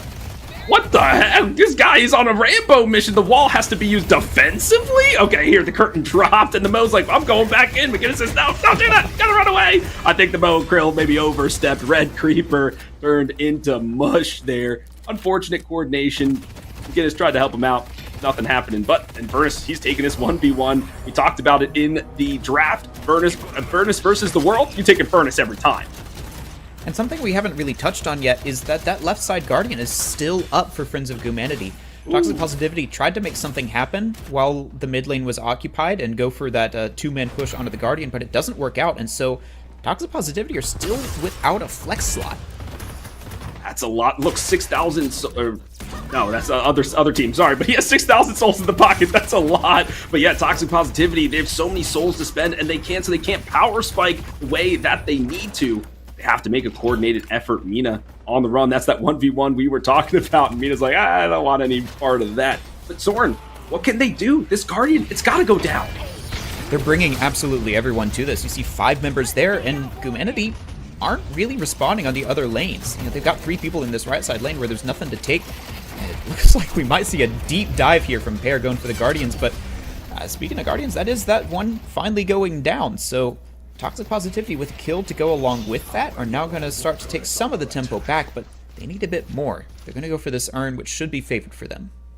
Okay, that's good. And sometimes you have to make those tactful trades. You're like, oh, I got to give up my knight just to get the pawn, but the pawn will open up the queen later down the line. So sometimes you have to have that foresight and make those sacrifices and be okay with it. So they lose some, they gain a little bit. Urn now. This is going to be a crucial turn in to close that deficit now that has ballooned here to 16,000. It's going to be crucial. I mean, the Ivy, though, is that the one you want it? Maybe the Warden, because he's dead. He won't be able to turn it in either. No, this is just going to be an urn for a Walker trade. Toxic Positivity don't want to fight that, because it means that they could get rotated on for the urn and lose both at the same time. So, Humanity now, after making that trade, are up 2 flex slots once again. That means Toxic Positivity are going to find a tough way to be able to spend their souls here. They're looking for a fight on the McGinnis, but so many members of Humanity behind them. Yeah, that's like a good strategy, right? We know the McGinnis needs to be in the backline. The silence wave on the Mina to keep her grounded. The Nox Nostra has already been expended, so that cooldown cannot be used. She just has to turn, tail, and run. But look at this, a full group up, a gold mob here in the mid lane. This Walker, he is in their crosshairs. Yeah, but this isn't the kind of comp that you want to take a team fight like that. Even with Makura's Nox Nostra down, you've still got the last stand from Wires on Toxic Positivity, and we said that they're the ones who want these big 6v6 team fights. Humanity would prefer to look for a pick first, so they're going to go for this jungle instead, and just hope that they can either catch someone out trying to answer that, or get away with some free souls. Hey, free souls is always good. When you have the advantage, you might as well press it and keep the other team locked in the base, right? They don't have the flex slots to spend the souls, and that's okay. You don't need them. We'll take them instead. But you're right. Yeah, where can they find the pick? This Warden, though, he's been pushing this lane a little bit. Holiday looking. Friend, I think that means we have some time to check some items. Yeah, you see the Warden here. Again, with that Surge of Power, I'd love to see what that's on exactly. The McGinnis, yeah, this is definitely Lightbringer with a quick Quicksilver reload thrown in there as well instead of the active reload. Nice. Looks like we're seeing, again, that supportive Holiday going for the picks as well as mostly what you would expect from Toxic Positivity. Makura starting to really scale at 25,000. Not the White as well on the Mirage, doing a really good job of staying on top of these souls. But here comes the Holiday lasso, and it's going to miss. That means that this Mina is going to be harder to catch. They've got a lot of tools for it. And there's the captive read. She's making sure the textbook is firmly in front of this Mina, but she is gliding her way, using the umbrella so tactfully, so slippery is the Vampire-S, but now she goes back into the battle and calls Red Ball's number. They are the first to be eliminated in this scuffle. The Walker is helping out here, and Tim Babs is the one to go down next. This Lash, though, how are they engaging in this fight? They have to find the right way to do it. Yeah, and you see it didn't happen there. The Abrams went down well enough without it, but then the rest of Toxic Positivity are starting to respond, and this is where Lash is going to struggle because there's so much cover for them here. He can't find the right engage, and instead it's Moosey who gets collapsed on and will be quickly burnt down. A bit of an early counterspell there, but the Nox Nostra comes out, rather, and is starting to burn down this Mo. You're seeing a lot of silence waves in this game, and that's really starting to catch on in the meta. Such an annoying item for everyone here, and that'll be 3 kills going the way of Toxic Positivity. They're also pushing that right side walker and could go mid if they decide to be aggressive. Okay, and I think they might, Friend. I mean, this is exactly what they wanted. They knew that Friends of Humanity wanted this kind of pick composition. Friends of Humanity was like, well, we're in the driver's seat. Maybe let's push the issue. They try, but the superior team fight ability of Toxic Positivity, wins the day. And they're able to, get a couple kills. And now the mid boss, this one, inching closer and closer to the neutral. Here's the contest that does come in. Can anybody steal it? There's one from Red Balls, but they might get their life expended for it. A great death slam and a great ground slam from the side of the Lash. He's locking everybody up. Another silence wave to keep the Lash in place. He does use a Rejuve Crystal. Great steal from him. Finally, the Ivy is fly dropping, finds one. This is a chaotic fight in the pit. So many members going down. There goes Dwalt. The Ivy slams into the dirt, stuns up a couple. Oh my goodness, chaos here in the pit. This is the kind of situation where the Mirage is really going to start to take over, because you see all of the rest of these heroes have some sort of really important ability that they don't want to fight without. Mirage, he's happy to just keep it there and pump in those bullets, and with the Infernus out of the fight, that means that Humanity really just have to back off, but they found Abrams out of position, the rest of his team not there to support him. With all of those Rejuve crystals down, he's not long for this world. Uh-oh, yeah, good shoulder charge, just kind of maybe delaying the inevitable no combo stack on that easy target. But is that the Mina I saw? Is she joining the fight? Yes, she's avenging her fallen friend. Finds a rebuttal kill on the McGinnis. Well done there, as this fight just continues to extend. Nut! He takes down another. He's on a 3K kill streak. Wires comes back into the last stand, and that's just, I mean, you've already lost the fight there for Humanity. They stay long trying to catch the Abrams, but Positivity are still around, and so they just turn right back around and catch 2 more. So that's even more souls gone the way of Toxic Positivity. They've evened things up now and are the ones with the tempo. They can start to push these walkers. They can start to grab the urn and the rest of this farm. So things maybe starting to swing around for this later game comp here from Toxic Positivity. A couple important buys coming out. The Merc Mag means that Mirage is never going to run out of bullets. And Eyewires, I believe that was the Vampiric Burst, means that he's got some good gun damage in addition to that utility from the last stand.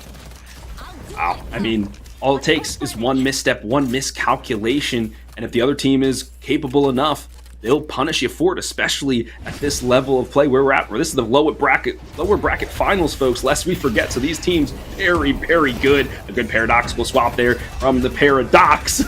Trying to keep the Lash in place. He's using the Death Slam and is able to find a death with that one. Abrams is overextended here, and they chase him down. Do they want to chase him down is the question. The 1v1 battle, the Infernus versus the Mirage one, you see in the highlight reels. Looks like they'll just push Nut away. They won't be chasing him, but that's because they found another juicier target to get, and that is the Warden. The police officer burnt to a crisp. 2 down to the side of Toxic Positivity.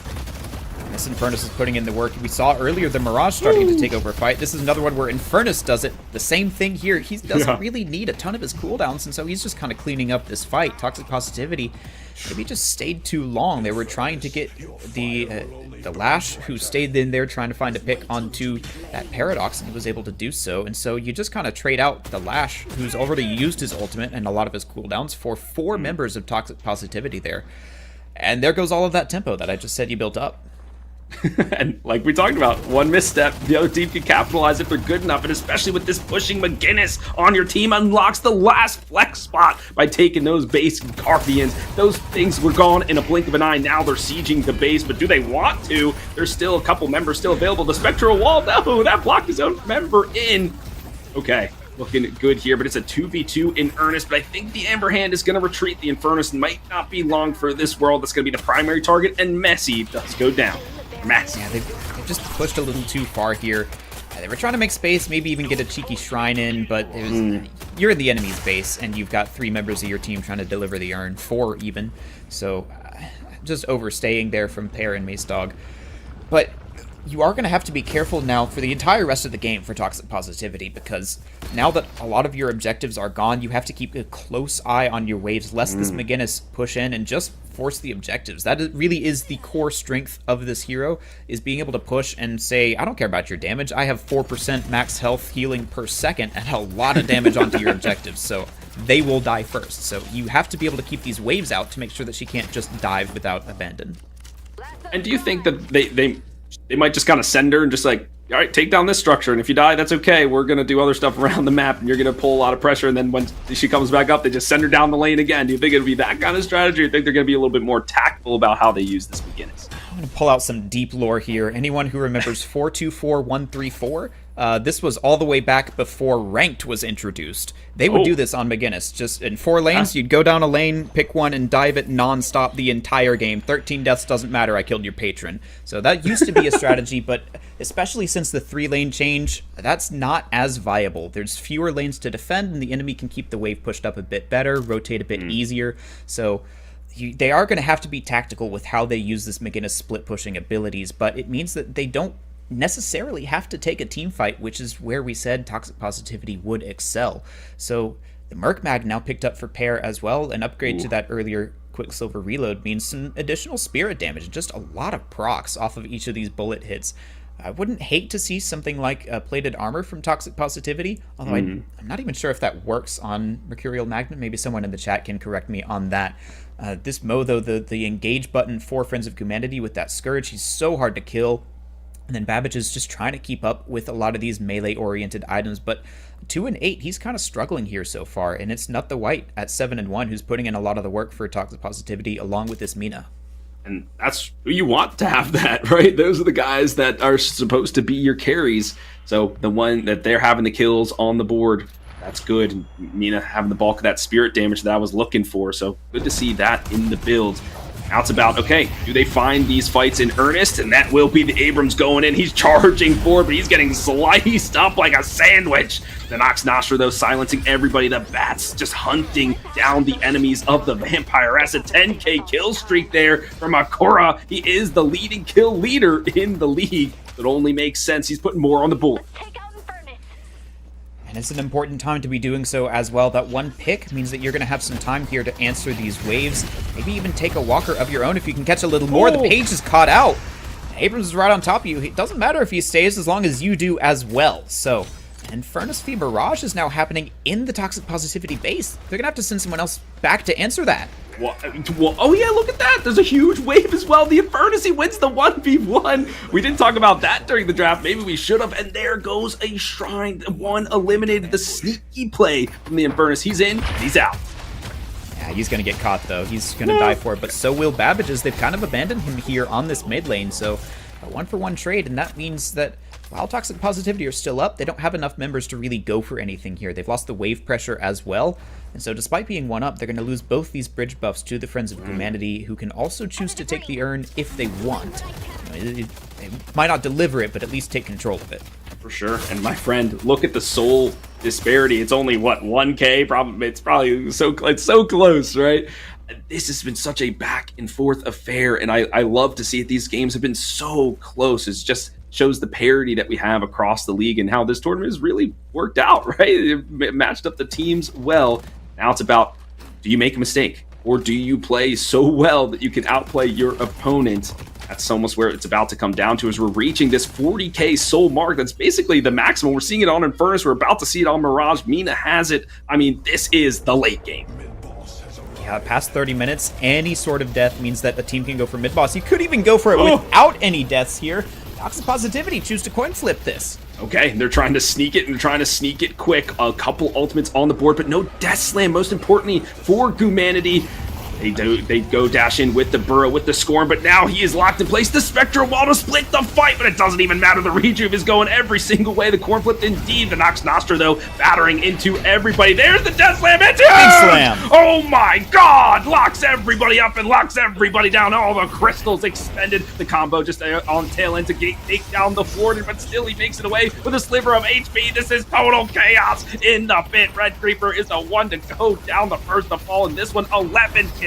for the Mina still. She battles onward. Finally, a stop to the slaughter for the Vampiress and the Friends of Humanity, turning their friends into enemies in this fight still. We're raging forward. The one final stone slam to get a couple people into place. The Paradox shooting their way through. My goodness, the Mirage. Can he deadlift this? He gets one. He's looking for two. The McGinnis is dangerously low. A good spectral wall using defense this time. My goodness.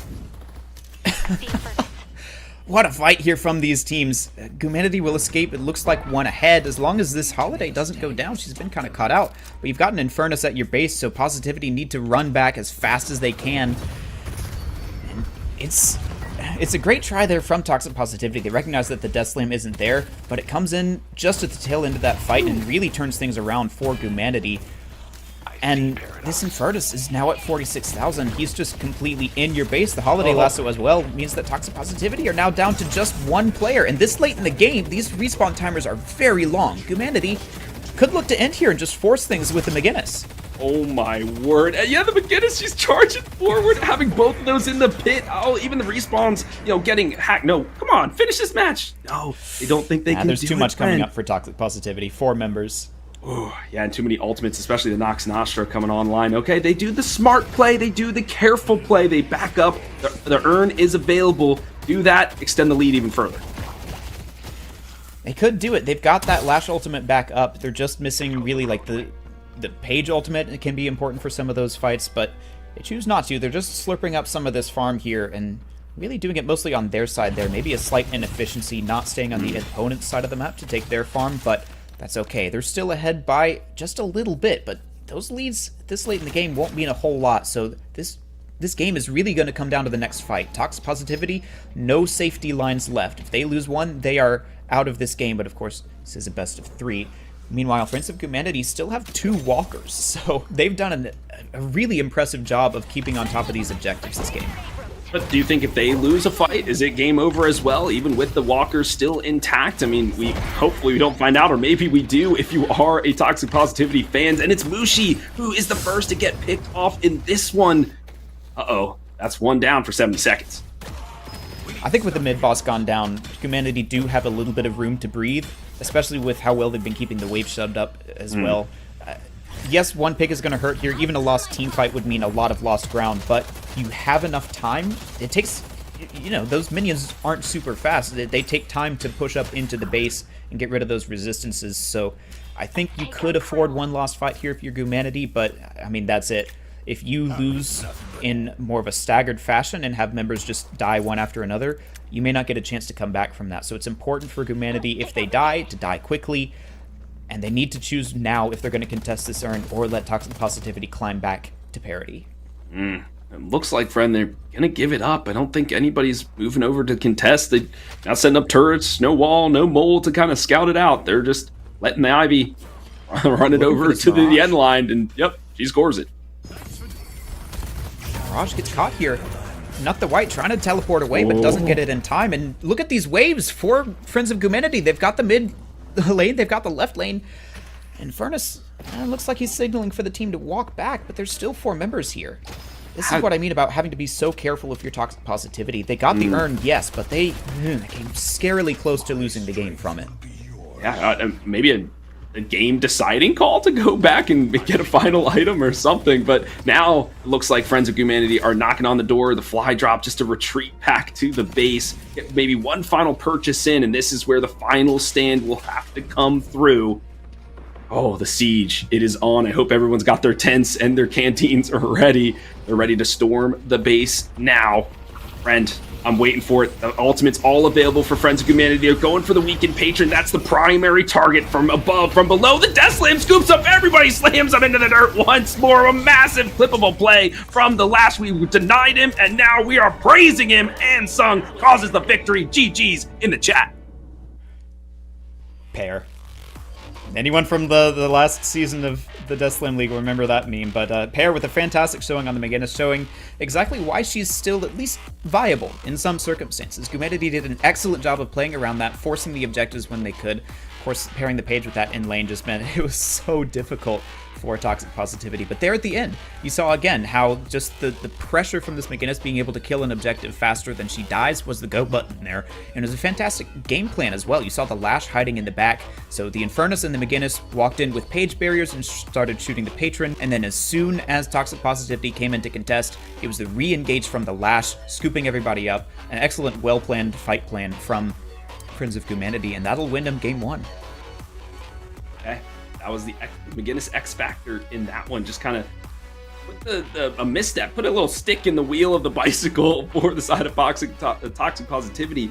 But now it's their turn to bring out their weapon X, especially with their back against the wall. Is it that pocket they could bring out? We will have to find out. But first, we need to head to a break. Maybe.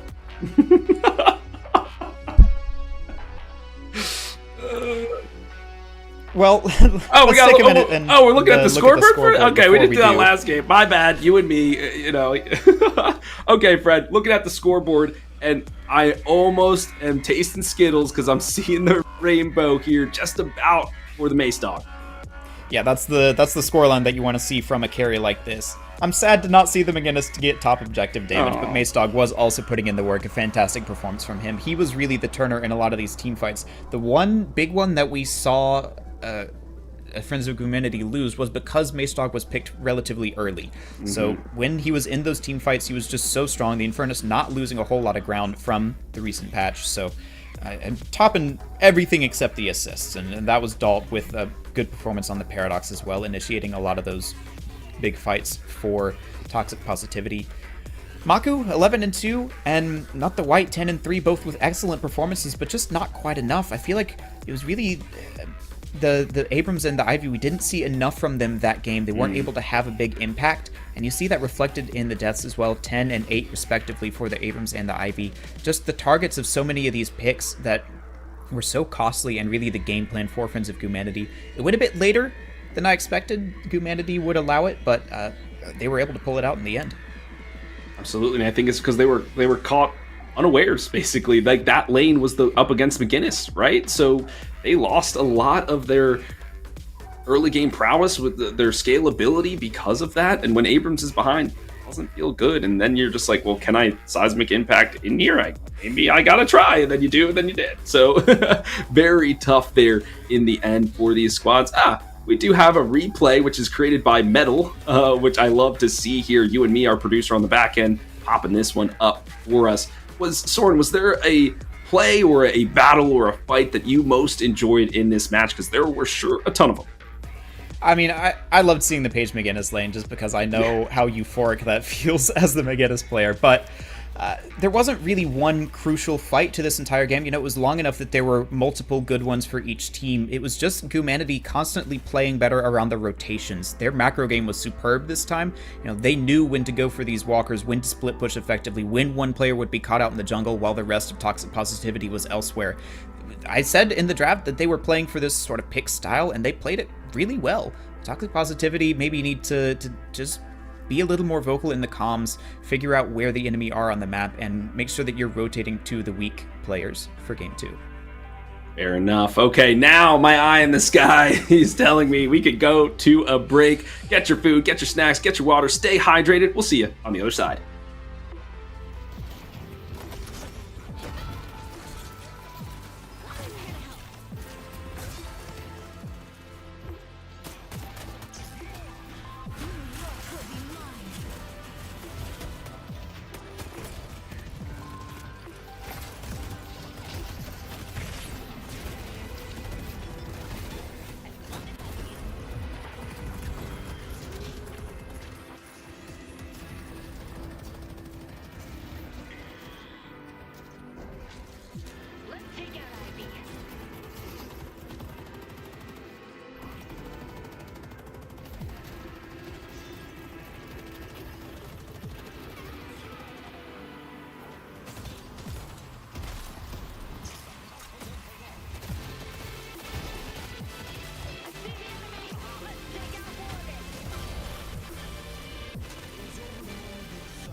Oof.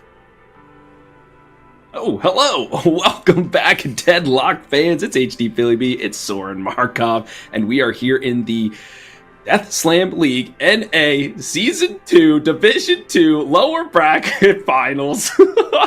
we need to get a like a banner for that, just like pop it right there on the screen. But my word, what an electric bout that game one was. A real tug of war between these two squads. I'm ready for game number 2. Yeah, we've been treated to some excellent Deadlock today. I wasn't here for all of the earlier match, but that one seemed like a real back and forth match. You know, it went to 3 maps and every game was over 30 minutes. I'm sure that you're feeling that after that, but this is, it's exciting to get to watch people, play Deadlock this closely. These teams seem really well suited to each other, and I love that we're starting to see some less meta strategies come out as well in this Division 2. The Lash, the McGinnis on the other side, the support Ivy, and like the Surge of Power Abrams. We're seeing some really exciting Deadlock here. It's not at all exhausting to watch. I'm definitely here for it. I'm jazzed up. I'm energized to keep it going, and I hope you are too, folks, because we've got the rest of this series and then the grand finals for Division 1 to be here on the Deathy stream. So plenty of more action for you as we make our way through this Sunday evening.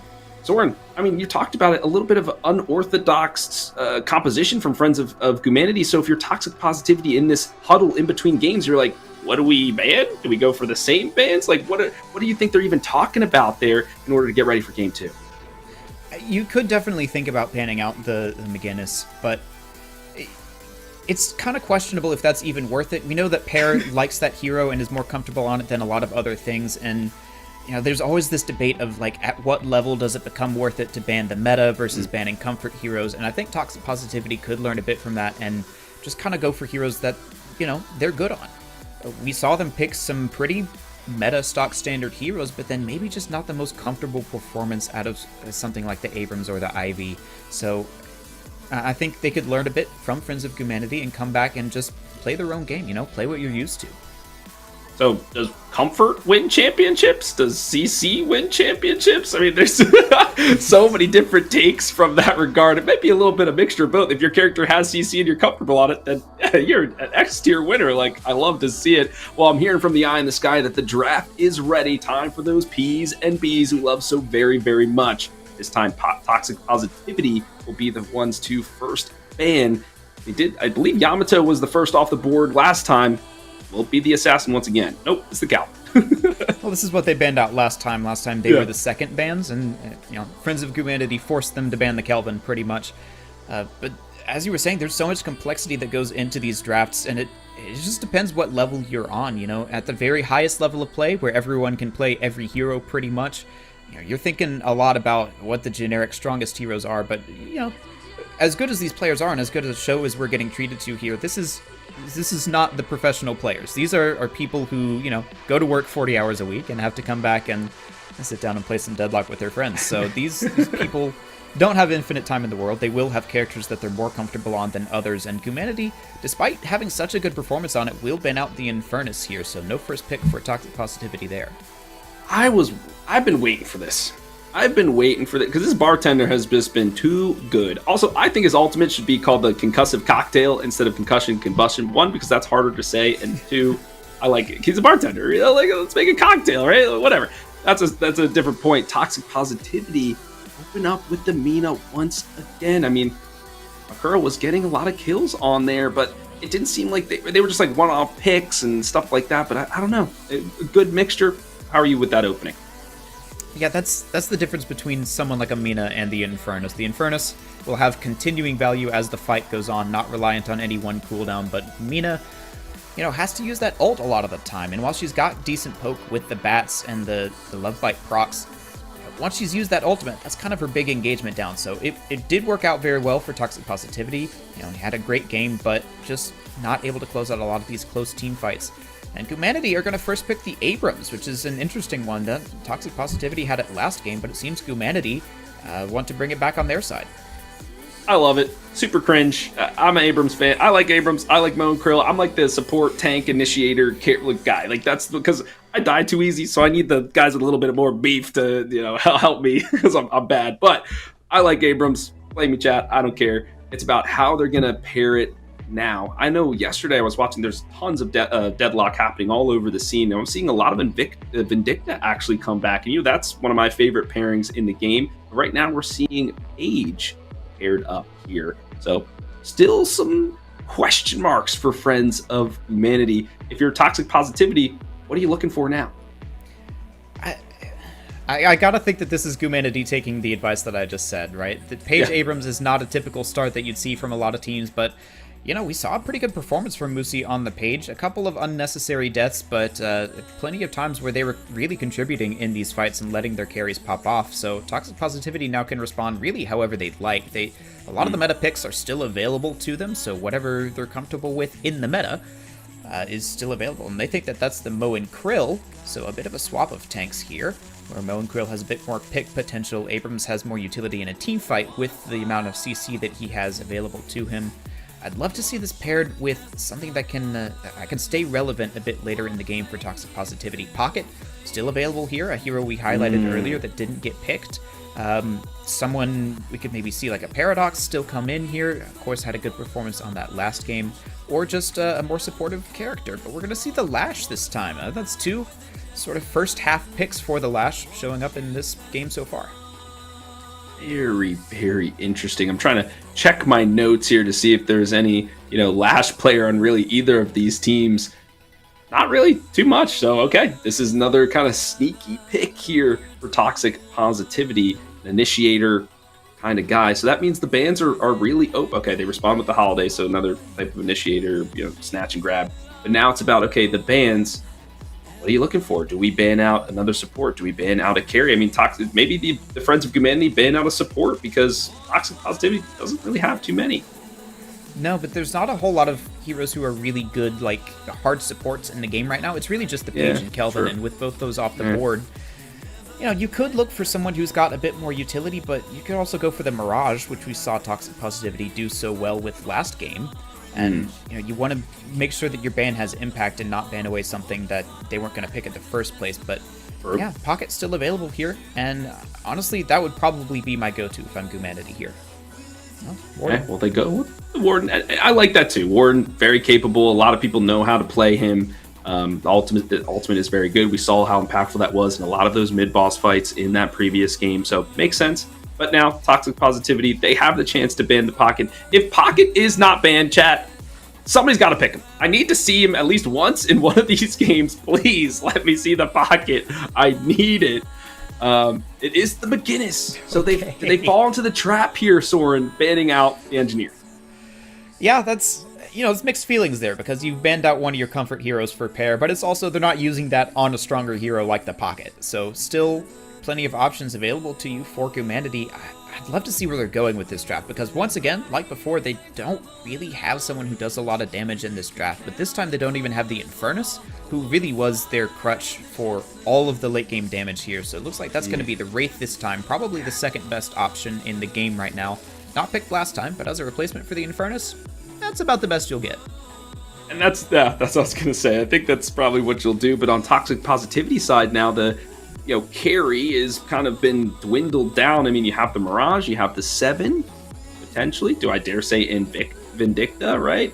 I don't know. There's some potential there. There's some characters, but it will be the Haze. Now, is this can't be utility Haze. They already have too much utility with the Mo Krill, the Lash. This has got to be full-on carry Haze?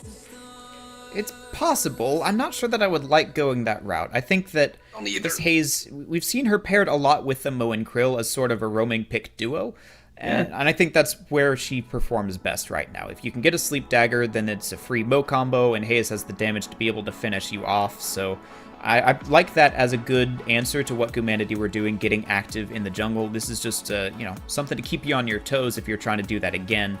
But yeah, they are missing that hard carry slot, unless they're just relying on their Mina here, so we'll go with the Ivy again. Frankly, if they go support Ivy again, I feel like that's a mistake. As you said, they've got a lot of utility in their draft already. Ivy is more than capable of being a gun carry in this meta right now, and especially the Capacitor will help with the page barriers, which were such a problem for them last time, so I'd love to see them switch it up a bit with this Ivy build. Yeah, but Is it also comfort? Maybe the Skeletor is really just like, I only play Ivy, guys. Like, we gotta deal with it. So, I mean, okay, then you make sure you gotta put Ivy in the draft. So, we'll see. Still some mix-ups here in terms of what they are banning and picking, which is one of the best things about Deadlock. Even you pick a character, you can run them support, you can run them gun carry. It just depends on how you build them and who else you combo with them. On the other side, though, the Friends of Humanity, they've got some carry, they've got some initiate, they've got some frontline, they've got some support. It's the GT. Okay. We're seeing the Archer. All right, that's an interesting pickup because I'm not really sure where this is aimed at. I suppose you could put it in mid against someone like the Mina. You know, GT is really good at staying back and then poking out squishier heroes who don't have the ability to engage very closely. So we could see him aimed at like the Lash or the Mina. Of course, going to struggle a little bit more against the Moe and Krill or the Haze. But if he gets his right matchups, I can see it working out. But yeah, this is definitely Humanity preferring comfort over specific anti-picks, right? So they've still got one pick left to them. I'm excited to see what they do with it. And the curtain will be unveiled shortly, but I like the GT. That's a good mix of the spirit damage that he can, pump out. So, nothing wrong with that. Or maybe you use the Owl to kind of scout out where the Haze might be, or the Moe and Krill, see where they're trying to flank you from. You can use that sort of utility. So don't mind it at all. We'll see what they pair with it, and it is the Dynamo. The Professor makes his way to the Curse Apple. Oh wow. Yeah, we're seeing Humanity really show us that the meta is not as dominant as it might have thought to be. So yeah, some pretty unusual picks here, but they showed us last time that they can make it work, right? Pair not going to be on the McGinnis this time, but probably going to pick up something else that's in his wheelhouse. We're going to have to see this Wraith put on a big performance, I think, even more than last time. They are down that sort of secondary carry. We've seen a couple of gun dynamos. I wouldn't hate to see that here, especially because I think the Black Hole is not going to find a whole lot of value against this Toxic Positivity squad. But other than the Wraith, you don't have a lot of damage, so she needs to have a big game more than anybody in this draft, I think. Is there a world where Paige is a gun carry? You go gun Paige? I don't think gun carry, but we did see Moosey pick up some gun items like the weakening headshot that were a bit more support focused. So that's an aspect of Paige that hasn't been explored by a lot of teams, but I do know that Moosey's been testing it, and so he's familiar with those sorts of builds and likes them, so we probably will see more gun items. I just don't know about gun carry. Fair enough. Well, to round us out here is Billy. A little bit more initiation, a little bit more front line here. Rock and roll goat. All right. This is great. I'm loving these drafts coming out. You have some questions about the Friends of Humanity. I want to talk about Toxic Positivity for a little bit. What is their win condition here, friend? Is it this? It looks more of like this pick composition as they're roaming around the map. I think they have a lot of the same win conditions as Humanity did last time. You've got the roaming duo of the Haze and Moe and Krill that can just find pickoffs out of nowhere. And then you've got a whole lot of CC as well to be able to follow up on that. You've got the Lash ults, the Billy ults to drag people into one place, and then Mina to chunk them down afterwards. So, again, they've got really one primary carry here, assuming that they don't go for the more gun DPS Ivy in the Mina. And she needs to be the one who's doing a lot of the damage in these team fights. But other than that, you're roaming around in that post-laning phase, just trying to find pickoffs into small objectives that you can take, and just kind of take these little incremental advantages that snowball into a bigger lead, such as Humanity did last time. But it's a tenuous draft for both of these teams. I think we're going to see some players out of their comfort zone and maybe, struggling to find certain things in their composition, and it's going to be, a back and forth about how they play around the weaknesses of these drafts. They both look pretty hard to execute, right? There's some big abilities you can whiff, some combos that you have to get right to find the pickoffs that you need. So yeah, these players are really putting themselves to the test. My friend, Mina versus Wraith. Let's say 1v1, everything neutral. Who you like in that matchup? I typically like the Wraith, sort of similar to the Infernus matchup. Mina is more reliant on the Nox Nostra there, and she goes for that. If the Wraith has good enough reflexes, you can use the telekinesis and just cancel it right out.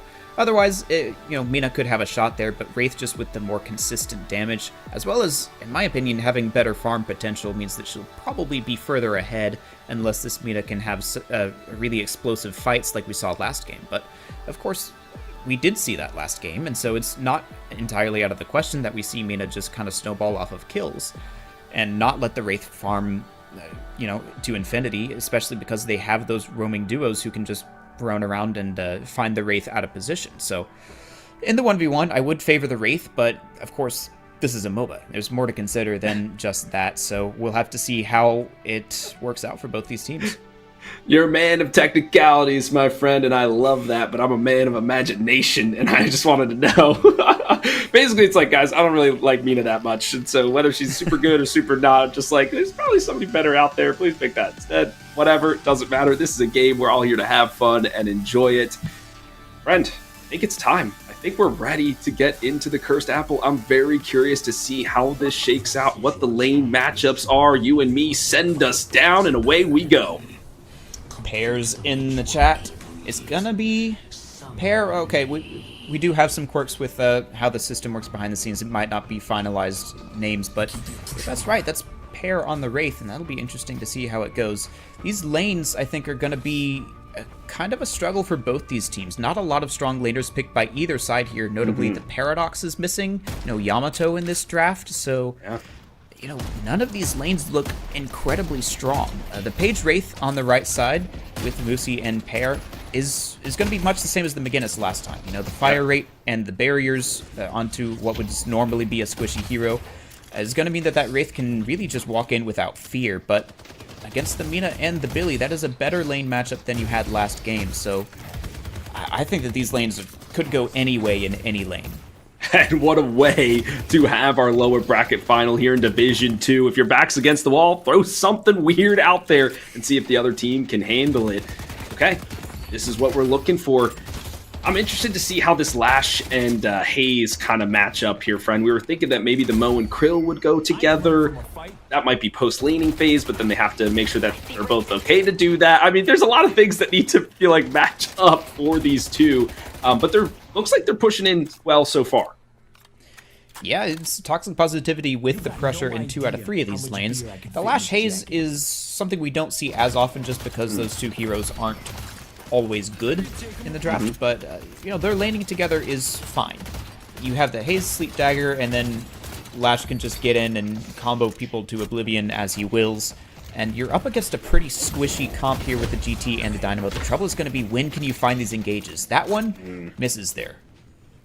Yeah, got the flog off, took a tower shot, missed the ground strike, but I love the tech off the wall. I mean, this is like, it's a MOBA with basically mobility elements, which, you love to see, but so much sustain in this lane here. You have the Dynamo just going to stay kind of in front of this GT, allow him to poke from distance. They're going to have to be very shifty there. As we do shift to the mid lane, we're seeing, I believe it's the Ivy and the Mo Krill and the Abrams and the Holiday.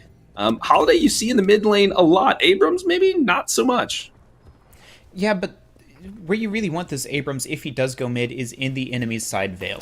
The little sneaky place where he can get a charge into the mid area and let his teammate follow up, but that doesn't seem to be the strategy so far.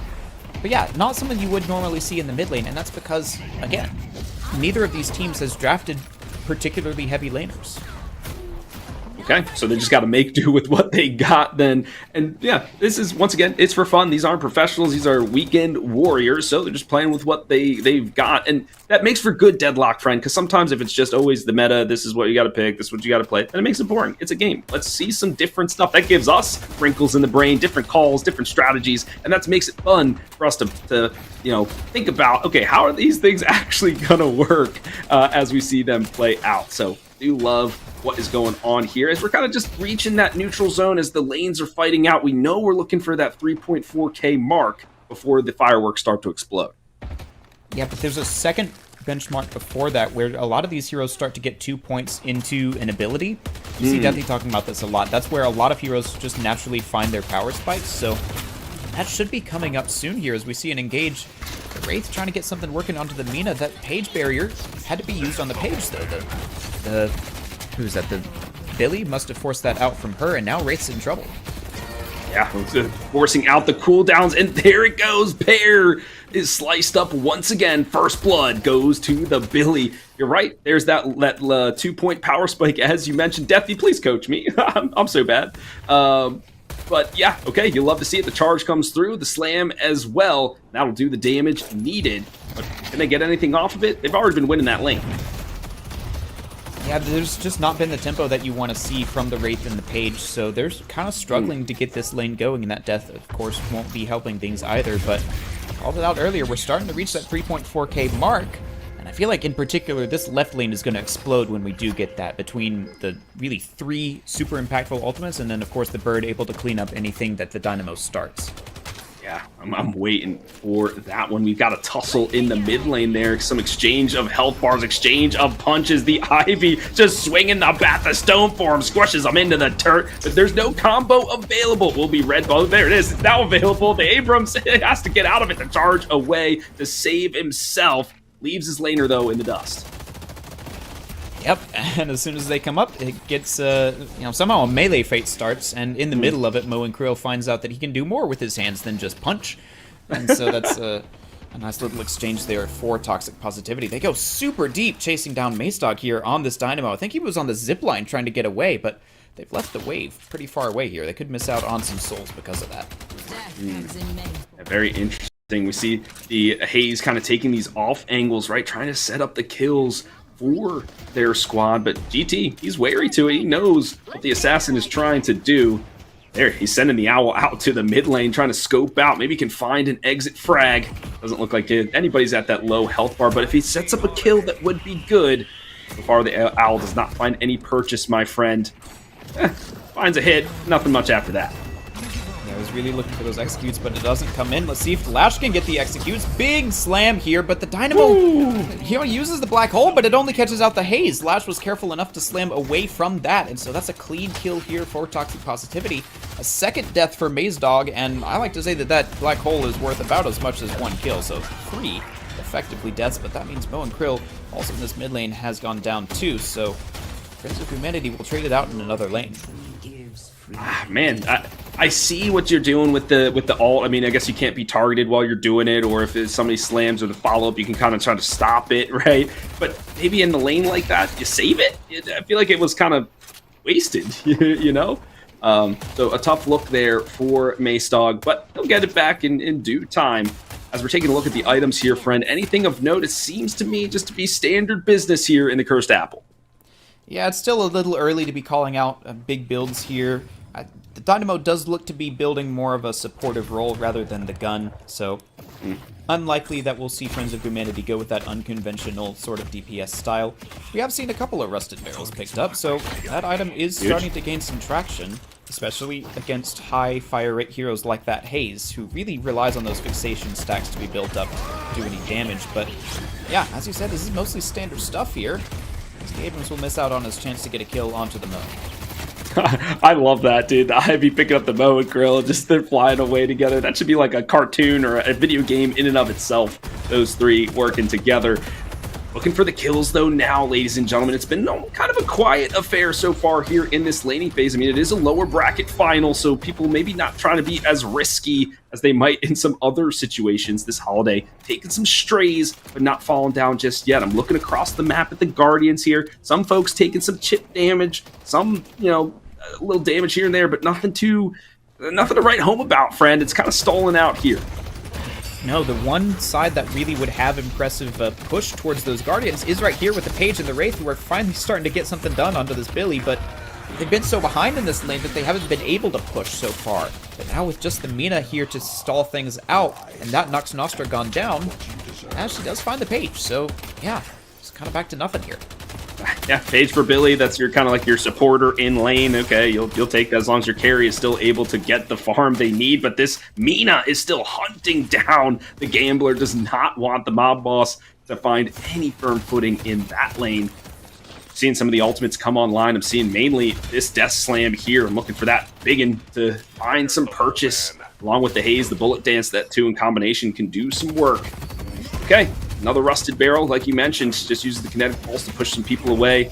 I don't know, friend. It's still, I'm looking for the things to call, and I don't know. Maybe I'll call my mom instead, but we'll see. There's the Death Slam. The bells are ringing, and the bell is rung there of Macedog. They find the kill again here in lane number 1. All right, so that is Lash and Haze linking up as we said that they needed to do. Yeah, that Guardian pressure is starting to come in now. Now, Red Balls did point something out that I hadn't quite yet seen, and Babbage's has picked up the very early Trophy Collector in this mid lane. Trophy Collector, been maligned for so long, especially by the Deathstir himself, but it did recently receive a buff to the amount of souls per minute that you get from each stack. So with Babbage's probably looking to just combo people and get those assists, that's going to be a way that he can stay ahead without having to farm as heavily. This Wraith does need to farm, and with the Captivating Read allowing her to put in some damage here, and now the Page Ult thrown in as well, this is an opportunity for them. And can they capitalize on it? Looks like the Mini is able to get out of dodge in this one. I like that call of the Trophy Collector because it's been a meme for so long, but maybe now it's going to be good. The Billy, he has to be run away, been sliced by he can't read. He's a goat. He doesn't like letters. It's extra damage on him, so he's got to just run away from that. But finally, some lane pressure back, but now the Holiday sneaking forward, wants to take down the goat, and they do. Fed it right to Pear, ate that one up. The Captive Read slowing Amina down. She's got to float away into the skies. I think she'll be fine from that. A good dodge of the Nox Nostra, but finally a win in that lane, and finally the Guardian goes down. Great gank there from Red Balls. He's giving up some pressure on this mid Guardian. Ivy starting to find some damage on it. Lone Krill, definitely a hero who can stall out between the Sandblast and the combo, so now Holiday will have time to make it back over. Billy gonna try and overstack this one now for Toxic Positivity. They've got 3 on 2, but now with Moosey answering, that's just gonna stall out, I think. And some ultimates expended on both sides, seismic impact, the combo, all that jazz. But okay, friend, we're entering closer to the mid game. Who do you like, as we go? I don't care if kills start happening. I want to hear your thoughts, hear your theory craft on which team might find that little step forward as we enter the mid game. Well, composition-wise, I would favor Toxic Positivity. I've talked a couple times in the draft about this Moan Krill Haze, and that's because it's been so deadly in so many different levels of competition, all the way down from, some of our lower divisions in the Death Slam League, to Collegiate, to even the big tournaments that are going on with professional teams. This Haze and Moan Krill has been a constant thorn in the side of teams that don't quite get the hang of rotating to those isolated junglers. So Toxic Positivity has some crucial abilities there to be able to roam around in the mid game and find picks. But playstyle-wise, Goomanity have already shown an affinity to playing that sort of style and just finding random pickoffs, and they've got the tools to be able to do so again with the Wraith and the Holidays. So this is going to be a question of, do Toxic Positivity adapt based on their comp, or should they maybe adapt their comp to their playstyle? And we'll find who's adapted now as the Professor gets slammed down, but it's really just a defensive tool so the Lash can get out of dodge. He was in an awkward position there. The Ivy eliminated in the mid lane by the Detective. He searched him out and took him out. Well done there. Another kill notched on the board. Oh, wait, what? How did that guy go down? Maybe just a headshot from distance. I don't know. But the Haze eliminated. The ground strike does connect onto 2. Okay, still commencing. You said lane 1 was going to be a bullet fest, and it has delivered. So many bullets flying. Yeah, this Lash has been 2v1 for quite a while. Ivy now coming in to support. Only 1 Guardian down so far, almost 13 minutes into the game. These lanes have been really stale, and it's just because nobody's able to scale quite yet. A lot of the biggest threats in lane, again, not here in this draft. Yeah. And so both teams are just scrapping for these little advantages. Red Balls had the time to pull off a gank and didn't lose the tower for it. So this is all a consequence of these unusual drafts that we're seeing from these teams. And now there's an earn up, so an additional objective to play for. Anytime you can find any sort of space advantage is when you're really going to want to be pressing and try and find just something here in the early game. We're going to see some trades, right? We're going to say, okay, if you take Urn, I'm taking Guardian. And speaking of Guardians, one finally goes down there in lane number 1.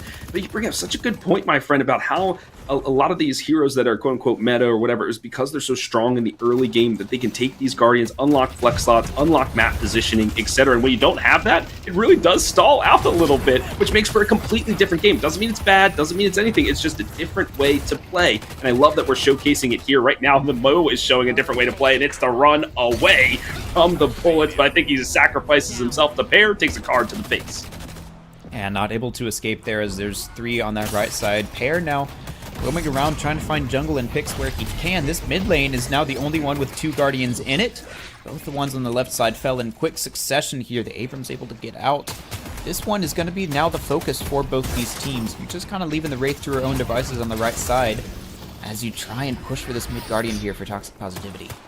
Brent, something we haven't talked about too much. And you know me. It's like we always talk all the time about this, but the soul disparity, right? It's about what 5K on here, not too bad. So I want to see where the souls are being allotted, and what I'm seeing here is Maestog with 13K and Amsung with 10. What do you make of that? Amsung with 10 is not super surprising. Grey Talon usually a bit more of an economical pick. Maestog at 13, slightly more surprising, but we did see him, survive a little bit longer than Amsung in some of these lane fights, so just picking up those souls while his laner was dead. And this is going to be Babbage's going down for a second time in quick succession, so those trophy collector stacks not doing him very much good right now. But picking up the soul allocation, Makura is up to 14,000. That's on parity with Pear, who is the leading souls in the lobby, so doing a good job of keeping up so far, and that's going to really have an impact here in this mid-fight. As you can see now, yes, everything, all the abilities unleash. The Death Slam back in, clatters into 2, and 2 are smashed into smithereens. Make it 3, and it's a 5-player kill streak from Akura. We've seen them on the streak before. Make it 6. This guy on a tear. Yeah, but so's this Wraith. That Walker is getting torn to shreds. Moan Grill gonna try and come back in, but Babbage's cannot afford a third death here in a row. Oh, an unlucky teleport from the Wraith. Goes up onto those spikes, and Ziggy is just waiting there for him. Even if he didn't find that flog there, maybe the spikes would have finished off that Wraith. So Pear will pay for that with his life, but a very early Walker take, and that's exactly what we saw Toxic Positivity do last game, as they were pressuring the Walkers when Positivity, were elsewhere. I think I mixed up those names, but you saw it earlier. The McGinnis was pressuring things really hard, and it turned into an advantage. And so, names aside, Toxic Positivity are doing it this time. Yeah, that's what they want to do. Push down the towers, get more lane pressure back into your favor, and maybe get the urn in if you can. The Haze under pressure here. The shoulder charge knocks them down. The Ivy says, okay, I don't think I want any part of this. They leave the urn in the dust. That's for anybody to claim, and I think it will be the Sapphire Flame to gather it here. Captive Reed to try to lock down that ability barely. It's a massive black hole, sucks up to the charge, comes through to knock them all down like dominoes. It's Maestog on the chase. Humanity now starting to take this smaller lead and make it bigger. That's exactly what you want to see, just that snowball. And now they've taken the third Guardian as well in that mid lane, so a flex slot advantage once again for Humanity. And Pear on this 18,000 Wraith is just gonna climb further and further ahead of Makura. And then as well, red balls on this holiday not doing too shabby either. That's a secondary source of damage that you could have if you build for it, but I'm curious to see what that build is if we ever get over to it. But yeah, Toxic Positivity now just falling further behind.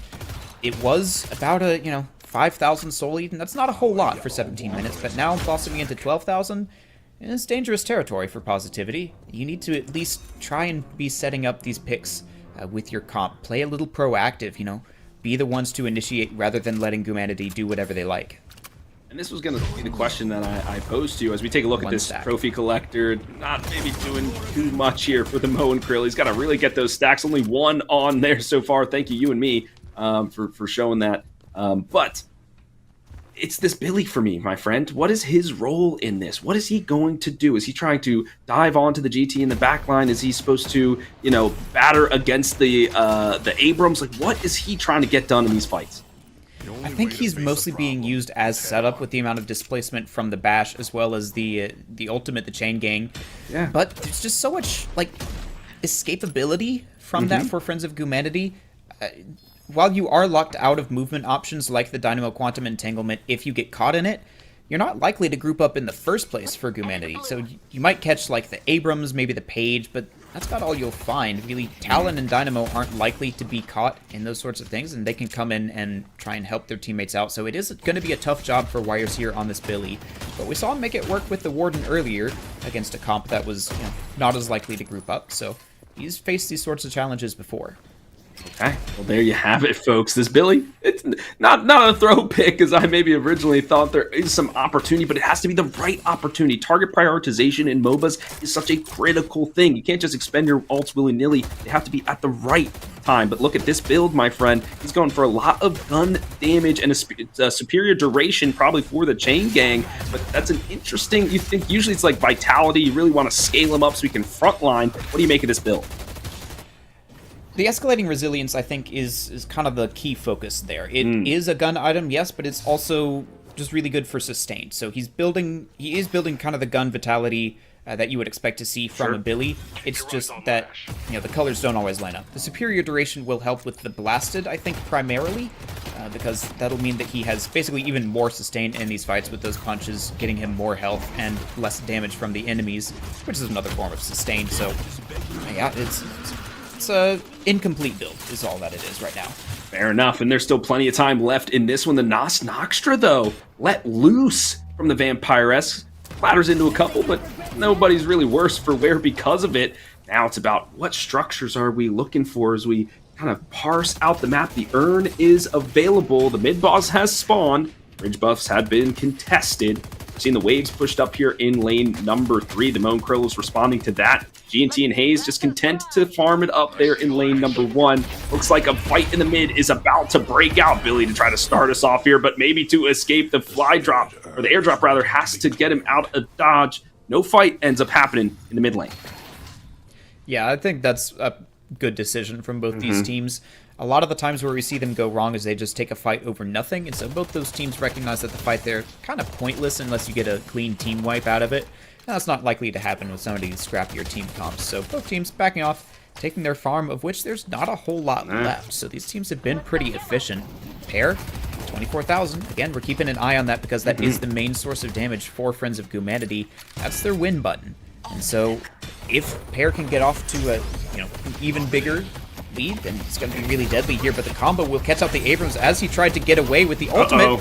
And there's that roaming ability from Toxic Positivity that we wanted to see from them. A good parry there onto the Billy means that he's got an even longer life in this fight. Fire's down to 1 HP, Babbage's goes as well. This is good rotations from Friends of Humanity. This was a strength for them last game, and it's coming back again here. Toxic Positivity now outnumbered in this fight. How did he survive the Abrams, a 2v1, and he turns it around? The Moan Krill expended everything in the arsenal, and he dies Billy to boot, and that will be the call for the mid-boss. This alien booger man, not long for the world. Everybody will be shredding him. A clean take from the side of the Humanity. The consolation prize will be the urn for Toxic Positivity. Great call from Humanity. Normally, I think this early on, I wouldn't call mid-boss if you only got 2 picks, especially when Toxic Positivity have so many ults to be able to contest it with. But they also see that Positivity are going for the urn, and so that means that at least one person, probably more, are dedicated to securing that. That means that's an uncontested mid-boss there for Humanity. So great awareness and great reading the map from their players. Now that they've got this, they can take even more space. This is a second trophy collector here onto the Dynamo. He's a bit healthier than the Mokrill, so 8 stacks means that he's getting 240 souls per minute. Some quick maths there. A little bit better of a passive soul trade. Yeah, we'll take that payout. I'll take that payout any day of the week. All right, so back to parity once again, but the only difference here is the level of souls. It's 11 difference now as we make our way to the 23-minute mark. Rejuve has been taken. Now it's about what's the aggressive play. Do they go? There's a Walker still available on lane number 1. Is that what they're going to try to push for here next one? This is a split push here. The Wraith forcing a 1v2, maybe even 1v3 if this Haze gets involved, and she will die for it. Especially if the Lash comes in with a big slam here, but the rest of the team, you see them over in mid, they're going to take this Walker and probably a couple of kills to boot. Pair with the Rejuve means that he'll be able to stall for this much longer. Half of Toxic Positivity are not even defending their Walker. That said, they're doing a pretty good job, this Ivy, with the wave clear, and Mina just putting in as much damage as she can with the Nox Nostra, but eventually the resources will be expended. Now the Wraith has been fended off, though. The rest of Toxic Positivity coming in here. Yeah, the battle now in earnest. A ton of ultimates let loose. There's the bash. There's the beat down from the Billy. Every boy trying to get after this Abrams, but he's just so damn tanky. A seismic gains impact. Finally goes the chain gains rattle, but nobody's home. Finally, the Billy is put to rest. A turnaround here for the Friends of Humanity. The slow siege working for him. The Death Slam utilized throughout that entire engagement, and they got what they came for, and that's actually the Walker in lane number 1.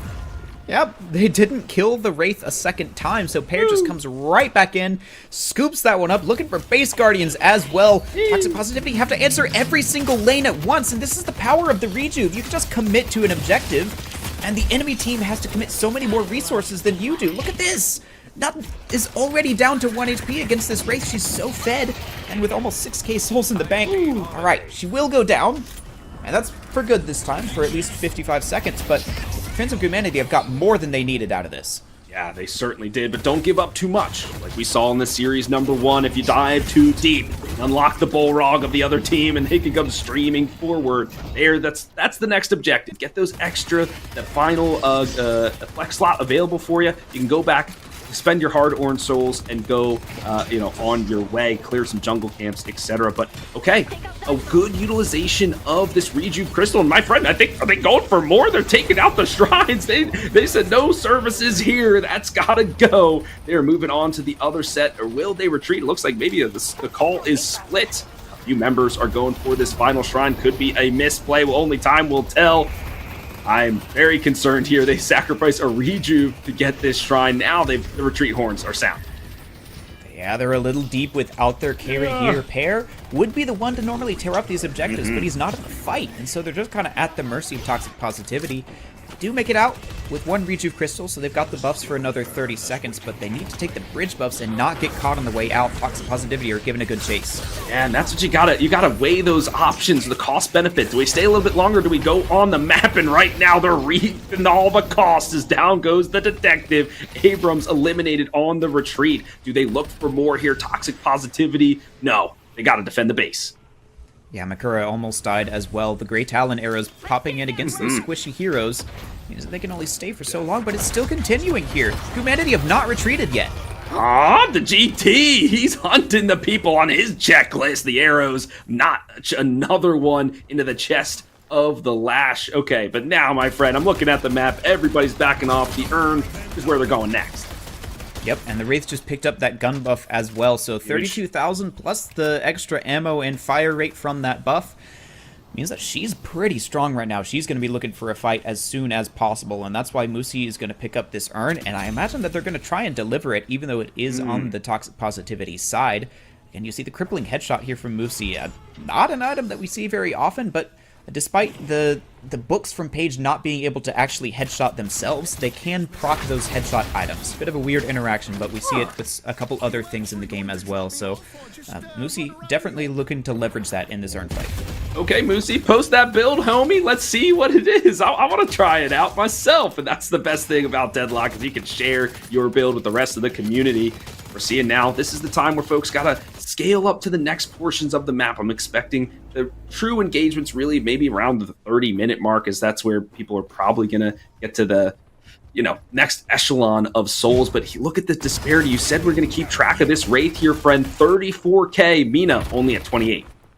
Yeah, she's fallen further and further behind.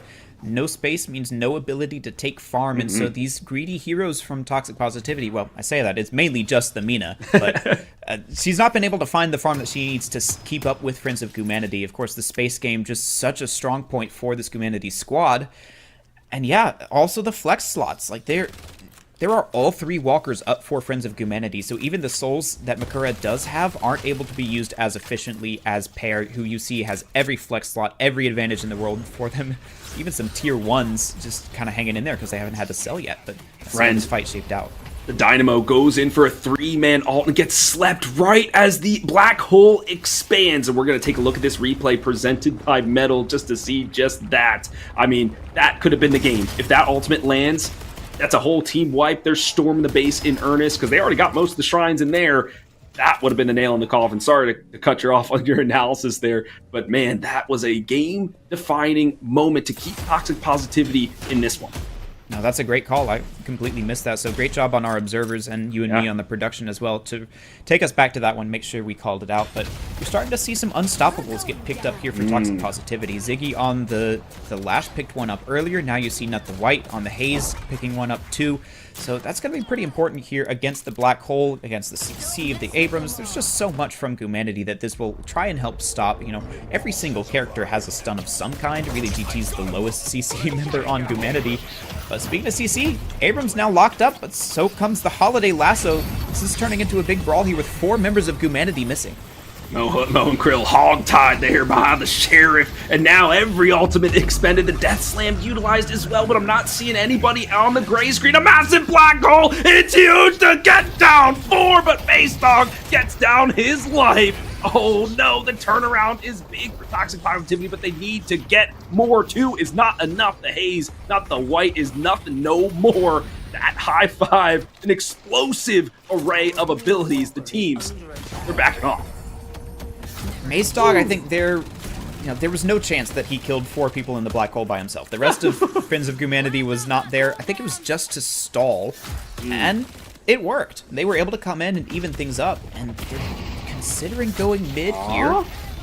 I don't hate it. A lot of the ultimates used for Toxic Positivity, but they're definitely aware of this and will be contesting, so this could be an important pitch point here. Do Gumanity push the lead, or can Positivity find a way back into this? Get ready, folks. Hold on to your seats in this lower bracket final. Toxic Positivity, this is their time to strike the chain gang. I thought I heard the rattling, but it's not available just yet. The rejuve split 2 to 3. I think they're okay with that as long as they can get the eliminations off the board. Dolph goes down first. Maku as well has to use the rejuve to get back to Nastra. The bats are flying everywhere. I thought I saw Batman in this cave here. Now it's really just the Gargoyle, the Ivy slamming down into a couple. The eliminations have not yet gone through, ladies and gentlemen. I'm looking for the beat down. There it is. Finally, the Sheriff taken down. Oh my word, this is the Friends of Gumanity. They are fighting for humanity in this one. They find 4 eliminations in the pit. There you go. That's going to be, I think, the big thing that takes this game for them. They're even able to find Makura there on the chase. And with no base Guardians remaining, aside from those on the right side, and only that half of a shrine as well, this is going to be a patron drop at the very least for Friends of Gumanity. And if they can get a wave in here soon, it could even be the end of the game here. Those respawn timers are starting to go pretty long at 31 minutes. But Toxic Positivity on their last legs here in the championship. Ooh, yeah, lower bracket final. They're already down 1 game. They're down their patron. They're down some shrines, but a bit of reprieve here. Friends of Gumanity having some mercy. They don't go for the final kill. They decide to retreat here for now. Maybe clean up some of the map. The urn is online. Do you think that's the right call? I don't know. That's always a really risky play, is do you stay or do you leave after you drop the patron there? The respawn timers were a little bit shorter than I thought once that patron drop happened, so I'm not shocked to see them back off, and Gumanity really can take it at whatever pace they choose. They're so far ahead. Pear is just unstoppable on this race. Well, not literally, doesn't have that tier 14 item, but hey, you know what I mean.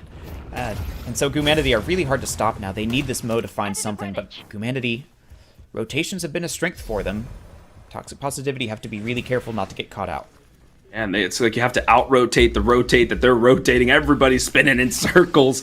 But we talked about this in the draft, is that Toxic Positivity's composition is very difficult to execute. I feel like I haven't seen the layering of abilities or this assassin guerrilla warfare style really come to fruition for them because they've kind of been on the back foot for a majority of this game. Now they're going for the risky play of picking up the urn. Everybody crowding around Billy. He's caught out. Oh, and he gets taken down. The GOAT no longer in this one now, as the rest of his teammates going to follow him to the gray screen. That is the question. This Haze under pressure. The Ivy trying to will them back to the base. A good sleep dart there, only to delay the gray screen. And there it is. Nut goes back to the base. That's 2 caught out over the urn. Make it 3. This is the game. They tried to take that urn and then just back out, but there's so much CC from Friends of Gumanity. Like, they picked up the Unstoppables, but there weren't enough of them, apparently. Ziggy now with the refresher, trying to get a Lash ult here, will only catch 1. That is not enough. This is going to be Friends of Gumanity taking this 2-0 and going to the finals against Lashback. My word, what a game between these squads. It was close until it wasn't. Pear became more like a pear tree, I guess, just a towering member in that one. Unstoppable, as you said, friend, but a wonderful series in the lower bracket final. Whew. Folks, chat, let me know how you're feeling after that one. I know I'm worked up, Soren. Your brain is probably hurting after that. So much analysis done on these different compositions, and I'm looking for more of the same as we head into our upper bracket final, which will be part of the Division 1. So we won't see those teams again. You'll have to find out in the social media as well as in the Discord to see who wins that, or just talk to the people in the community or watch. Get the VODs, whatever it is. Ooh, Soren, any final thoughts? I know there were some clips in there that you want to review. Yeah, so if we look at the stats first before we get into that, I think that this was a really interesting draft from both sides. Nobody was looking to do a lot of that late game damage besides Pear and Maku, and you see Pear definitely got the better end of that deal with the top souls, top objectives, top player damage, and Maku just kind of fell behind and was never able to catch up. Nut started to pick up some of that slack, but again, not quite enough, whereas the CC from Friends of Humanity was really strong. And then just, again, the thing that I want to highlight about how they played as a team this entire match was that they were always rotating. They were always active on the map and the ones taking the initiative in these fights. So it wasn't just, one individual playing super well. Of course, Pear had a really good game both times. Musi on that page, a strong performance from them as well. But it was really just their dynamic as a team that kept them going, and they were always on top of things. Hayes and Mo and Krill, not off to as much of a pick potential as we know that they can be, just maybe a little bit lacking in the team communication. So Friends of Humanity will take it home on their strengths as a team. Sometimes it is a team game after all. 6 members have to move around the map in unison. You can't just play as an individual as much as sometimes we would like. So, okay, Friends of Humanity, I'm here for it. They get their shot at Lashback. This will be a rematch of the upper bracket final in this Division 2 series. So definitely looking forward to that one. I think now, Soren, sorry, I've been jumping the gun so much today, man. I keep missing that all-important stat screen. I know you and me keeps posting it in our little live chat here, and I'm just like, whatever. I want to go to do something else. But okay, very important stats. I'm glad we get to see it. Thank you for breaking it down for us. But the replays, that's what I want to see. Break it down for us.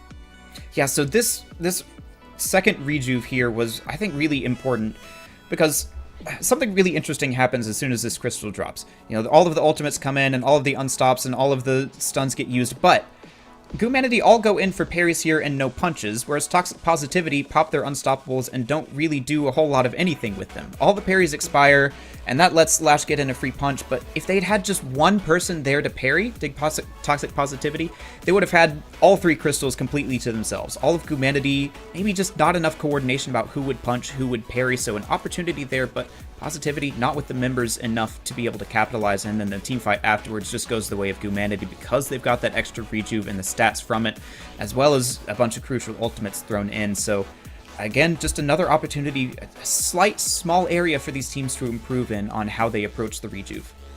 Great eye there, friend, and a great mechanic in the game. It's that chicken, it's like, do I rock, do I paper, do I scissor? I don't know what to do, and it seems like everybody chose rock in that one and everyone else chose paper. I don't know, whatever, the other thing, and nobody got the crystal. But in the end, whatever, it happened. The fight went the way of Humanity, and they were able to see that one out right. Whew. All right, folks, it has been a pleasure. We're going to head to a short break. We'll see you on the other side.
league playoffs. I was like tournament league. I forgot my words, but we're in the Death Slam League playoffs. We're in the grand finals of Division 2. So there was a small change of plans.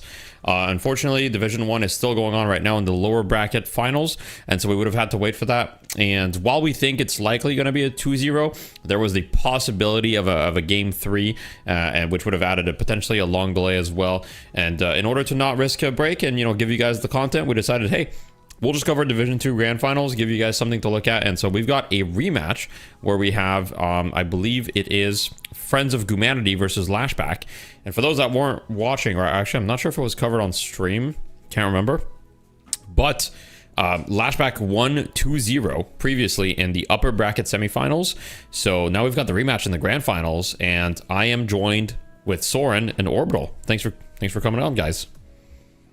Yeah, of course. It's always a good time getting to come here and cast some exciting Deadlock. We saw some good stuff out of Friends of Gumanity just now in the semifinals, so hoping that they can keep their momentum going and really shows this unique style that they've put together in prioritizing their comfort heroes over what would normally be considered the meta.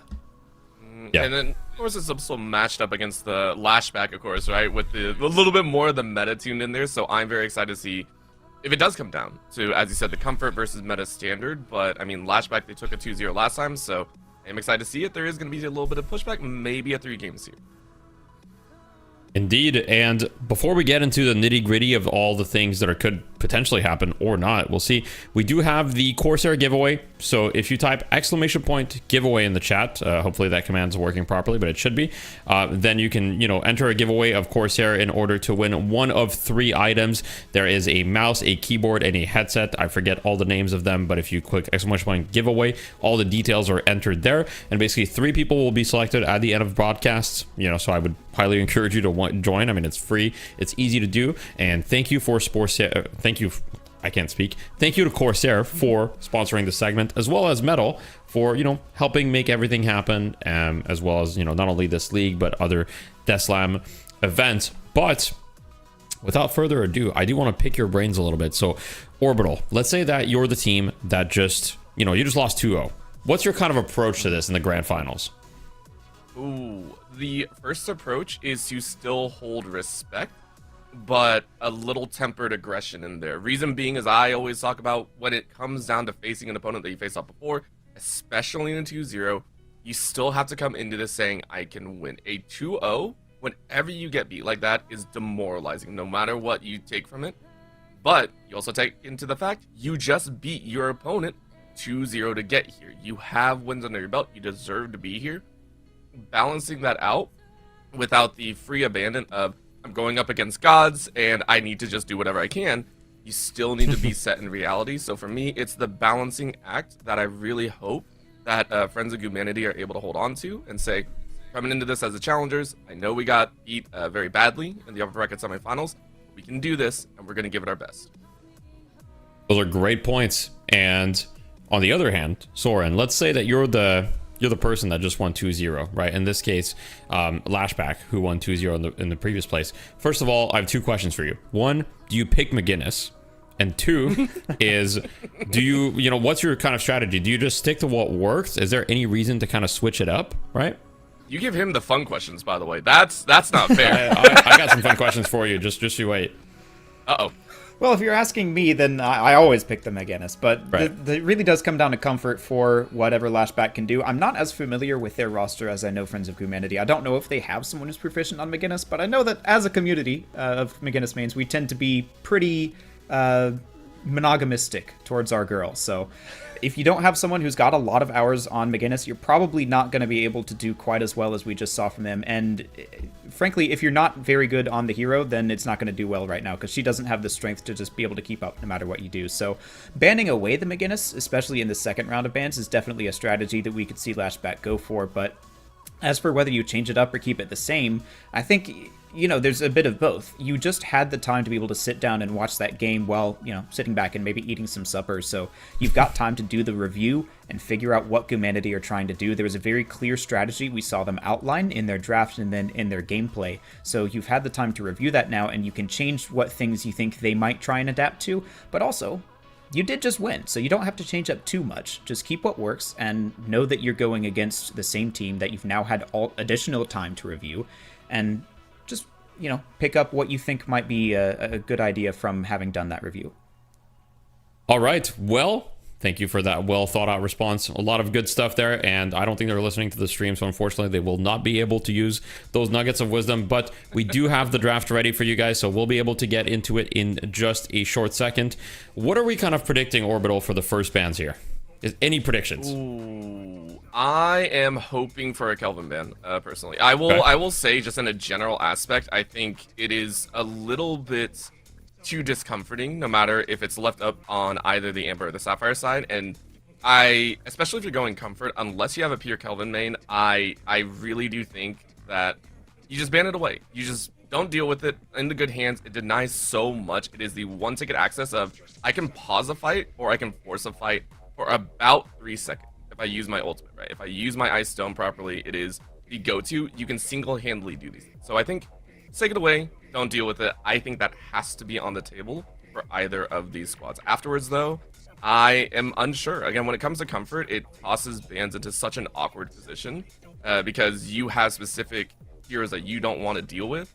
And unfortunately, I can't remember exactly what was banned out previously, so I don't know if that's changed or not. But when it comes down to comfort, it's very selective in there, not so much meta grasping.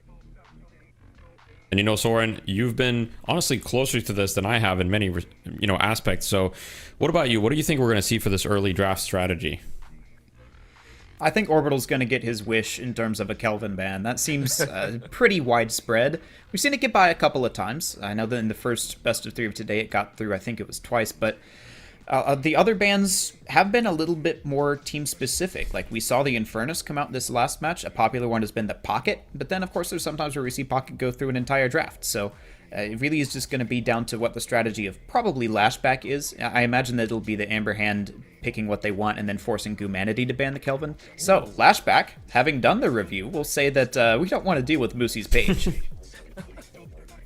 That is very interesting, and that is where Orbital mentions the comfort. You're Lashback. Yeah. I guess that you're kind of the better team. Maybe you just ban out what the most scary weapons from Friends of Humanity. And in this case, the weapon is actually a defensive one in the hands of Page, unless we've seen the kind of like gun Page throwing hands and stuff like that, which I don't think it was the type of Page that was played from what I've seen. Although in Europe yesterday we saw a lot of that. Well, not a lot of that. It was mostly just Fearless Furies, but every other team was playing the defensive Page. But what do we think? No Kelvin ban, Orbital. How do you feel about that?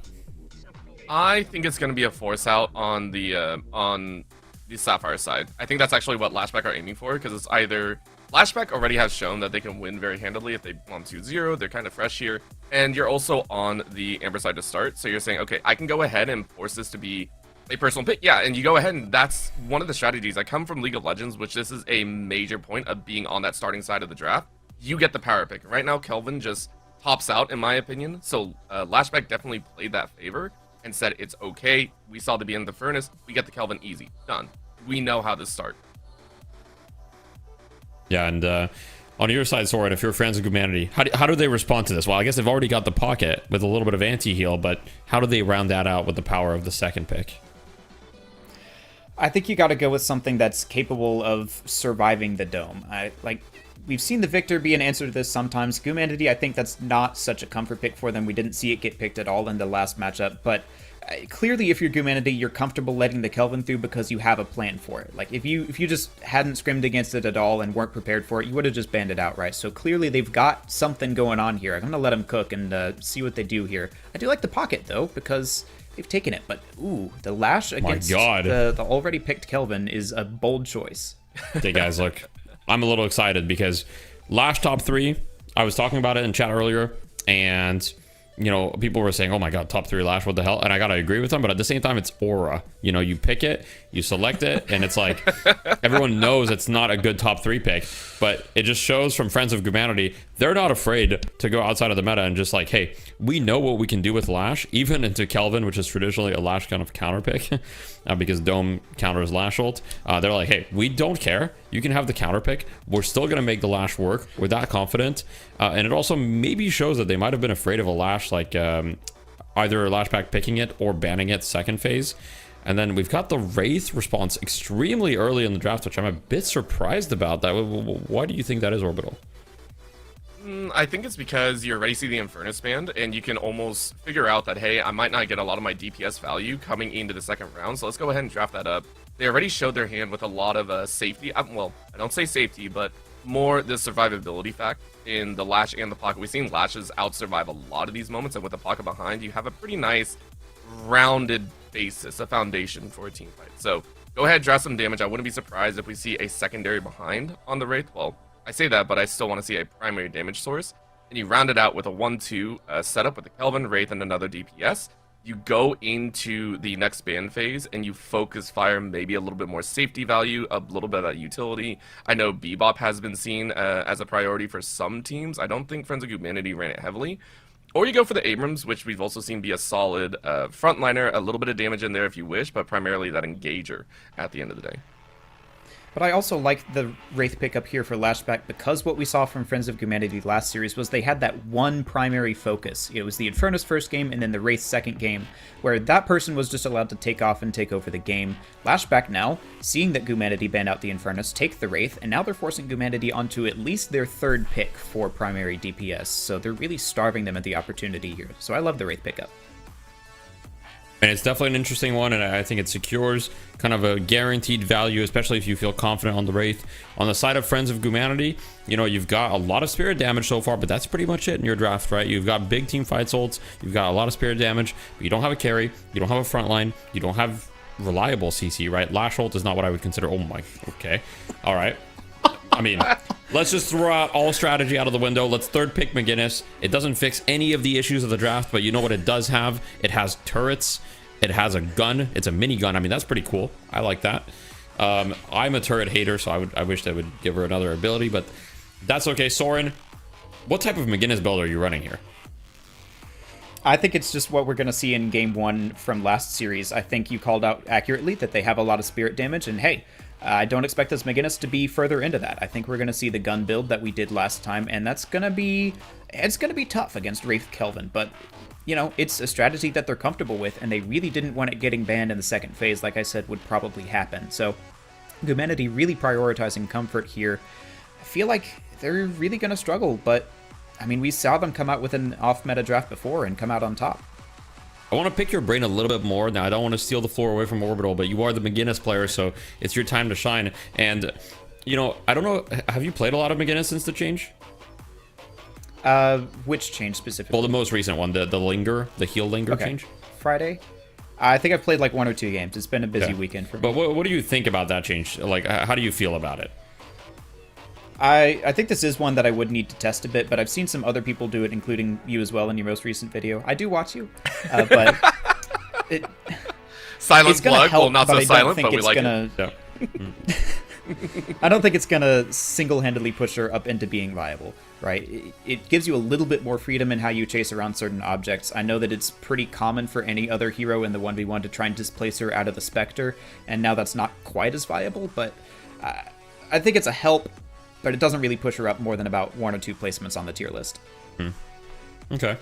And can you tell us a little bit about the second ban's Orbital? So we had Doorman and Mo and Krill come in, both CC heavy heroes that are kind of just like target one person out of the fight.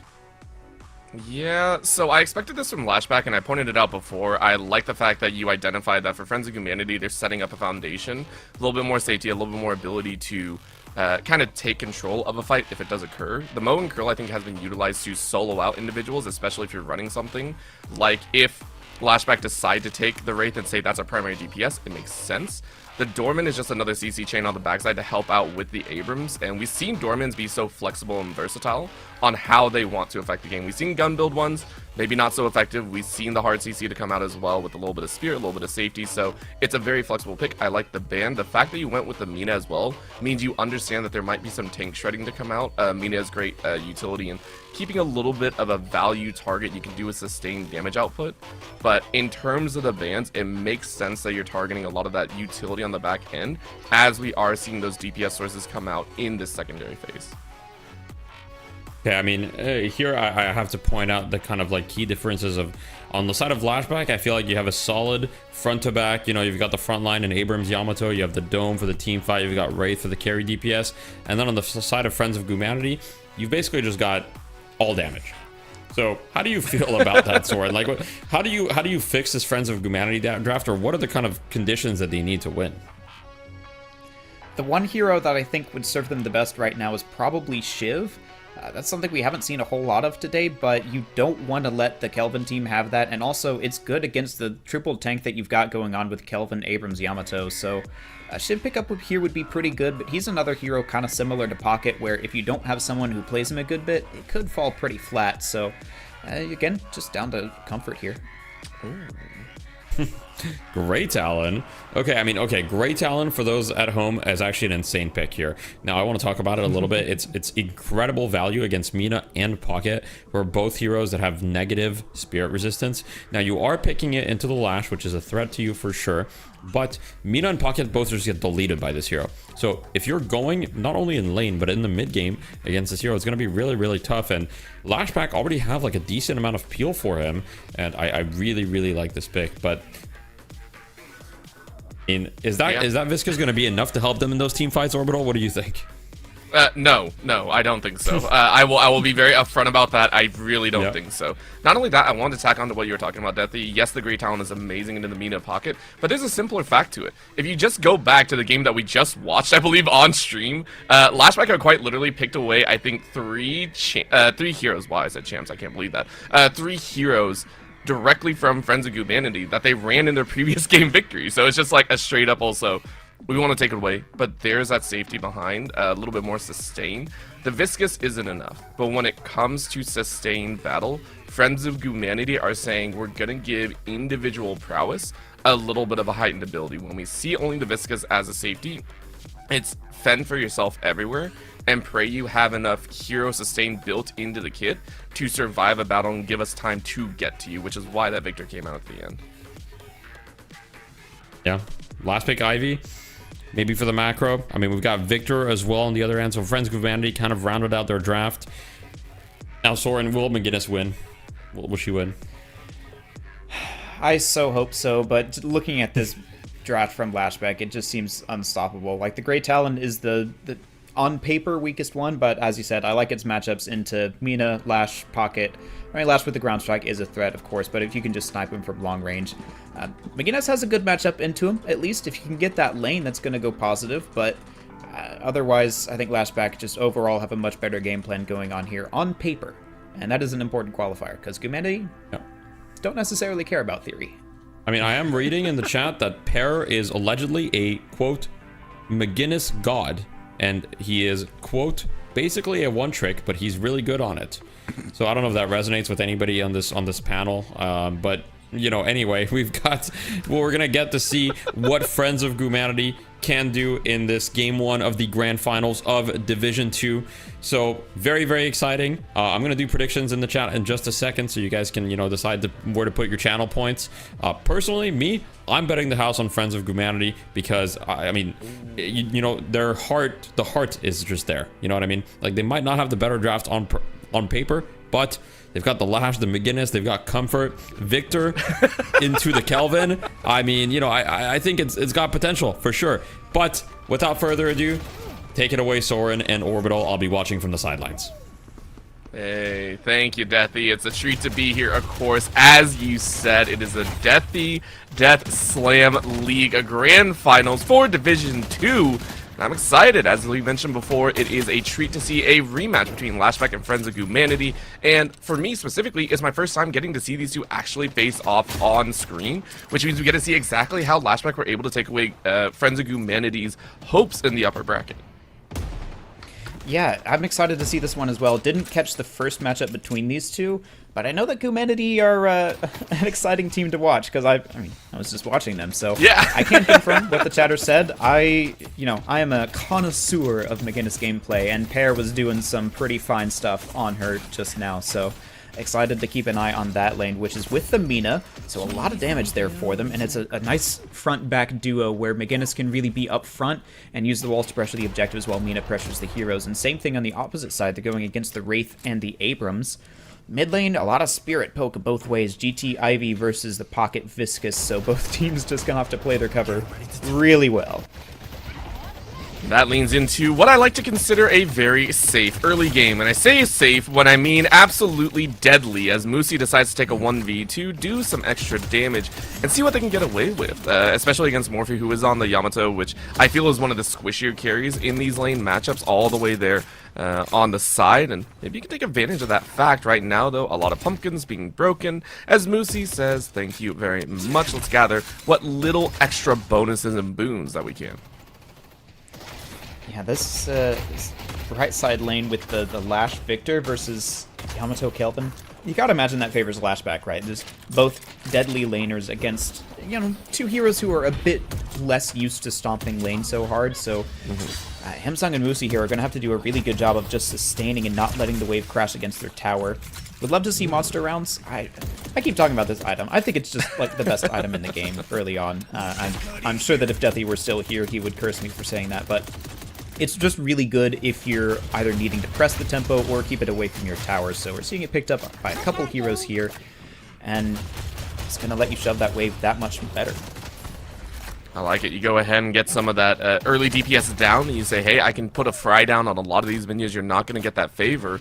On the left side battlefield, though, as we take a look at the mid, I do want to talk about some of the pressure game. We're seeing that back and forth for Lashback specifically. They are bouncing with the Ivy a little bit more forward, using that harassment to allow the Great Talon to farm up, and then maybe you find an opponent a little bit caught out here. On the left side, though, we were talking about the McGinnis for pair. How much damage can you get down?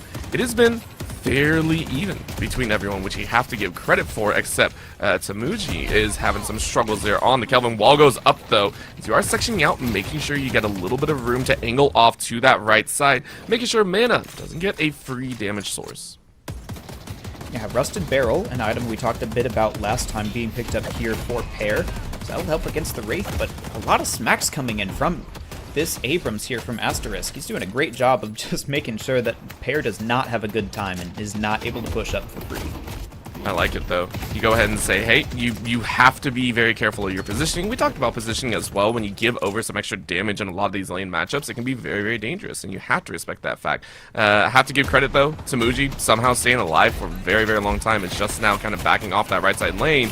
But Mina, Red Ball is saying, I have the opportunity as well. It's going to get punched into a corner, though. A little bit dangerous, so you quickly float your way away. The Bats keeping their master safe, and it is going to be a nice play to safety. Lashback not able to get some permanent damage down. Yeah, now you're seeing the McGinnis and the Mina on the back foot. If this Wraith is able to push up, it'll be very deadly, but also deadly is the Guardian there. Musi dives a little bit too deep trying to find the Yamato, but she just gets a heal there from the medic minion, as well as the Kelvin, and that is some potent healing. I mean, Musi really testing the balance here, and that's not exactly what you want to see. Of course, on the side lanes, we're seeing a whole other Viscous, the poor Blob, sitting on 110, but a snipe to the backside as Incandescent snuffs out that support. Feels bad as Lashback take 2 total here in the early game. Yeah, they pushed the wave first, and that means that they get their ultimates first. It was an Owl there that really just executed Red Creepers, so Prince of Humanity falling behind a little bit there on that tempo. Mace Dog, the primary one to keep up, and he's over in that mid lane, so taking a bit of the farm away from Red Creeper means that he should have a window here. Mina thinks she has a window, tries to get on that Abrams, but just not there quite enough, and Pair looks like could go down. This pair falling, walled them off, and actually walled off their own teammate. Feels like they're a panic wall, if you will. Difficult times here as Lashback are starting to win a lot of these individual lane assignments. They're starting to get a lot of value, and they're putting Friends of Humanity into a right spot. There are points where the power of friendship isn't really going to be enough. Yeah, that said, there's not a lot of Guardian damage coming through yet. These teams are hesitant to push up there, except for, you know, that one instance that we saw of an unfortunate dive not working out. But yeah, no real threat of objectives here yet. So these teams just kind of playing the kill game. I don't disagree with it. I've talked about it before. Comparatively to other MOBAs or other tactile games, kills in this aren't game breaking. You need at least 3 or 4 before you really see that major effect of, hey, the souls are coming into the lead, we're getting a massive XP lead as well. The 1 or 2 in a singular lane isn't going to make that big of a difference. It's when we start seeing you give up 3, 4, 5, or the collapses from lane assigns moving from right to left to right, or into the middle ground, that we should start to get worried. So I like the fact that you pointed it out. We are more focused on this kill threat instead of the Guardian damage, where everyone is actually fairly healthy. Eyes out though as Moosey brings us back to ground level. Out goes the pocket, setting out that flying cloak, saying a little bit of hello and getting the damage up. Yeah, and things have started to calm down as well. Moosey very, very low on this Victor, just playing his life, trying to stay safe. Maybe if he has the zipline boost, could go back, but there's just so much sustained, especially with the extra life from this Victor. So, you know, while he looks pretty low, looks can be deceiving, and he's the only one who's particularly suffering in these lanes right now. It'll be a little while before we see the next action. Never mind. Mina thinks they found a kill already. Caster Curse. Yeah, they thought so, but of course, when it comes to Abrams, Asteris is able to kind of just sit there, soak it up, get back. Main thing is covering your teammate. We talked about this lane matchup where it's the Wraith and the Abrams. For Abrams, taking that damage, as long as Mana is able to throw down damage on the back end with the Wraith, I think is very much considered a win. And it is still that poking and prodding. Who gets away with what? How much damage can you do? Is it going to stick? And can we get some kills? We haven't seen Toucan as much on the Ivy, who has been ensuring that Incandescent can lay down the damage as well. Go ahead, break through though. Expansion plus slow equals a lot of pain if Incandescent is allowed to free fire. Yeah, Toucan, rather, going for more of a Spirit Kudzu build. We saw that a little bit in the last matchup as well. I generally prefer the more carry-oriented Ivy, but it looks like they're going to prioritize that farm over onto Mana and Morphe and the Wraith and the Yamato. So, the late-game strategy already shaping up here for Lashback. And Humanity, however, if it goes that late, may find themselves struggling. It's really just going to be Mace Dog trying to keep them in that with the Afflictions. Right now, he's in the sole lead across the lobby, so doing a good job there of being efficient in that mid lane, as now the Sinner sacrifices have come up. That means efficiency is going to be that much more important. Which is actually why we saw all the members of each team actually rotating into jungles, trying to clear out maybe 1 or 2 camps and then get back to lane without missing a beat. I love the fact that you pointed out the efficiency, because teams are starting to recognize that. I believe there was talk in the chat about making sure to prioritize your efficiency, prioritize your ability to get the max amount of souls possible, while still staying in lane and while still throwing out the damage. Right now, though, we do have to keep eyes, as Grey Talon is currently running away. Poor Incandescent getting locked a little bit and is praying for a little bit of safety, but the bucket on the top side is going to get re-entered by Toucan, who says, I'm here as well. Immediately sprints away with that carry package. Is it going to land? Noxosher on the other side, though, as Red Balls is trying to pop up some extra damage as well. And it's chaos kind of erupting everywhere, as no one's really been stat checks just yet. Yeah, Toucan very, very low on this Ivy. A little surprised they didn't go for the reset back in base. Pocket now diving to try and find that kill. Looks like we'll survive just a little bit longer. Moosey looking low as well, but has the jump start. Victor, of course, very hard to take down. That ultimate will have to come out, and Mace Dog dived too deep there. The Ivy survives, and it'll be the Pocket going down instead. So that window that Friends of Humanity were trying to get in the mid lane goes down, and now Tamuji over in this Kelvin. And Moosey doesn't have the reanimation now. That'll be a permanent kill. Well, permanent as far as Deadlock goes, at least, and that means some tower pressure here. It might as well be permanent when you hand it over to Yamato, and I want to talk about this because we just saw multiple kills go down. This was Friends of Humanity actually pushing the tempo a little bit and recognizing that they're not in a good spot. Keep in mind, both kills that just occurred went to Incandescent as well as Morphe, the 2 carries for the team that are going to be carrying the rest of the game. Of course, we're watching this fight out as Red Balls is trying to get some damage of their own, but Abrams is slamming on down right into the middle of the battle, full HP to go ahead and tank up, but no follow-up from the rest of the team. HP bars are a little bit too low, and that means Amsung on the other side takes out Tamuji, who wasn't able to sustain. So we're seeing the back and forth between both squads yield results in one way or another, and it's gonna cause a little bit more damage as poor Red Balls has to scatter to the winds. Just resetting there, and good rotation from Red Creeper, being immediately there to cover that hole. This was a strength of Humanity in their rotations and how they're able to move around the map, coordinate with each other. So showing up again here.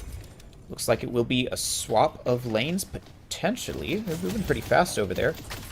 Just staying shifty as Flashback are taking more of a focus on taking their jungle than taking the towers, which is not the way that at least I like to play, but, you know, Flashback are the champions here so far of the upper bracket, so they know what they're doing. I mean, they are sitting with about a 4K lead, which isn't great. It's not the best in the world, but it's amazing here for the early game, right? It's going to allow them to push a little bit faster in some of these lanes, and it's going to keep Friends of Community a little bit in check. They leave a lane a little bit too exposed. That Guardian damage can rack up very, very quickly. So we need to make sure Humanity are able to stay with their lane assignments, not falter too quickly, as we are heading in to around that mid-game focus, as we're about 12 minutes into the game. No one really breaking rank and file. No, it's just the 2-2-2 split here. Nobody even really going for big ganks here, this is normally about the time we'd start to see that. Engagement from the Yamato, trying to make something happen here, but abilities exchange and both sides just back off. It's been a really quiet game so far. Just a couple of kills gone the way of Lashback, 1 or 2 the way of Friends of Humanity, and then no towers off of any of that. So these teams, I mean, this is about as perfect parity as you can get, right? These are the top 2 teams from their division, and they're showing why. Playing really respectfully as well. And I gotta ask you then, Soren, when it comes to this ability of teams being very, very careful with their start, as we do see a rolling goo ball, mana flattens parry yet again, and the McGinnis in you may be crying a bit, as that's their 3rd death of this game. A little bit of a chase back as Red Creeper stuck inside this cube and might not enjoy what comes out next. I was going to ask you a question, but the question might be answered as you went a little bit over eager. Poor Viscus can't run away fast enough. Couple shots in the back means Asterisk comes away with the kill and assist, as well as the Guardian. Huge change up. Mina not going to be able to stay as Red Balls is taken quite low. Yeah, I feel like what you were about to ask was, can McGinnis push the tempo? And it seems like right there, not so much. Pear was the one to get picked out, and of course that is the danger of this McGinnis. She falls. Oh, that's really rough. Moosey with the reanimation there will be able to fend off, but of course Morphe with the Shadow Transformation has another set of abilities should they commit. Looks like Red Creeper will be over here next, so another 3-man stack here. The Orphans of Humanity, they need to take some tempo with this. They need to win. But it's snuffed. Once again, we talked about this, right? The Kelvin first pick denying a little bit of that fight, which means Red Creeper comes into this a little bit late. To Muji, though, able to keep themselves alive for a little bit longer. Power Slash not really going to work. As the Lash throws him right back, though, this is the opportunity. Amsung comes in like an absolute clown fiesta and slams him to the ground. It's only 1 so far, but it might be a second behind as we are watching for Morphe to possibly go down inside of that shadow form. The transformation is golden, but can you get more from it? 1 slash is all you get. Power Slash Roman out. You land on the backside, but Toucan comes in for Moosey's life, who has no reanimation. Lashback get a little bit of revenge for their 1 loss and are still holding steady at this time. It was a bit of a slow rotation there from the Ivy. They were left with 3 players to 2 for a little while there, but it does come in, and when it does, they find a kill. So, works out for them. Gonna take a little more tempo here on this left side. McGinnis trying to push up, trying to get that Guardian, but being fended off right now by the Abrams, who is at half HP. Spirit Shielding kicks in from the Love Bites proc, and things are really starting to heat up now. I think Friends of Humanity are starting to recognize that they're losing a little bit of control after that Guardian went down. Now you have to worry about those rotations. Now you have to worry about possible 3v2s. And you need to start pushing that value. As soon as he sees someone low, they're going to try and jump on it. They're going to try and feed a lot of these kills. I feel like into Red Balls on the Mina could be a great carry if given the right opportunity. What a jump in, though. As this is Red Creeper to try and tank up a little bit of the Guardian work. A little bit of a Frost to come out, but the rest of the team coming in. And that is going to be Mace Dog trying their best to hold on. Down goes the Guardian, though. And the main goal has been attained. Mace Dog is able to find Morphe behind. And Abrams is on the run. Space taken. On the other side, Moosey goes down as Incandescent answers right back in the mid lane. So it's a haymaker for haymaker blow. And right now, nobody knows who's going to come out in perfect form. Well done on both sides. Yeah, and this left side now is starting to get bloody. Ivy in. I didn't see that. Not able to find enough. I didn't respect it, Soren. I didn't. That's all right. Apparently, neither did Pear. Yeah, I was about to say. We got to pause on there. Looks like we got a bit of a crash. Toucan's PC couldn't render the absolute power that came with that airdrop. Solid stuff with the drop in. We give credit. Take a look at some of these early kills. This one was about 4.5 minutes in. The hard dive that Moosey sent, you didn't have the reanimate just yet, and these are moments where we're watching Gumanity just kind of falter under that weight. Yeah, we appreciate these replays brought by our production and also by Metal, our sponsor for a lot of our events here at Death Slam events. So, great job catching us up on what's happened so far. So far, it's really been Lashback taking this all the way. Moosey and Pear in particular seem to be having kind of a rough game, a lot of early deaths, and then Lashback doing a good job of converting that into objectives. Now that we reached 16 minutes, those Guardians are pretty squishy.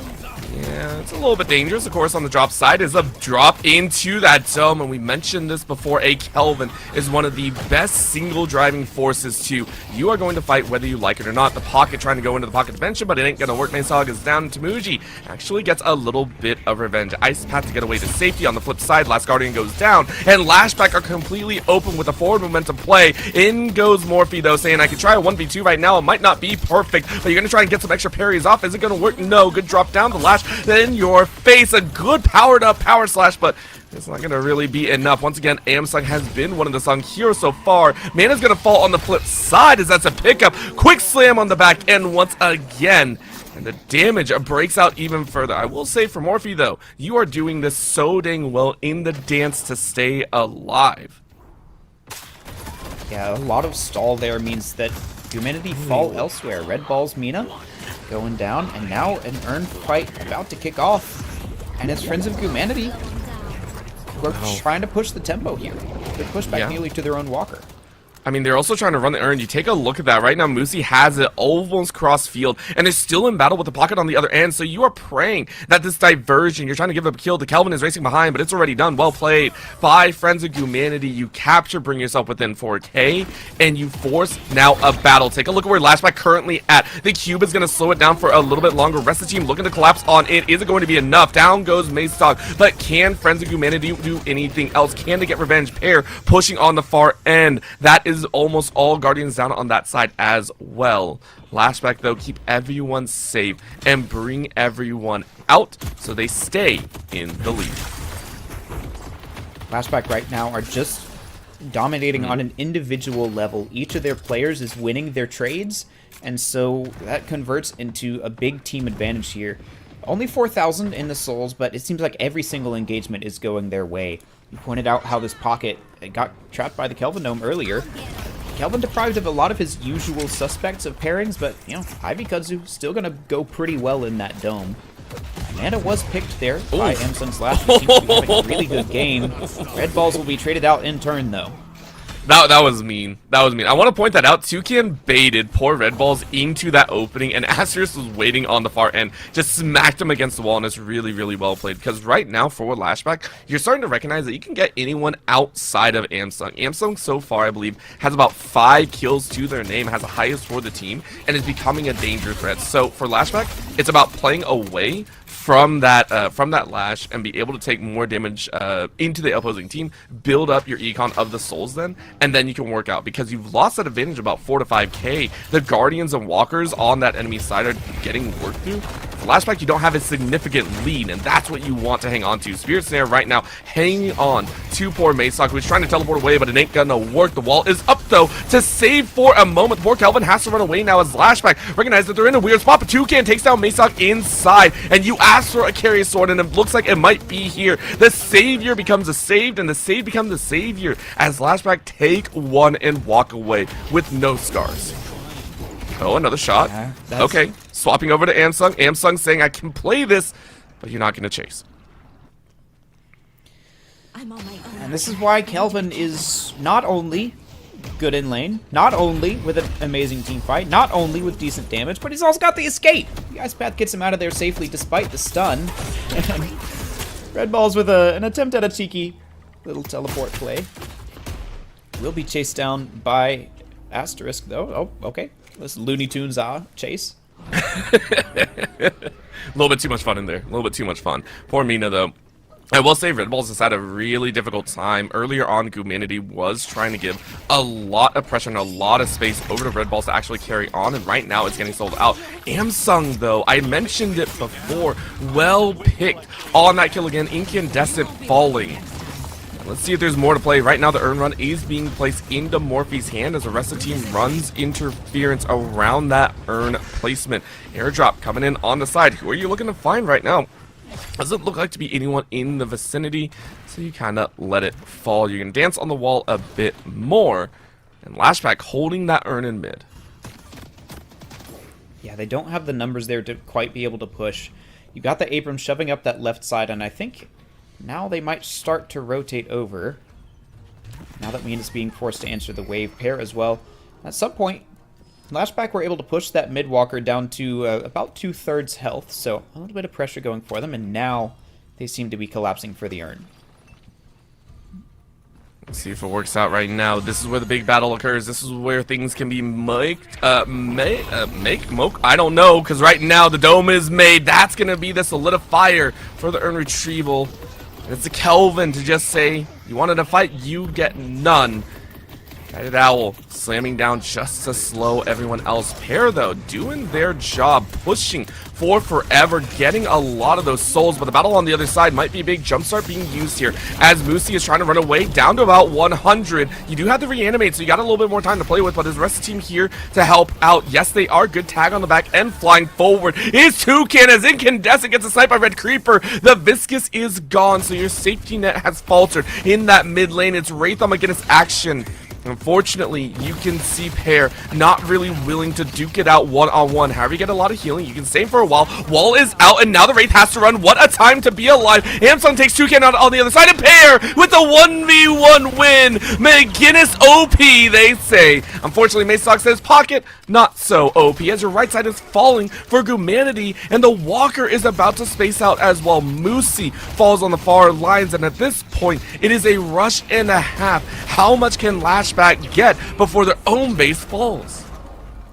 Yeah, Pair pushing the tempo here. That's a beneficial 1v1 for the McGinnis usually if the Wraith can't find value out of the ultimate. Pair doesn't even have to throw out the wall because he's got those pillars, so excellent job there from pushing the limits of your hero. And now, Friends of Humanity trying to pressure both walkers at the same time, but they just don't quite have the damage on the one that gets through, so good job there from Asterisk answering the lane that was actually most under threat. And that means that Friends of Humanity, don't really find a whole lot there. They lose a walker. They did get their flex slot, but, I mean, at 23 minutes into the game, you'll absolutely take a walker for a Guardian. All day long.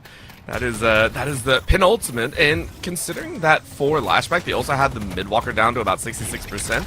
That's huge. Airdrop coming in, though, as you are going to get disarmed on the high ground fly, but Toucan has done some work in gliding over, ensuring that we get some of that team value. You're going to bounce up with the Great Talon, who Incandescent, by the way, had some really good showing, some really good snipes with that Guided Owl, but so far has actually been kept in check by Amsung, who has been hunting. Of course, right now, the pair is going to get stuck. Good cube to retrieval, as that Viscous is getting so much value right now, but the chase is on. Backside is being hit. Mina is waiting. Pair goes down. But is Red Balls going to get anything else? No, you have to dance away. Lashback are starting to win every single engagement as long as they don't overextend. Another punch to block. Poor Red Creeper is stuck inside the cube, and there's only so far you can go. Snipe to the back ahead keeps you low, so Red Balls, Moosey, and Red Creeper are going to be forced onto that back line. Lashback so dang happy about how this mid-game rotation is going as they take Moosey's life. There's not a whole lot to say when Lashback are just kind of winning every fight. Like, there's no secret strategy that I can pull out here. It's just they're playing better in these fights. They have more damage. They have the better draft for it. Humanity are trying to make it work, but, I mean, Pair, it was a great save from Red Creeper, but the Guided Owl is too much, and as we come into the mid here, Lashback again have more tools for this. Friends of Humanity will get a Rejuve Crystal, but the dome comes in. Yep. I gotta imagine it's not long for this world. Nope, it's one only, and that's quickly lost as well. The main thing is for Lashback, how many can you keep? Currently have all 2. Rest of the team is running away. Good snipe onto the back end, but you are getting collapsed on Humanity. How many can they try to keep alive? It's a cluster as everyone heads to the rooftop, and there's a snipe as Red Creeper goes down. No bead to help on out. You are just dead. Amsung falling as well as the gamble by Humanity falters, and they lose 2 for a full minute or so. A lot of space to be able to play with as Lashback take the mid-boss in tow. And now you've got about a 17,000 lead here. Again, it's going to be able to stall for quite a while, but while that's happening, Lashback are just taking the urn. They might lose a walker for it, but I think this is totally fine. Lashback seem to be winning every single trade, and it's hard to come back now because at this point you're just getting punished for having a worse draft. Like, your mistakes are not things that you can correct right now. You already made them 28 minutes ago or so, and so it's just Lashback know how to punish these inefficient choices from Humanity, whereas perhaps their previous opponents didn't. So a great job from Lashback recognizing the strengths of their comp and knowing how to play the meta heroes, and that's why they're the #1 seed here. I mean, they're showing why they also beat Friends of Humanity back in the upper bracket semifinals. They're saying, look, I know that you guys just came fresh off your victory down in the lower bracket, but we are the victors either way. We are the ones that are going to put you in the ground once again, and we are going to try and carry this on and make it look like a deja vu moment from the earlier stages. We want to take this championship here in Div 2 and prove our worth. Kelvin goes a little bit ice skating all the way up to the top rope, says I don't want to force it any further. Let's go ahead and chase more kills. Both those Reju Bs are still up for a mite longer, about 2 minutes there. And we might get to see a play for a walker even further if they so wish, but right now it's all about keeping Morphe alive, trying to slash their way to safety, gonna hop up to the top side, couple more behind, but you get caught by the rest of the team. Shadow Form is here, but your teammates help out as well. Amsung says, oh no, I'm not the carry that I thought I was anymore. Goo to try and help out if you can. But it's the Lashback that had way more beef to their squad. Poor Pocket, zoned out, good wall by Pear. And no one falls just yet. So much escapability from Humanity. Red Balls has had a couple of impressive escapes. Trying to use these bats to accomplish something, but it's just not enough. The Kelvin rather has too much health. Yeah, Amsung finding that a lot of his damage isn't there anymore now that Lashback have started to catch up. Morphe had a really great shadow transformation there that just barely dodged the silence wave from Amsung, so a life-saving, or at least rejuvenator-saving play there from the Yamato. Toucan will get caught out.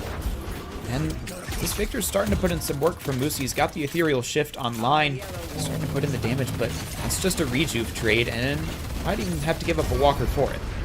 Yep, that's the space and the damage taken. Mana hasn't really been involved in a lot of the battles, but has been pushing the side lane. It's all about matching the pair. There's the catch on the back end. You get tossed on the back side, slammed down on that wall. In goes the McGinnis to ensure that this is a 1v2, but a good punch back. And Perry says, no, thank you.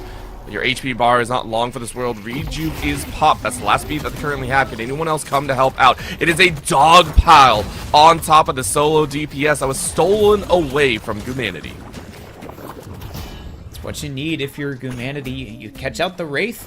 There's a good wall, and not enough members of Lashback were there to contest. Probably should have been heading over towards the Wraith to ensure her escape, but instead they're just taking some of the farm on this map. You look at the Humanity side of the map, and there's not a lot of camps remaining, whereas this left side for Lashback is still ripe with fruit waiting to be plucked. And so, plenty of stuff for them to go back and do, whereas Humanity are struggling to find any purchase in this game.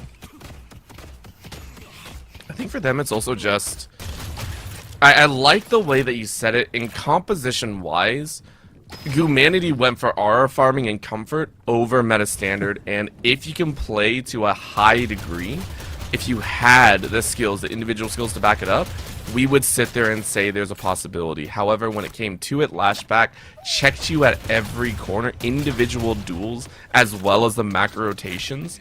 I gotta agree the composition is falling apart a little bit, and right now you're praying for miracle kills, praying for miracle souls to land in your hands, as Lashback are currently up almost 24k. With buffs and urn just 10 seconds away, Humanity are trying to secure a pick here so they can get those for themselves, but Kelvin just too tanky. I mean, that's when you really hate life right there. You're trying to chase the Kelvin. The Kelvin's like doesn't even use the Ice Dome. Just says, I don't want to play anymore, and just ice walks out. You're like, that's not cool, man. Little snipe on the far end, whisked right by the backside, but Incandescent still saying I have the damage available. Eyes are rotated here on this mid-left side of the battlefield. You can see the jungle has been kind of overtaken by all the members outside of the lane split pushers. Chase on the far end on the right, but we'll get to that later as Tamuji is currently just playing in an annoying fashion, playing this kind of bait and wait piece. No one is going to follow though as the urn is on that left side. Lashback get a little bit of time to figure out what they want to do next. Asterisk, going for really as heavy a melee build as you possibly can go, so... Oh. Catch on the back Not able end. to win out the 1v1. Yeah. They're just trying to siege this mid walker and grab the urn at the same time. Lashback are confident enough. They think they can win a team fight no matter where it happens. With rejuve in 40 seconds, they better. We also just heard that the airdrop is coming off cooldown here, so Toucan is saying I can make a cross-angle play. I can look for a help out if you want. I can airdrop an opponent in. I can airdrop a teammate to the battle, and it looks like they are firing on a few cylinders. For right now, Morphe running that urn, hanging onto as the rest of the team is going to look to clear a path. They have the Kelvin if they wish to drop it in real quickly, but out comes Stoneform. Is it going to be enough? No, ice to slow them all down, and this poor McGinnis pair trying to stay alive. Viscus comes on in, but the dome is up, and when ice freezes you, it's a whole different story. But a freeze right back might be enough. Friends of Humanity come in to save the rest of the squad, but it's not going to be enough. Morphe slices one. Urn picked up by Red Balls, and I don't think that's what they wanted, as Morphe is going on a spree. Melee mode is this Abrams as they take out Amsung's life, and Friends of Humanity lose more and more. No reanimate to help as Red Balls is sprinting towards that mid lane. A massive and clean team fight win by Lashback. They lost the urn in the middle of that. Red Balls went to go pick it up, but that meant that the Mina wasn't in this fight. She clears out the mid lane to try and ensure that that walker doesn't die either, but yeah, that's just kind of compensation for all of that. A full team wipe plus mid boss? Maybe. Need the rest of the team here. Wraith, low health enough she doesn't want to take it on her own, but yeah, this is more than enough for Lashback to be taking a decisive advantage in this game. Humanity are going to have a really tough time ahead of them, especially because they've got two members pushing the base. Okay, so this is interesting. Right now, Red Bulls is actually causing a little bit of disruption, was able to fly a little bit further out, so the mid-boss might actually be the savior right now, the little bit bait and decoy, as the Sapphire Shrines are falling very, very quickly. Aster is saying, yo, we got the Mina here, no worries, we're gonna fight for the rest of it. Well-timed as finally Red Balls goes down. And it is going to be that space take a massive victory by Lashback as they take down both shrines and enable the take of that patron. They haven't downed the patron, which is the real important prize there, but they've at least made it a lot easier when they do push in. They're going to take this mid-walker with their rejuves, get mana healed up a little bit by this Kelvin, and then push back in. So a good restraint there. Still got to pick everything in this fight, once they get that left way pushed up, that is saying that Lashback should win it. I gotta say though, I know you said that you really wanted the patron to go down, but considering how much they had to push through, which was a walker plus mini guardians plus the shrines, all with only 2 players, I feel like Lashback got as much as they kind of wished right there. They were originally going for even more. It was what, a 4-step plan that they implemented? I would say the patron was like going to be an addition on the top, because at this point it feels like a foregone conclusion. Lashback though saying we want more kills as Mace Dog goes down. Massive slaughter at the early start. Red Creeper running back for the base, but not allowed to get to safety as cleanly. The dome goes up to hold everyone off as the mid guardians go down now. Red Balls is hanging on by a thread as they respawn, but can they muster the damage? Lashback, say hello. This base is ours as we don't care about the patron. It's your lives that we want. Poor Victor trying to tank it all up.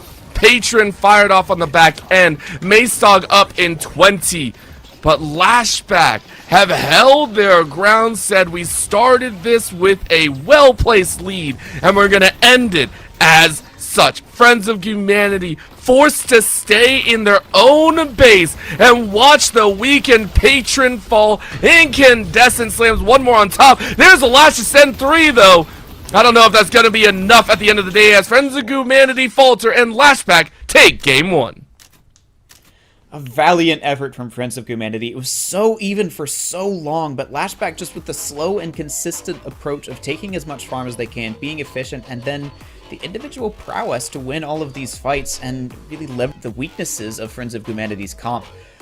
This is what it takes to be a top team in any division of the Death Slam League, but here in Division 2, of course, these teams putting in a good performance. I think it was, again, we have to go back to composition, right, to start things off. It was a little bit of a Hail Mary when it came out to Friends of Humanity, which I mentioned before when we talk about a lot of these paces when you face off against a team that is obviously here, first seed, top of the standings, they beat you before. You do have to throw a curveball. You do have to cause a little bit of chaos if you want to bring the victory. Was it too much chaos? Absolutely. I think if you're going to run this type of comp by Humanity, you need to be more aggressive. You need to be much more forward thinking in how you want to aggress on this, because you take a look at the metrics, every single top metric outside of deaths was scored by the side of Lashback, as they coveted 41.7 in soul count by Asterisk. You have 8 kills by Incandescent and 22 assists by Toucan. Toucan very active on the map, getting in a lot of assists, and 0 deaths from Asterisk as well. That is the lowest in the lobby, lowest that you can get, but notice the kills on the side of Humanity, 0 for half of their team, and Amzung with the lion's share of them at 5. It was just kind of a rough game for most of them, and you said the need for a curveball to come out here from Humanity, but this was maybe just not it. This is the weaknesses of how Humanity have been playing this entire tournament finally coming to light, finally a team able to punish them for their unique style, and, you know, we love to see it. We love to see the off-meta beats, but meta's meta for a reason, as sad as it is to say. Yeah, I'm someone that personally loves 7. I cry sometimes when I don't see my boy picked up, but we'll see how it goes for game number 2. Right now, remember, this is a BO3. Right now, for Humanity, they got one more chance to try and call on the power of friendship or lose out at second, which is still a pretty awesome place to be. Of course, we're going to go to a quick break. While we go to a break, please go ahead and watch some lovely replays and moments from game number 1, powered by Metal. We'll see you in a bit.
Welcome back, everyone, here to the Deathy Death Slam League Division 2 Playoffs Grand Finals. We are here making sure to watch the last game, I shouldn't say it's a foregone conclusion between Lashback and Friends of Humanity. Game number 1 was Lashback really taking it towards that mid to late game, really showing their strength, but Humanity did have some moments. Soren, looking at this, we did call it kind of a draft diff between you and I. Of course, Deathy himself was leading into the Aura field a little bit, but unfortunately they got minus 1,000 for that last game. Yeah, unfortunately, Aura score only counts in the social standings, not so much the tournament standings here, as we're coming up on the end of it. But it was really Lashback doing their homework. Like, they clearly watched the last series where Humanity were making really good use of that page and of a lot of their other comfort picks, and Lashback took them away. They said, we're going to first ban the page, which is, I think, probably the first time that has been done in any tournament. Someone might have to correct me on that later, but I've never seen it before. But it definitely worked out there. Took away one of Moosey's comfort picks, and he kind of struggled on the Victor. So that was a very important takeaway from Lashback, and we're going to see if they get to repeat it here. Of course. Before we go any further, though, we do want to give a big heads up. There's still a giveaway going on for a keyboard, a mouse, and a little bit more. Go ahead and type ! giveaway to go ahead and be entered into the Corsair giveaway. Big shout out to them. You can go ahead and see a Saber V2 Pro Ultralight wireless gaming mouse. I totally didn't just read that off on my screen. A Void V2 wireless gaming headset, as well as a fantastic keyboard by them. Go ahead and use that QR code, scan it, enter in, and maybe you will be selected. Once again, that is ! giveaway, and we want to give a big shout out to Corsair once again. With that out of the way, I do want to ask you, Soren, when we look at this game number 2, do we see a side swap with the Humanity being on, I believe it was the Sapphire side for this game number 1? Do they take it in game number 2, or do they move over to the Amber side, give themselves that first pick? You got to go for the Amber side. Like, it depends on the meta, which one is better. If there's a couple of different strong heroes who are all about equally good, you might want the Sapphire for the first double pick, but with Kelvin being as strong as he is, and that last game really showing us why, just so survivable, so able to keep his team up and force these bad fights, you gotta take Kelvin if you're given it, and so you go the Amber side to get whatever ban you want, force the other team to ban Kelvin, or give you it on your first pick. So there's just so much strength right now in being the Amber hand side, so you gotta imagine Humanity will make up a couple of percentage points by going for that. What would they take away then? Because obviously we looked at the composition, we said it's so damage loaded with very little CC, very little safety in there. You had the Viscous, but it just didn't do enough. What else would they change in there? What will we actually see, taken away? Because I'm looking almost at that Mina. The Mina didn't have as much value as maybe we wanted. Red Balls was kind of located in the, well, I'll push if the McGinnis isn't going to push, or do you actually lose the McGinnis, which did give you great lane pressure, but outside of that, it was like, it was in there. I think the main things are going to be getting either the Infernus or the Page. Lashback can only ban one of them, and if you're banning away something of your own, I don't imagine they'll stick with the Infernus again, but they'll be able to pick up something else. So we're going to take a look here at the bracket and see how these teams got here. Lashback with a perfect record up here to the finals. Of course, the first 3 rounds were just best of ones, but they also didn't drop a map against Friends of Humanity last time, looking to repeat that perfect record. Humanity, perfect record against everyone except Lashback. So these teams looking really good against the rest of the field and showing that either one of them is capable of taking the game on any given day. Toxic Positivity, we're taking out the 2nd seed there of Team 6, who Humanity just beat. So 2nd seed out of it. We're just 1-3 here. Lashback looking for the perfect run. It's a chance and a half as we go ahead and take a look on the other side. This is the Div 1 current matchup.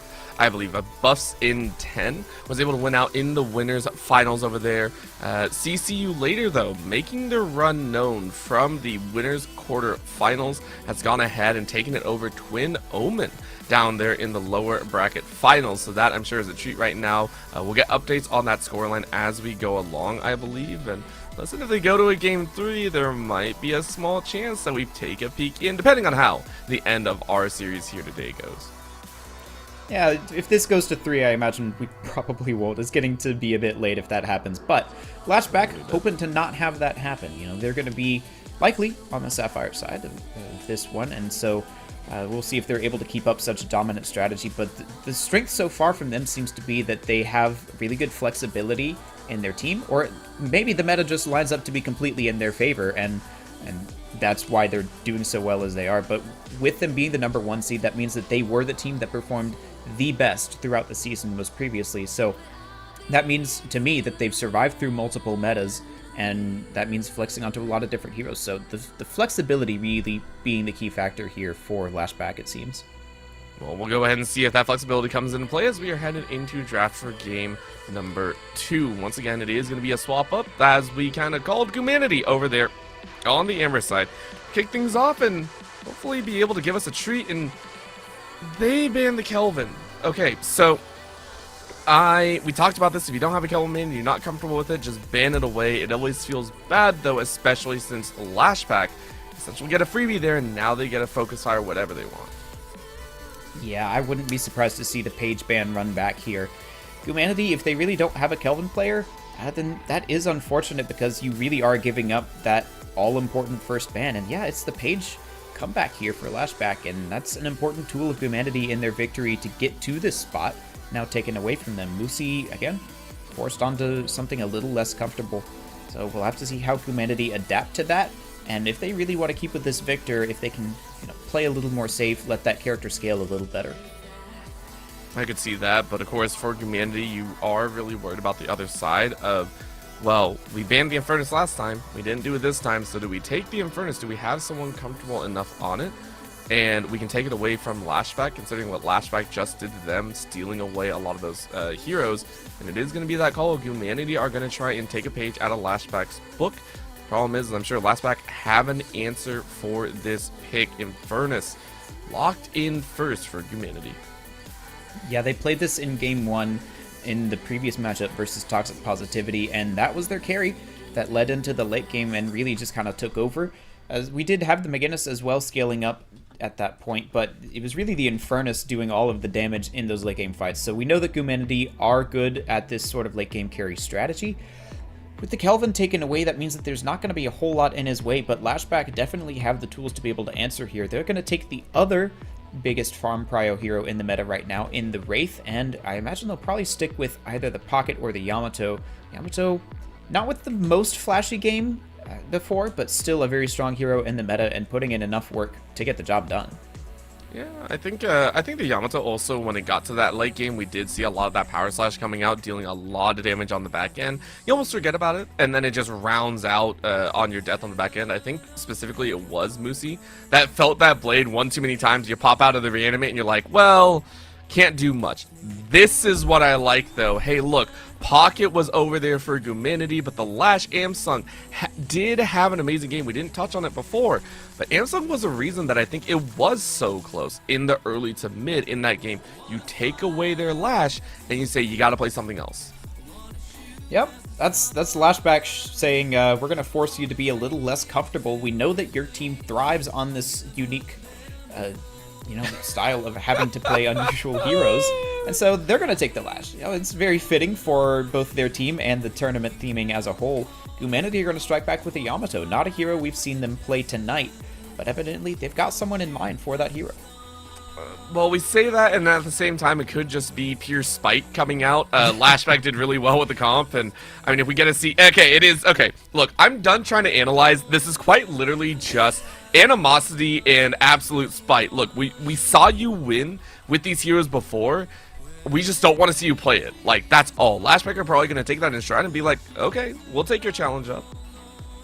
So then would Lashback take McGinnis here? I feel like that would be a very comedic outcome to the first half of this draft. Do it right now. If you do, that's like the clip, right? That's the clip of like, look, we'll show you. Oh, it's not. It's a Billy though. No. I like Billy as well. Look, I know you don't like him, but Billy is my dude. My dude just running in there, slamming down the hooves and knocking everyone up. I don't like this pick a whole lot. Not just on a personal level because I wanted to see the comedy, but I think Billy is kind of struggling in this meta right now. He was thought to be the premier tank when it first dropped a couple of weeks ago, like towards the start of this month. But as it goes on, he's just kind of been struggling. Especially if the enemy team counter-itemizes in the lane with rebuttal, he just kind of falls apart. So Billy has been struggling to find his place here. Lashback gonna have something in mind though, and they will ban away the McGinnis. I feel like they are respecting it a bit more than I would, considering how much push potential the McGinnis got. You can do that on most other heroes, but I do think it's the understanding that Humanity did run it well. They were able to take a couple Walkers and a couple Guardians pretty much just off McGinnis, holding in those lanes, staying away from the team fights, making a 5v6. The Doorman, though. Humanity still don't want to deal with that CC chain ability, so I respect it for Lashback. You don't need to run it. It eats up that ban, and you say, okay, let's move into second phase. Yeah, the Doorman has been a player in this meta pretty much as long as it's been. And I would assume, since Humanity have banned it out twice now, that they saw it in their first matchup, so that's a fine one to take away. And Lashback continuing the chain of, well, we don't want you to stick to your comfort heroes here. They're going to take away the Mina. We know that Humanity have other options, though. Like, I don't feel like they're really crutching on the Mina. They weren't. And again, I think it goes back to spite. Look, you took so many of ours, you drafted our old comp, we're going to do the same. At this point, if they round it out with like a Viscous at the end, I'll love them forever. If Humanity are keeping with the trend, though, it should be a Grey Talon. It should be a Grey Talon coming in next. It's not, it's the Holiday, though. So this is another hero that we saw, I think, banned away back in game number 1 as well, or at least touched on before, bringing a bit of that damage amp to follow through with the Yamato and Infernos. I honestly wouldn't hate Grey Talon here for Humanity. A lot of squishy heroes from Lashback. It's kind of Billy and a little bit that Lashu you'd have to worry about. But yeah, Holiday picked up as the CC of choice for Humanity. We saw them use that well to initiate a lot of their fights. And they're going to go on the Warden here. Another unusual pick, but one that we've seen increasing in popularity lately. That little bit of gun buffs gave people enough hope to at least start trying the Policeman again.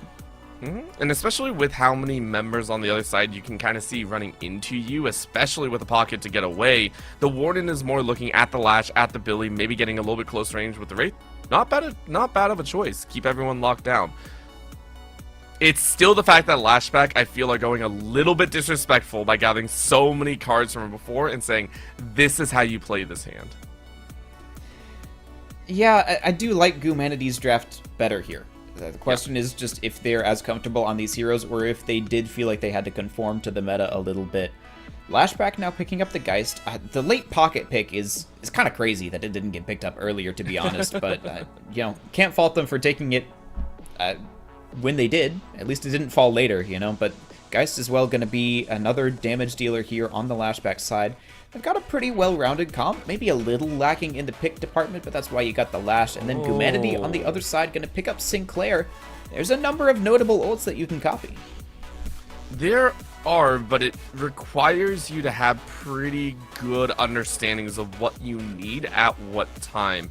And we mentioned before, when it came to Humanity, they need that control in the early game. They fall behind at individual aspects, and whenever I see a hero like Sinclair, like you called, being able to grab those ults, being able to copy, bring the magic to the table, it requires a level of individual focus that I'm going to need to see to believe, no pun intended in there. So Humanity rolling out a few unique heroes for selection, a little bit of spite in there, but the Warden and Sinclair and Holiday, brand new heroes to this series. I want to see the Sinclair paired into a Wraith lane, and as weird as that sounds, Sinclair's gimmick with having a really low cooldown, essentially half of whatever ultimate you copied. Wraith's telekinesis cooldown is so low that I've seen Sinclair's go against Wraith before and have telekinesis on almost a 30-second cooldown, and you just non-stop ult the other team. So it'd be exciting to get to see that matchup. Sinclair, one of those heroes I always like to watch any sort of meta that we get to see him in. I'm going to see them hopping into the lanes here, and we will get the prophesied Sinclair versus Wraith matchup, as well as Infernus versus the Lash. I feel like this lane's pretty good for Friends of Humanity. Let's see if they can hold it down. Remember, as we said, this is that game number 2. They have no more safety nets to work with, and they gotta come out with a victory in this grand finals. It's do or die time. Maybe the magic is in those cards. We saw part of the holiday in that mid lane. Rounding out alongside that Yamato, I believe, as you mentioned, a little bit more safety, a little bit more support in there to work with. But is it going to be enough? Namely, though, Red Creeper on that Yamato, and then Red Balls, who was rocking out before on the Mina, now on the holiday, now on support duty. We saw him play this before, and it was effective. It wasn't anything world-shattering, but Red Balls definitely did his job and set up a lot of these picks for humanity. So I feel like not a ton of uncomfortable heroes here. I see Pear on the Warden as a fellow McGinnis main. Warden is also my secondary, so I feel like Pear's a man after my own heart. But hey, love to see what he's going to do on the Warden here in this round. A lot of interesting lane matchups here.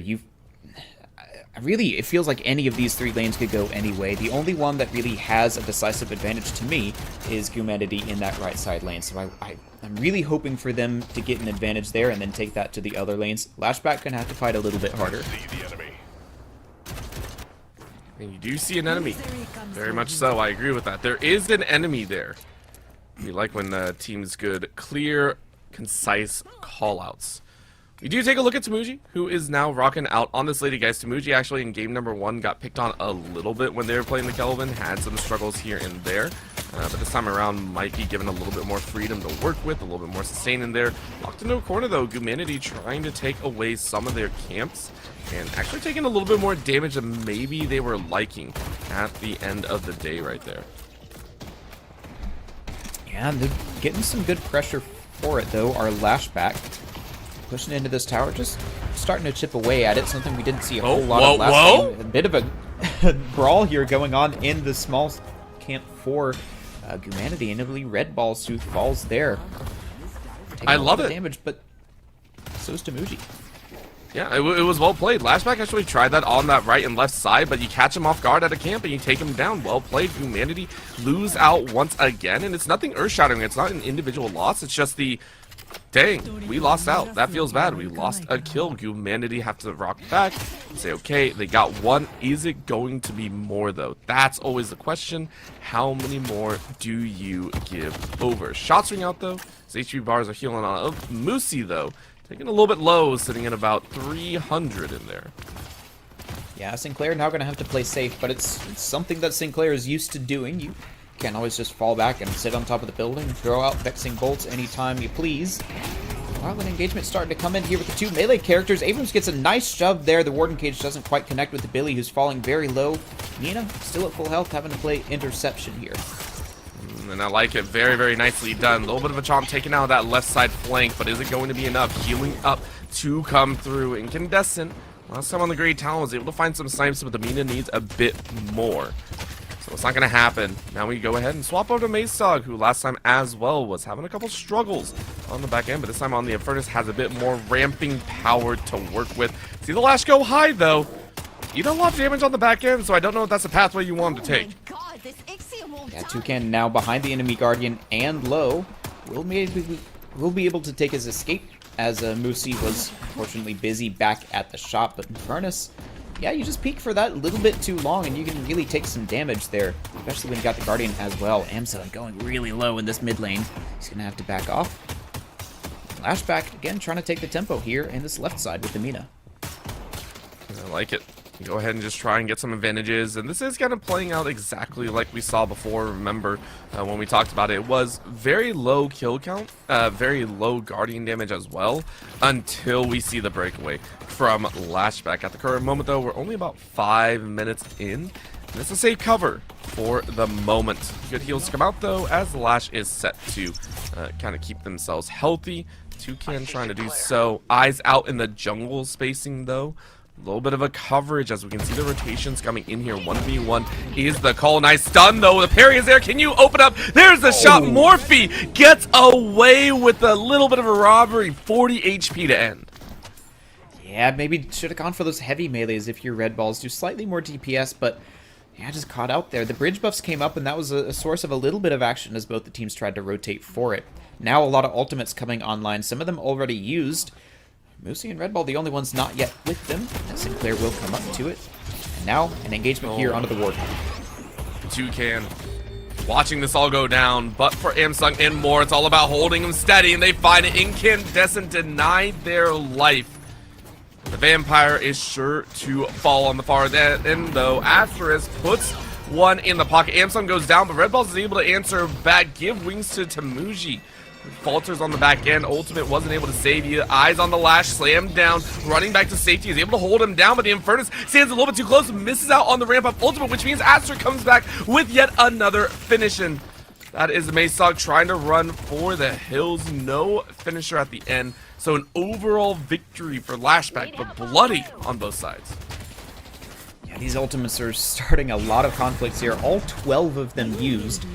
Asterisk going to be the next one with their ultimate. Moosey didn't quite see where that one went, but yeah, the engagement was good from Toucan. And then the follow-up from Mana meant that Moosey had to back off back to base again. That's this Sinclair falling even further behind in the soul count. But that means your Infernus is farming a little heavier. See if it works. Another chase coming out here. Poor Holiday having to run through the hills. We'll swap over to Incandescent, who is helping out inside of this Cubby fight. Is it going to be enough? Hop up on the top side. We're watching Morphe slam down some damage. Big parries to work with. As Incandescent takes a bite out of Pear. Feed him a whole lot. And that's more than enough. Forensic Humanity starting to lose these individuals that they are hoping to keep alive.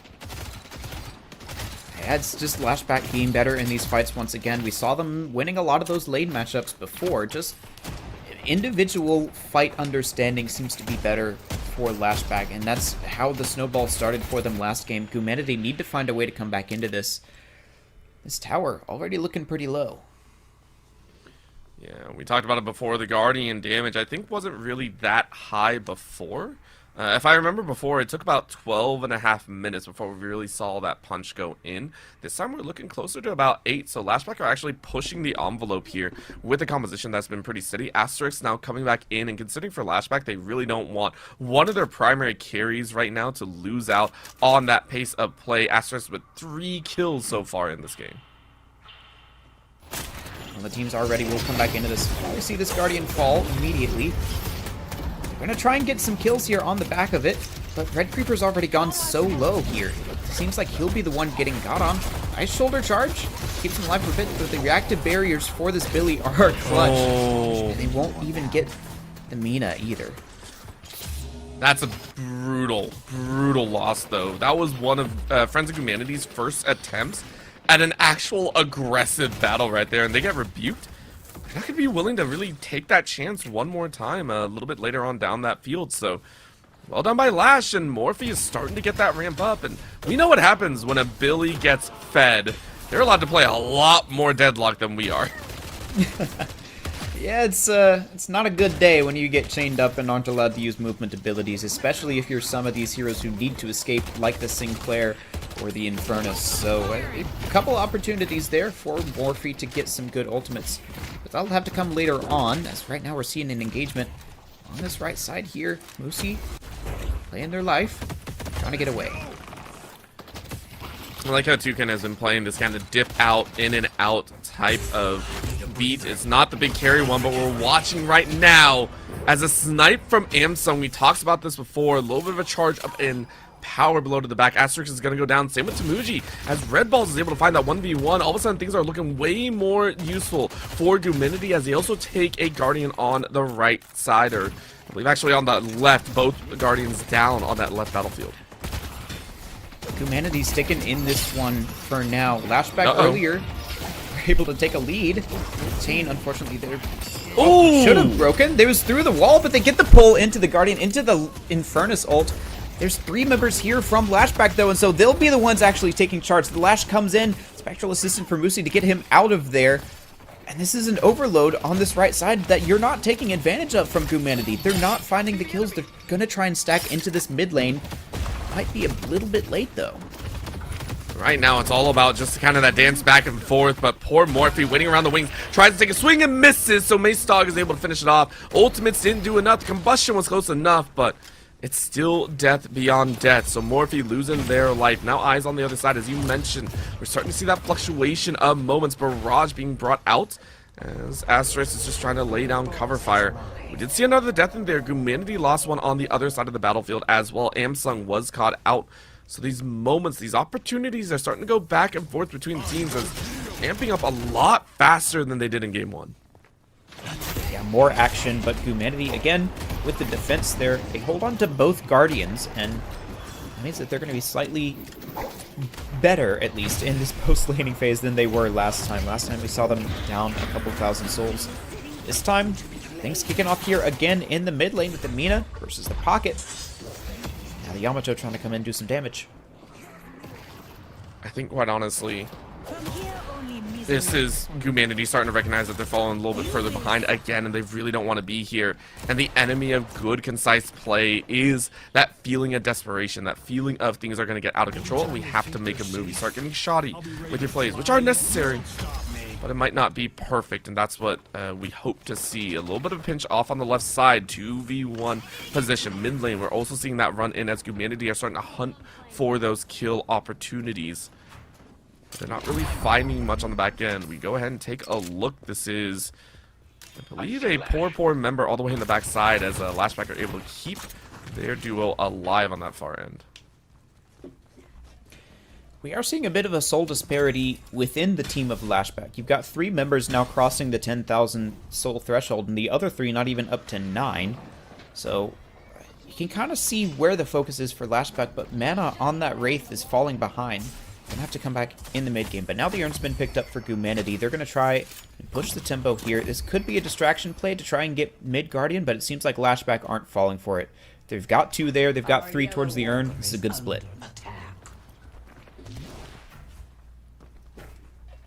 The run is good.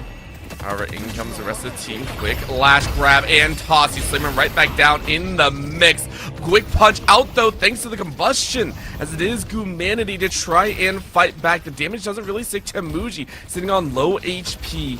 That's in a whole different area. Shots ringing out here as right now Morphe gets into the middle of them, is trying to ramp up the damage, and Mana takes a free shot. The Wraith is able to bite back. Friends of Humanity lose out on the far end. They don't get the urn pickup, and instead it's express delivery here for Lashback as they grab the urn, take a kill in tow, and it all goes wrong for Humanity. That's just unfortunate. That was the fight that you called. You took that fight and that decision, and it completely backfired. You might get a little bit of pressure here onto the left walker, but you've just lost, urn, and it looks like both Guardians at the same time, so not worth it, even if you do manage to get this Guardian, which I imagine will be answered pretty soon here. It's again, Red Creeper having a little bit of a rough early game. We saw it last time on the Viscous, a couple of early deaths, and this time again on the Abrams. He needs to play a little bit safer and at least make sure that, you're staying in these fights rather than going down completely.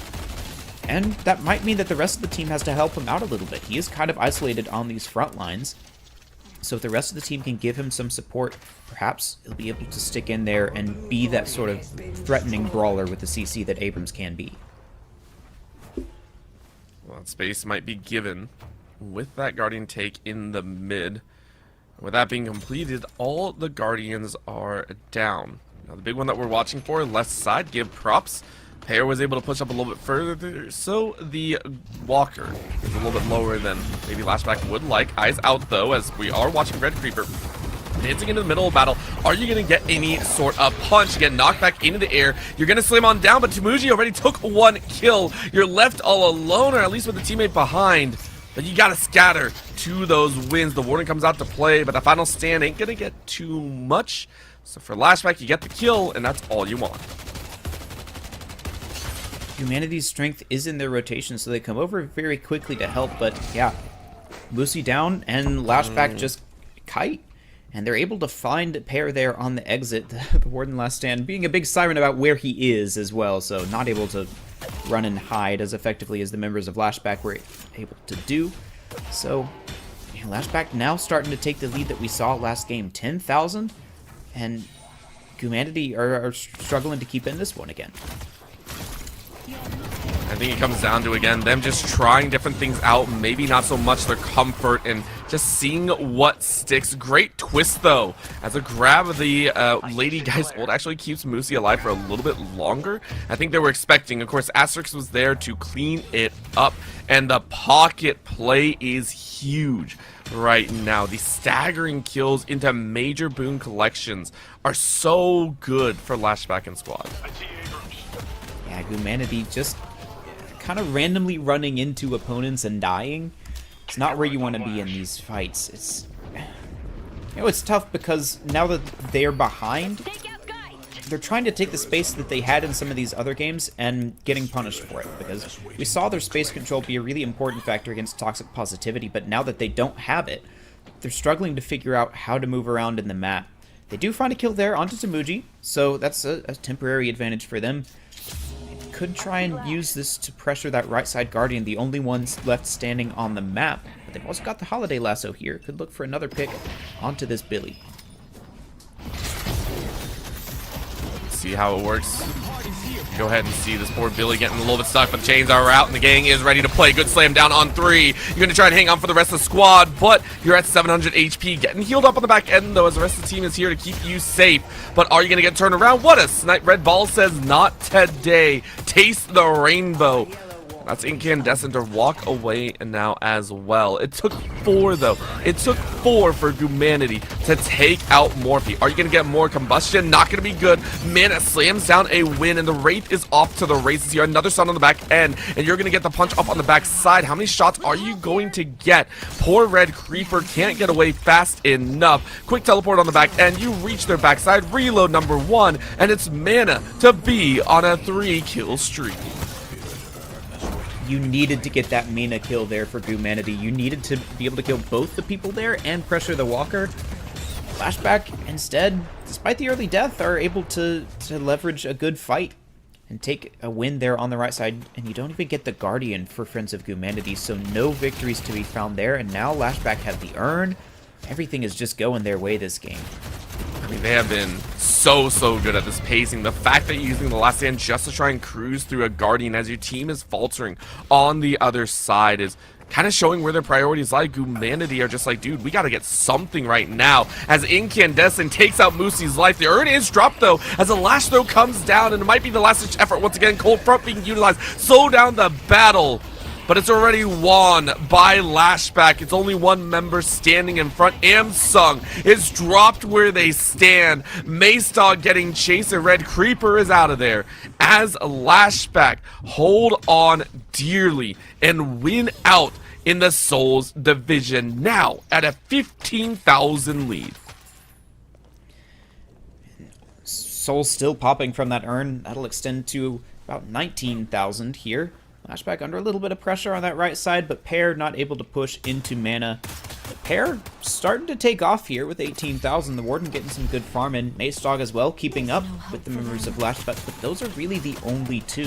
Everyone else has fallen solidly behind. Even Toucan, the lowest soul count player on Lashback, is ahead of 4 members of Humanity. So they're trying to find something here. Moosey with the copied ult onto the Billy. Is not enough. You know, they need to find some of these picks, but Lashback are doing a good job of rotating to any of these fights. Using the chain gang there just to reset the cooldown. Here we go. This is a pick attempt onto the meetup. It's just so slippery. Can they find anything here? Well, that's going to be the main question. There's going to be the last pull in. The chain gang stolen, but the true chain is out to play him. Morphe says he can't do it like me. Lashback slams him back, and Humanity have lost all humanity as 3 are down, and so rush through mid-boss. Lashback looking for everything. Yeah, this is just so much tempo for them. This was really the backbreaker for Humanity. They were... They were just a little bit behind, still maybe in it if they get a good team fight, but after this now, 4 dead, mid-boss going the way of Lashback. Surely, Pear and Amzung can't contest this. They're going to give it a try, but I feel like this is just throwing good money after bad. Gotta agree with that one. Sometimes you gotta cut your losses and run. As this is Amsung trying to play for one of those. Gets one of the rejuice, but nothing more than that.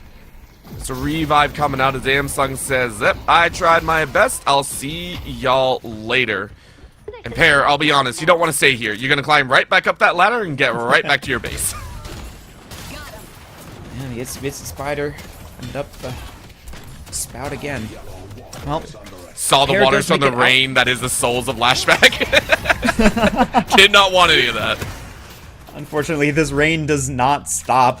Flashback are not going to be holding off. There is no sun to be found if you are the friends of humanity. Only death. Yeah. It hurts, right? Because for humanity, we give them credit. They tried something different. You tried to get a little bit antsy. You tried to get crazy with it. But Lashback are playing on such an exceptional level that we have to give them credit for, no matter the heroes that they chosen. Yeah, it seems like they're comfortable on... I mean, it's not... These aren't terrible heroes that they've picked here. It is slightly offbeat with, like, the Lash and the Billy, but these are heroes that would have been practiced in previous metas, so they're showing that they're comfortable on all sorts of things, as they need to be for a top team like this. The stun coming off of a melee of all things means that Red Balls is completely helpless. So this is just everything falling the way of Lashback. There seems to be no way back into this game for humanity. Their top Souls player getting chased down here. He'll make it away, but at the cost of Red Creeper. At this point, the only thing the Lashback are doing wrong, wave state control. That's literally it. I feel like if they had these number of kills, they could be pushing, but the waves are always just not in their favor because they're always off on the side lanes, taking a fight, taking a battle, and it's just working for them, right? Like, this has been huge. And it looks like, actually, while we have a little bit of time, it is going to be a little bit bloody damage. I have to give an update. We have our winners of the Division 1 side of things, as it looks like Buffs in 10 actually took the victory 2-0 over See You Later. That was a really fast set. Like, I think theirs started after Power State, and they've ended, I'm going to estimate about 10 minutes sooner. Yeah. So, sounds like a dominant showing for Buffs in 10. Congratulations to them. We're still awaiting the results of this, but it seems like Lashback will be joining Buffs in 10 on the victor's podium here. Maze Dog goes down. All of these walkers under pressure and quickly falling. Lashback have to retreat on this right side one, but that's the only spot where they are held back even a little bit. I would agree on that one. It's just time management. Time will tell. Humanity just going, guys, we got to try something. We know how to lash to throw everyone backwards. Maybe we can get a chain gang in there if Moosey is available. But my God, we know the final battle's coming, and we're going to try and stay alive as much as possible. The base is where you're going to hold as much as you can. I don't really see it happening. Humanity, where does a perfect fight come for them in your eyes, Soren? It's got to start with either like a copied ult from Moosey, something big like the Lash ultimate or the Chain Gang, and then Pear coming in on the counter engage after Lashback come in with the last stand. Like, that's really about your best shot, but you need it to go so well. This Holiday Lasso doesn't connect either. Another potential opening for humanity gone by the wayside. Here comes Pear. He's trying to make something happen with the last stand, but it's onto a Geist who's got the swap. If he gets her low, then, well, congratulations, you just played yourself. Your health bar that goes down, but yeah, it's very difficult to find anything at this point, and Lashback know it. They're 50k ahead. They're just taking any fight that they can. Mace Dog down. Humanity tried to make something happen on the left side, but Lashback are too far ahead. Yeah, this is what we call soul slinging. I lovingly refer to it. You have too many souls to really die at this point, and if you do die, it's because there were about 4 people on your butt, and they were trying to mug you. At this point, the muggers ain't getting anything because they don't even have a shiv. They have a wooden spoon, and that spoon ain't gonna do a dang thing in the face of overwhelming firepower. Lashback force away even more members. Red Creeper taking a shot to the back and not enjoying it. Now a punch to the front side as Red Balls goes down. That's 3 gone. Pacing pushed, and Lashback just taking their sweet time. Morphe with the cheeky little gotcha. Showing off. True. I can tell that things are wrapping up, and they're starting to get into the the classic deadlock chat here. But yeah, Lashback have earned it. Like, they've put on a solid performance here and shown why they are the top of their division, why they came in as the #1 seed, and it looks like they're going to have an undefeated run through this tournament, so they've earned the right to talk a little bit of smack. Only a little. It's not like Only they're almost 50k, actually over 50k in the lead. Like, I haven't seen a lead like this in a professional game in a very, very long time. At this point in Lashback, the only one holding themselves back is themselves from ending this game. I mean, hey, we did see a 70k lead blown the other day off of a terrible mid-boss take, but gotta feel like Lashback aren't gonna make that mistake, so... I did say that I saw in a tournament, so I think that covers it. I unfortunately didn't catch yesterday's, but 70? Really? 70,000, and it was a bad mid-boss. A little bit of bug abuse by one of the teams, the Abrahams, but hey, it was allowed. The tournament organizers allowed it. So, anyway, not going to be a factor in this game because nope. We have chosen that tech is not allowed for our events. So, Gumanity here, trying to take the urn. Moosey here slowed down, though, and with 2 people already dead, you're not going to be able to turn it in even if you get there. Moosey goes down as well, and, I mean, Lashback, gotta start pushing this base. I mean, they can try, but it looks like they were getting a little bit silly. As down goes Toucan, and the chase is on for a couple more bodies, but the chase back on the other side, as this is going to be the swap of a little bit of HP. Nice little block on the back side, but it ain't going to be doing too much work. Amsung is down, that's 4 gone, Wave pushing in on the right side, but they're running the urn for even more souls. At this point, we might reach that 70k, we might reach an 80k at this point if they take any more time. Eyes out here, to go ahead and cap. Soul urn is returned. And we are looking at 60k punching straight towards the sky on that one. Mid-boss right after. They're at 99% to win this game, and they're going for the 0.9 after. Yeah, there's an argument to be made. You know, this is the finals. This is everything to play for. You go for the safest play possible, but I mean, honestly, give yourself the trophy and go home. You were at the base. You could have just taken the patron, but hey, they're in the lead and I am not, so I will sit here and be a, well, rather little backseat analyst. So they will now have the mid-boss, and the last excuse taken away from them. They will surely be pushing the base as soon as they can, I don't know, just take a little bit more farm, I suppose. This is... I don't know how else to talk about this. Like, I'm kind of wondering what they're doing. Okay, it does look like they are grouping up at least a little bit here in the mid lane. Left side is going to push against them, but they're not really worried about that one. We are seeing a collection of squads now roaming into that mid. In goes Lash, though, as they do have to dance out of that Warden ultimate. That last, that final stand might be a difference as they dance on high here. It is Toucan to try and break them out of the base, but the eyes are on as it's slammed down as a multi-stun, but Tamuji and Astra slam them all to death, and Friends of Humanity will fall together as Samsung is the last one to stand Lash back, explode with almost an 80k lead right now to take the entirety of the Amber base in style. Shrines fall, Patron falls in the blink of an eye, and Humanity will not stand. The shadows rise up as Lashback take it all in back-to-back 2-0 sets over Friends of Humanity. They are your Division 2 Death Slam League champions. I don't know, you got a left side lane pushing. You want to go back for that? Save your walker? No, Lashback there with an excellent performance there. I think I was so far ahead at the end there. There's really nothing they could have done to lose that fight, but Humanity, with a great showing, they certainly showed why they were able to make it to the finals and defeat all other comers. Playing their own style, I really respect it. They chose to do their own thing rather than be slaves to the meta.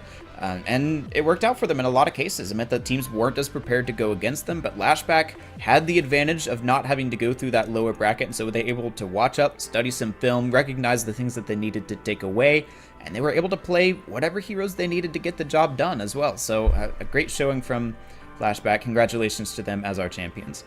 Yeah, I almost look at Lashback and say, with this type of showing, I'm really curious if they'll be able to make it into Div 1 later on as well. I mean, they kind of showed that they, as a squad, can play at a very high level, maybe a little bit more than just in Div 2. Maybe this was almost their... application to the Div 1 standing, and I always love when we get to see teams, try and make their climb up to the higher division. So, Soren, do you think Lashback would be able to make it in Div 1, or do you think that they still have some aisles and mechanics to clean up? It's tough to say because hopefully you've seen throughout the stream the difference between Div 1 and Div 2, and it really is a large difference between the two. But Lashback have shown that they're solidly ahead of these other Division 2 teams in the dominant showing that they had today and yesterday. So they could. I'm sure that they've at least been scrimming against some of those teams. There's a lot of interplay between the divisions, and so I'm sure that they know where they stand on that. I'm also not really sure how that works on our end, the tournament organization standing of things, if they'll be able to do that. But if they are, I'll be happy to see them there next season. Who's to say? But yeah, these are some impressive stats coming out from them. Asterisk there with a monstrous game on the pocket. We see why the Friends of Gumanity wanted to take it in Game 1. 10 kills, top player damage, even managed to get out the top objectives there. A little surprising for a pocket, but then just so many big afflictions in these team fights, and just composition just worked out far better for the Lashback team here. Incandescent, I feel like a little bit underrated in these stats. Nothing particularly stands out. One death means that he played very safe, but there were so many moments that I felt hinged on the Mina's performance, whether they were able to get a pick or whether they would go down themselves, and Incandescent shined every single time that those came up. So the entirety of Lashback here performing and putting on the show for us. I mean, you even want to talk about the fact that everyone was one death almost? Well, Mana only had 0, 809 as well. That Wraith was a very nice follow-up damage, almost matching pace in the player damage with Incandescent, so everyone on that side really pulling their weight. So really big congratulations to the entirety of Lashback. They are your Div 2 champions here at the end of the day, and there might be a treat for us still. So one of the things that we do want to do, especially when giving props to the winners, is we do want to provide them a chance to talk about how the series went, how they played in the tournaments overall, get their thoughts on the process, and see what else they have to say as well. So with that being said, we are going to go to a very short break, and when we come back, maybe we'll have an interview, and not only that, we will have our winners for the Corsair giveaway. Winners have been selected for those awesome options, so we'll be letting you know who won as well. So if you hear your name, make sure to grab your prize. We'll be letting you know after this short break. Don't go anywhere.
Welcome back, everyone. We are here with one of the amazing 6 from Lashback who took victory here in the Div 2 Death Slam League playoffs.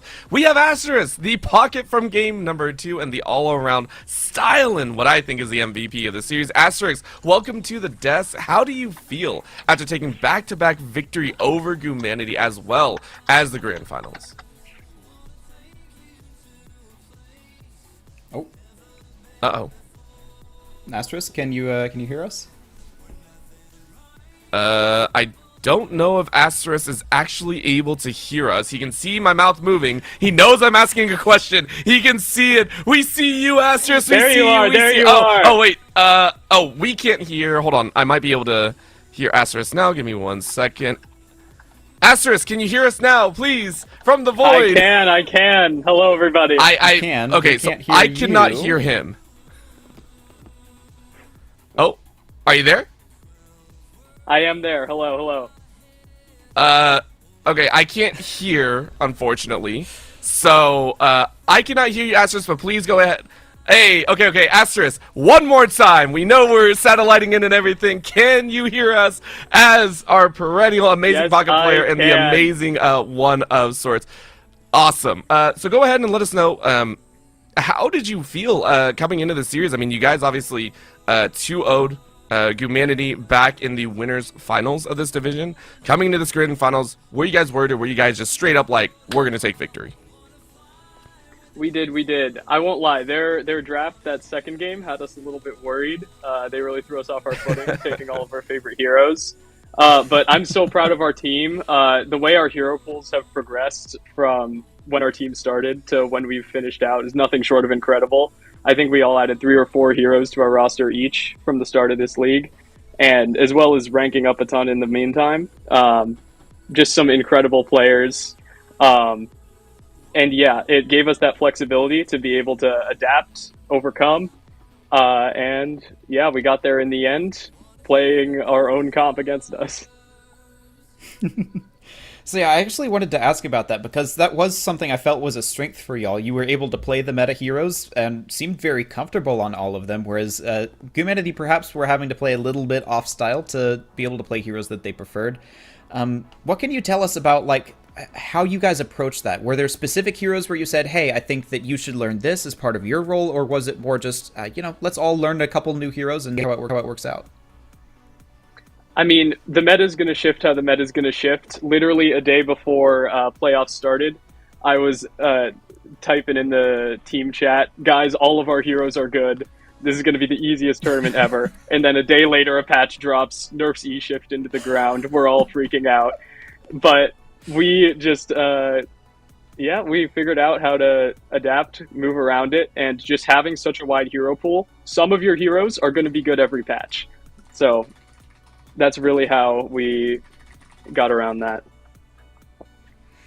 Yeah, it was really impressive what y'all were able to do throughout this tournament, because of the way that you were able to pilot these heroes. But throughout the tournament, you played several different teams, and of course you've been through the regular season itself. So what can you tell us a little bit about your opponents? Who were you like the most afraid of going against? Who gave you the best fight for it, and how did they do that? So I'll be honest, going into the tournament, our every week scrim partner, Mondays, sometimes Wednesdays, we love playing against Spiritor in here. We didn't get to play them in this tournament, which we were very sad about, but we were rooting for them, but Friends of Gumanity definitely put us up the toughest fight.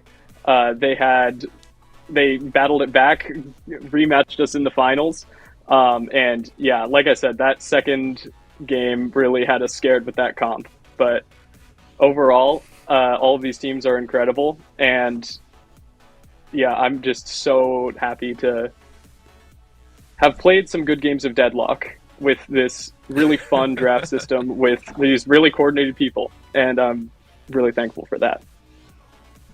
Awesome. Well, with that being said, I mean, you guys took victory in one of the cleanest fashions that we could see. You were matching with a 65 to 75,000 souls lead at the end of game number 2, one of the largest that we've seen here in the tournament, which now begs the question. You guys came into this as Div 2.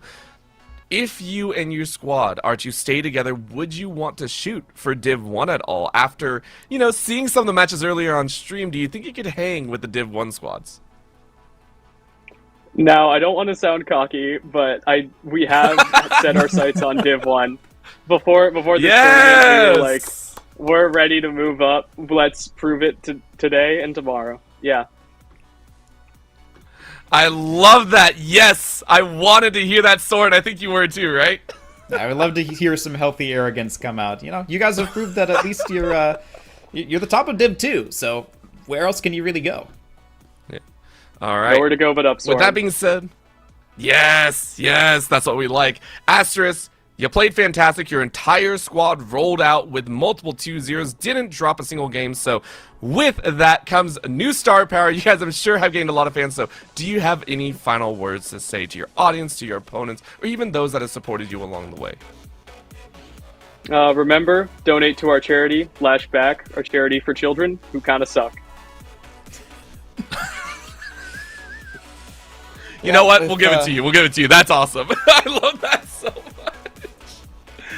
All right. With that being said, Asterisk, thank you so much. Asterisk, thank you so much for the interview. We appreciate you. Congratulations on your victory, and collect your hard-earned prize. You are the champions of Division 2. Thank you so much. All right. With that being said, right. Awesome time here on the day, Soren. I know you're tired. You've had a busy, long weekend, but my God. All right. Thank you for having me. Bye-bye. Thrilling, even when we took a look at Div number 2 as well. Yeah, it's been a really exciting weekend to be here. It's been busy, but it's been good. There's been a lot of a good deadlock matches, and so it's a privilege to be here in front of you guys and helping to facilitate these events. There's a lot of people to thank behind the scenes. Of course, we've got all of our production members who've been here just as long as we have, even longer in many cases. We kind of rotate out the casters. Production observers don't usually have nearly as much of a break, so we appreciate everyone who's there. And of course, everyone who supports the community in other ways as well, putting in the work on graphics, or even if you're just here as a viewer, we rely on you as well to be able to keep things going. So we appreciate everyone who's done that. But in the meantime, I believe we have some winners of a giveaway to announce. Yes, we do. The winners of the Corsair giveaway that has been running throughout the entirety of this weekend. We have 3 amazing winners, which are Garen J, Shopkins1530, and Dot Juppy, which is Juippi. I'm so sorry if you didn't want that read, but it is the 3 winners of the Corsair giveaway. So please go ahead. You will be contacted on Discord, and you will be given your prizes. Once again, congratulations to those 3 giveaway winners. We also want to give a big shout out not only to Corsair, but to Metal. We had some awesome replays to watch for, and if you didn't get to catch all the moments, you can always watch that back on the broadcast that we got to see throughout the entirety of the event. But again, and not talking from me, I want to give a big shout out to the production, as we said, all the earlier casters that we did get to see, as well as every single team that played throughout Div 1 through Div 4. Thank you so much for tuning in. My name is Orbital. With me is Soren. We have been your casters, and we'll see you all next time for more Death Slam League.